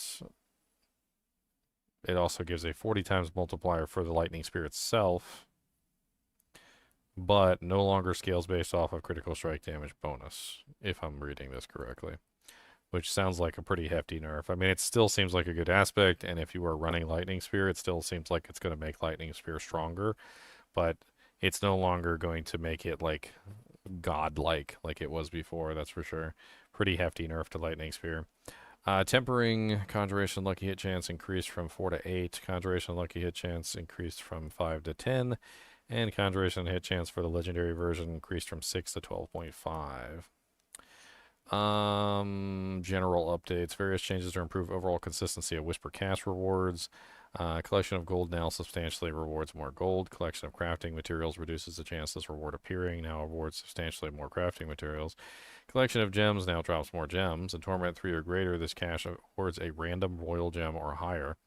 HellTide Kickstarth now drops significantly more cinders. Nightmare Dungeons completion rewards no longer drop magic and rare items in Torment and difficulties. Infernal Hordes, the material cast now awards more gems. World bosses are now guaranteed to drop an Infernal Compass. Crafted caches, ring and amulet caches at the jeweler have been combined into a single jeweler cache. The jeweler cache provides 2 legendary amulets, 3 legendary rings, and previously each ring and amulet cache respectively offered a single item. The cost of this cache was reduced from 100k fragments, ring fragments, 150k to Amulet to only cost 30k fragments. The Blacksmith Cache now grants 5 item drops up from 1, and the resource cost has been increased proportionally. General Ancestral Chance now scales with the difficulty tier. They talked about that, so it should be easier to get Ancestrals if you're in Torment 4. Difficulty or new affixes. Spawns loot in chests with specialized rewards, gems, gold, obols, seasonal currency, and resources. So this one's weapons, jewelry, armor, and this one's shrines. So you get specific shrines all over the place. And then this one is apparently EXP orbs, which could be kind of interesting. Treasure Breach. Several treasure goblins have invaded the dungeon. That sounds like fun. Miscellaneous summons such as Druid Companions and Necromancer Minions now inherit Lucky Hit and Overpower bonuses. Any unintentional instances of the Met rune, which was removed before Season of Hatred Rising, have been converted to a Yam rune. Adjusted multiple tooltips across the game to clarify the difference between Drain and Consume. Added 3 loading screen tips to help players understand the difference between spending, draining, and consuming resource. Spending resource is the act of casting skills, and your resource is being reduced by an amount. Some mechanics in the game interact with spending. An amount spent can be reduced with the resource cost reduction stat. Consuming a resource counts as spending the resource for the purposes of interacting with ability mechanics. The amount consumed is fixed and cannot be lowered by resource cost reduction. Draining resource does not count as spending for the purposes of interacting with ability mechanics. The amount drained is fixed and cannot be lowered by resource cost reduction. Bug fixes. Barbarian fixed an issue where Fighter's Mighty Throw extra pulses would deal twice as much damage as intended. Fixed an issue where Fighter's Mighty Throw would grant its barrier without putting points into the upgrade. Fixed an issue where the Barbarian's Fighter's Mighty Throw would snapshot bonuses when swapping weapons. Fixed an issue where the Earthquake damage buff from the Executioner's aspect remained after removing the item. Fixed an issue where the Ugly Bastard Helm would occasionally not increase some sources of fire damage.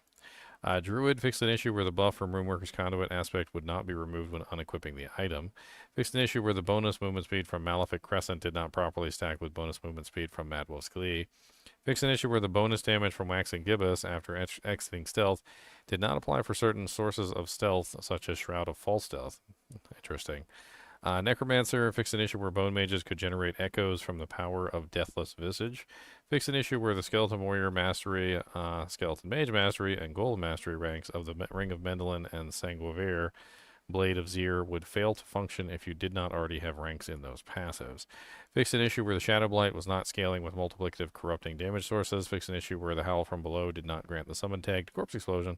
Fixed an issue where some of the Book of the Dead upgrades would occasionally stop working. Fixed an issue where Decompose would not spawn corpses when used against certain enemies.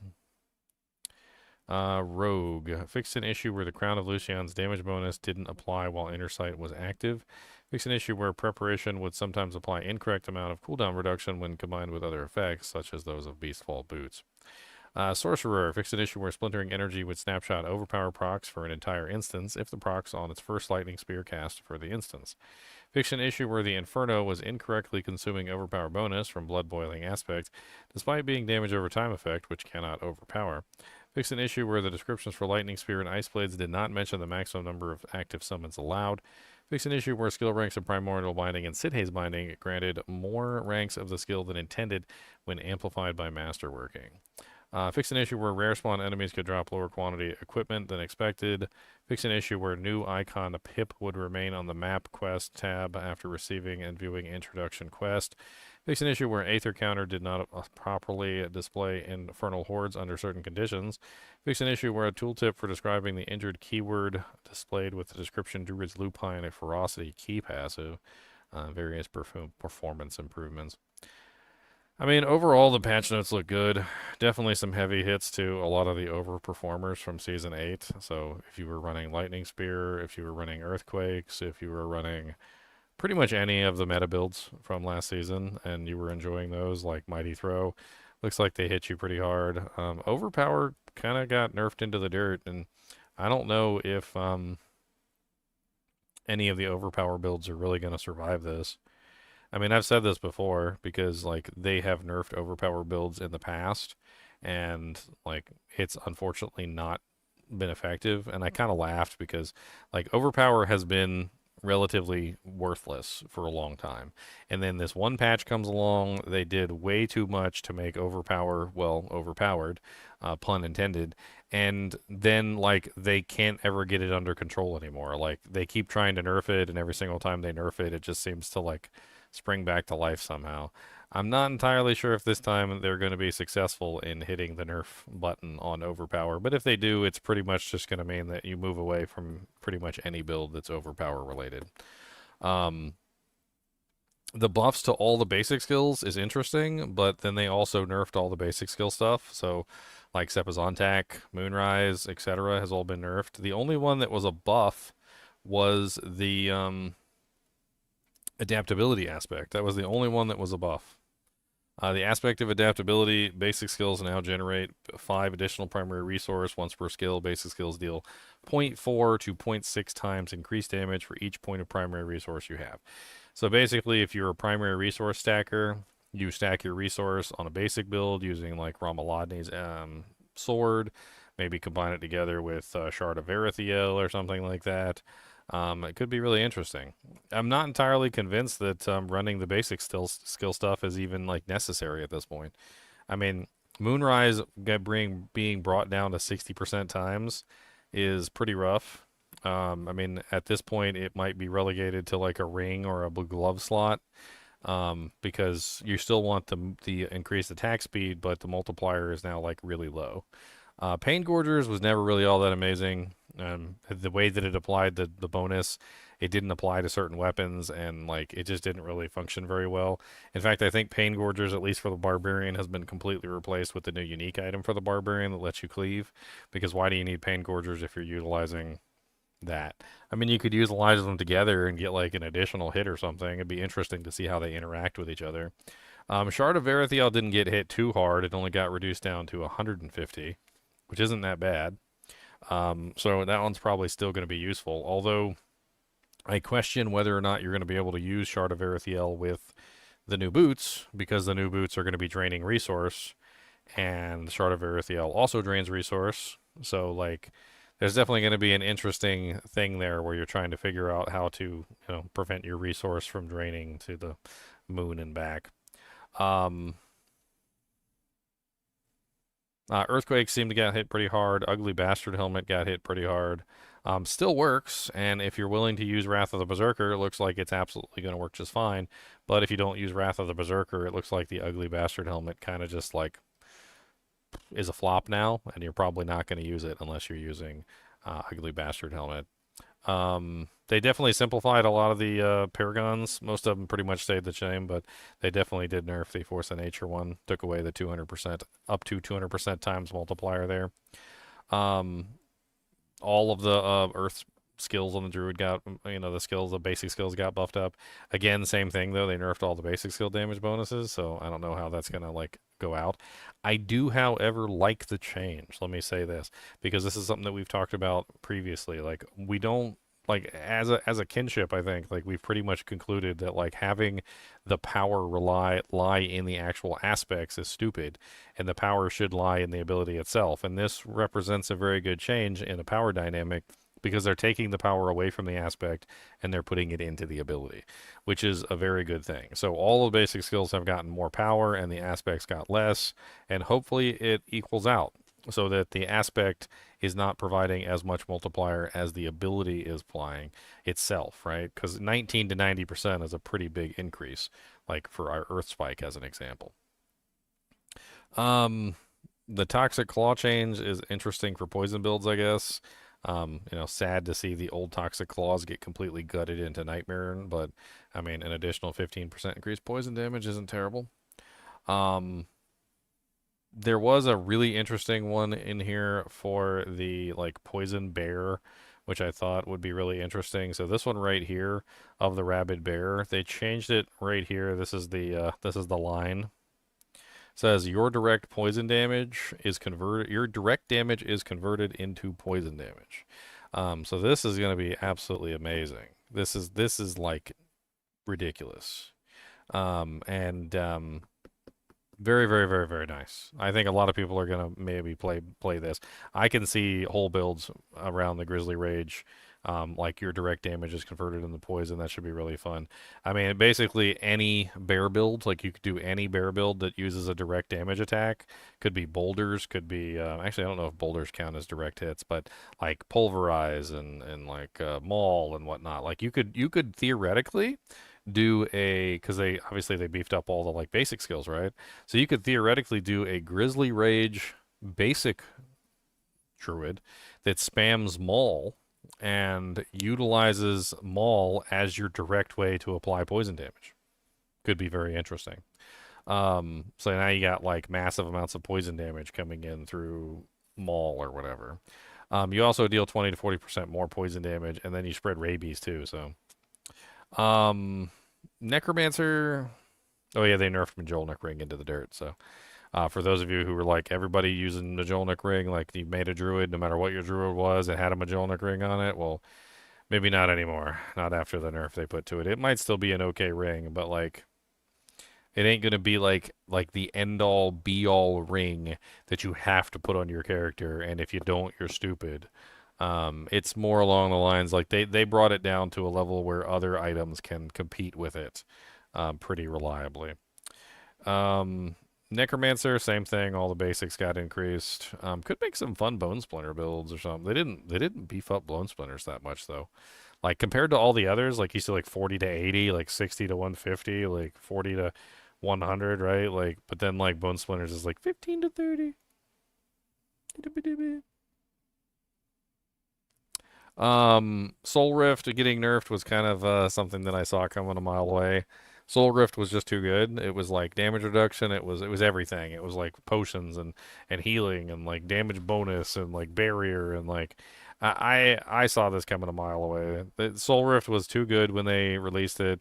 I don't know what they were thinking when they released Soul Rift. It pretty much like overshadowed every single other ultimate, and the only reason anybody used any other ultimate was because of Indira's memory, which made Bloodrave really good. And then they smacked Bloodrave pretty heavily too, so that was definitely a long time coming. That was like 2 seasons ago at this point. Bone skills dealing shadow damage instead of physical is interesting. So setting up like a bone skill shadow build that could be really neat. I could see that being pretty crazy. Maybe do like a bone spirit build where you're dishing out like massive amounts of shadow damage by spamming bone spirit. I don't know. Moving on. Trying to like cover all this stuff. I'm skipping over a lot of the stuff that's pointless though. Little tiny changes, nothing all that important. There's the bloodbath, another overpower multiplier decreased. I didn't see a lot of buffs on Rogue. Like I was looking through Rogue and it felt like most of the stuff in here was nerfs. Like it seemed like they were hitting the Rogue pretty hard. Like improved flurry, they nerfed it by turning it into a heal over time instead of a direct heal. Supreme Death Trap got hit pretty hard. Close quarters combat got reduced, and the damage bonus was capped.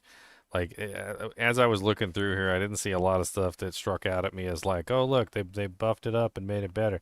No, it's like most of the stuff was like, oh wow, they made it like they nerfed it and made it worse, and then like put like a cap on it, and there's a couple things in here that were buffed, but like Dark Dance being multiplicative instead of additive. The Eagle Horn buff was interesting. They basically just made it so that it bounces off walls all the time. The only problem with this is that this is a good change. Like I'm not gonna like be mad at this change or anything. The problem is that there's not always a wall. Okay, like there's so many times where you're fighting something and there's no walls anywhere. Like, and so what good is this? Like it's like a buff that gives you something that only works in specific places where it's actually active. So like let's say you're in dungeons like 30% of the time you're in a dungeon with a wall that you can activate this, and then the other 70% of the time you're in a dungeons that don't have walls and you can't activate this. Like it seems to me like one of those weird things where they need to put like a caveat on here, like a little extra line that says like if penetrating shot does not hit a wall, like or maybe just make it bounce off of nothing. I don't even know. Like when it reaches its maximum distance, maybe it should just bounce back automatically or something. Like because the way they have it set up right now, like it's good if you're in a place that has walls, and it's bad if you're not. Again, another nerf to Death Trap. They put a 10-second cooldown on Eyes in the Dark and basically ruined those pair of pants. They're going straight back to the trash now. Same thing with all the basic skills on the Sorceress too. Lightning Spear got a buff to its base damage, and then they nerfed the crap out of the aspect.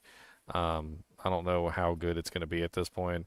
Hydra's looking pretty good this season. Like, Hydra looks pretty crazy. I don't know what to think about Hydra. Like, I think that one's going to be a really big, kind of like overpowered build this season. Looks like they did a little bit of a buff to Enlightenment. They nerfed sort of Veer's Mastery, but not quite. Like they increased the frequency but lowered the damage, and I don't know if increasing the frequency and lowering the damage is going to have a drastic effect. I guess we'll see. This one's kind of interesting. Goes along with the Hydra thing. Casting a Hydra consumes all your mana and increases its damage by 2.5% per mana spent.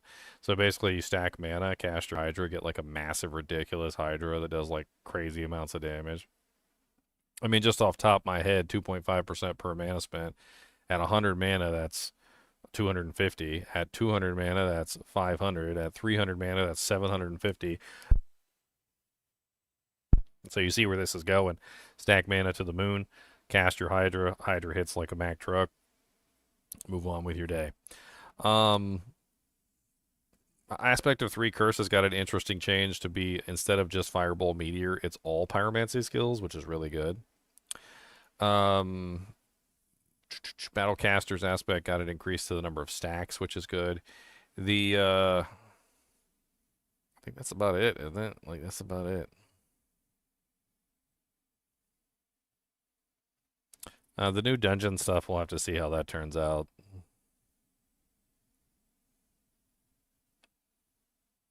Apparently they fixed a bunch of bugs, like Mighty Throw was doing way too much damage. Earthquake was snapshotting some buffs. Rune Workers was apparently snapshotting. Waxing Gibbous wasn't working with Shroud of False Death. Various other little things here and there. This one's kind of interesting. Howl from Below did not grant summon tag to Corpse Explosion, which would allow you to scale your Corpse Explosion with your summon damage, which is kind of interesting. That's definitely something that should have worked, but apparently wasn't working. So maybe a summon Corpse Explosion build is in order for this season. Apparently there was some sort of thing where Splintering Energy, which is the Lightning Spear, was overpower proc, snapshotting, or something along those lines, and apparently they fixed that as well. It seems to me like Lightning Spear is probably just going to end up in the dirt this season, which is really quite sad because the Sorceress doesn't really have a lot of good builds. I guess everybody's going to be a Hydra Sorceress this season. I think that's pretty much it. What am I most excited for? I kind of feel like the Barbarian Boots. Like, I do like the Barbarian Boots. I think they're really interesting. The Grizzly Rage poison damage thing seems kind of interesting, and that's very open-ended. You could definitely make a lot of interesting builds with that, so it's pretty much just open to any, like any build that wants to use like Grizzly Rage and get like unlimited poison damage. You have to figure out how to get your Grizzly Rage to like unlimited cooldown. I'm not really too excited about the Rogue unique. I don't really care. The Necromancer unique looks bad. The Druid unique looks interesting. I guess it could go along with the Grizzly Rage thing and the poison. And the Barbarian unique one looks like the most interesting to me. The only other one that really calls out to me, besides the, obviously the Sorceress one is overpowered, is the Spiritborn one, which could be really interesting. I've actually done a couple Thorns builds in the past, and I've tested out Thorns to a like ridiculous degree. For those of you who are interested in these pants, like me, you may want to do a little bit of research before you decide to make a Thorns build, especially on the Spiritborn. I have a whole video on how Thorns testing or how Thorns works, and I basically spent like an hour just completely and utterly going over every detail of how Thorns damage functions. And I suggest that if you want to use these pants, you take a look at my video because it will help you tremendously in planning your Thorns build out.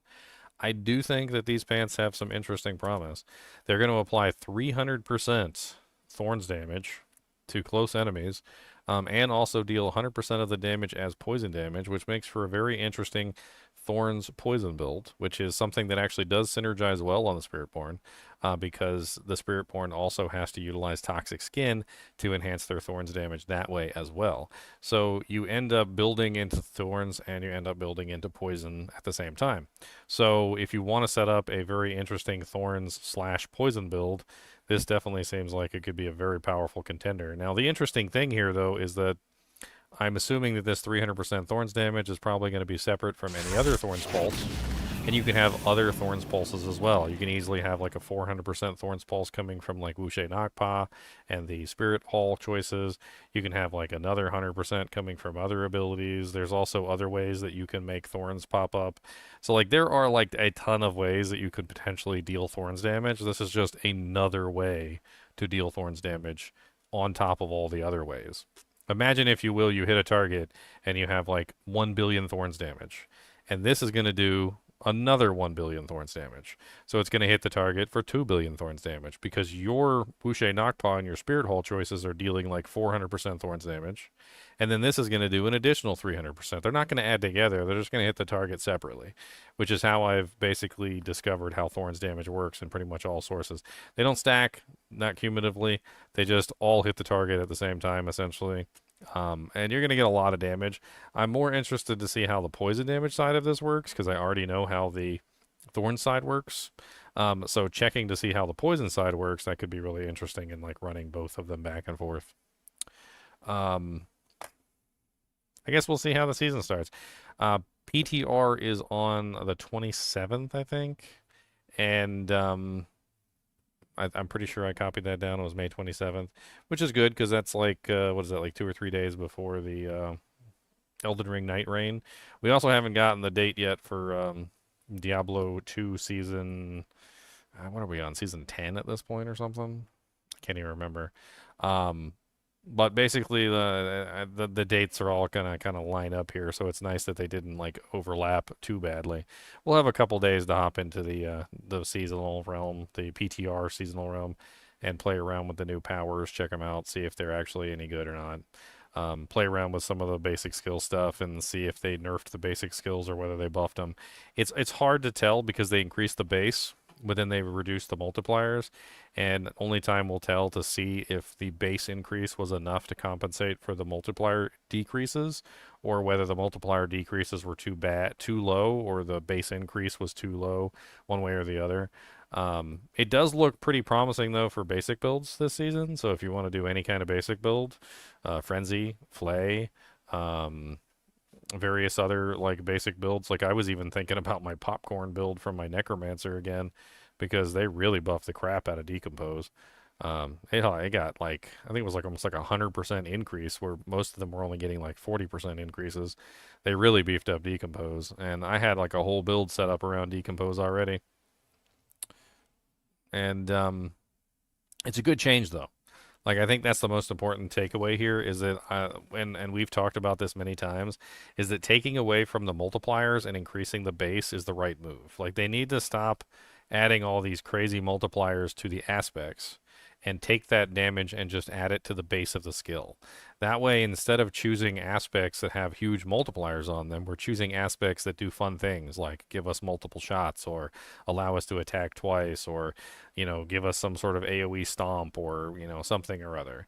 The aspects should be more or less just choosing fun things to do with what we're actually building, not necessarily like controlling all the damage output that we're doing. And so I like the change of reducing the aspects and increasing the base of the skill. I think that's something that they should continue across the board from here on out. Like, we should see, in general, in my opinion, we should see the multipliers decrease and the bases increase as they start to figure out how everything works better and balance things better. Because that way it's less about which aspects you're using to increase your damage output and more about which aspects you're using to make your build, you know, fun the way you want it to make it. Like, you know, like, do you want your penetrating shot to bounce off walls? Well, I mean, that's a fun ability and it would be cool to have, but like, what if my weapon is going to give me like 240 times multiplier? Right? Well, why am I going to pass up 240 times multiplier for bouncing off of walls? Well, I'm not. But if you start reducing the multipliers off of the abilities or off of the aspects and put the base damage back into the abilities themselves, then you're more likely to choose something like bouncing off walls, because guess what? Now you're not being forced to choose between damage or bouncing off walls. Now you're just forced to choose between bouncing off walls and maybe splitting my shot into two arrows or something. And then you're like, okay, well, I want to play around with the wall bouncing, or I want to play around with the multi-shot. And it's more fun that way because you're choosing between functional abilities and how they change the ability, and not just simply like increasing the damage output, which I think is just better overall. Anyway, as always, I do appreciate you guys and gals joining me. Be sure to hit that like button and the subscribe button if you enjoy the content. We'll be here for the May 27th PTR. We'll be checking it out. So I hope you guys will be with us. And as always, keep watching.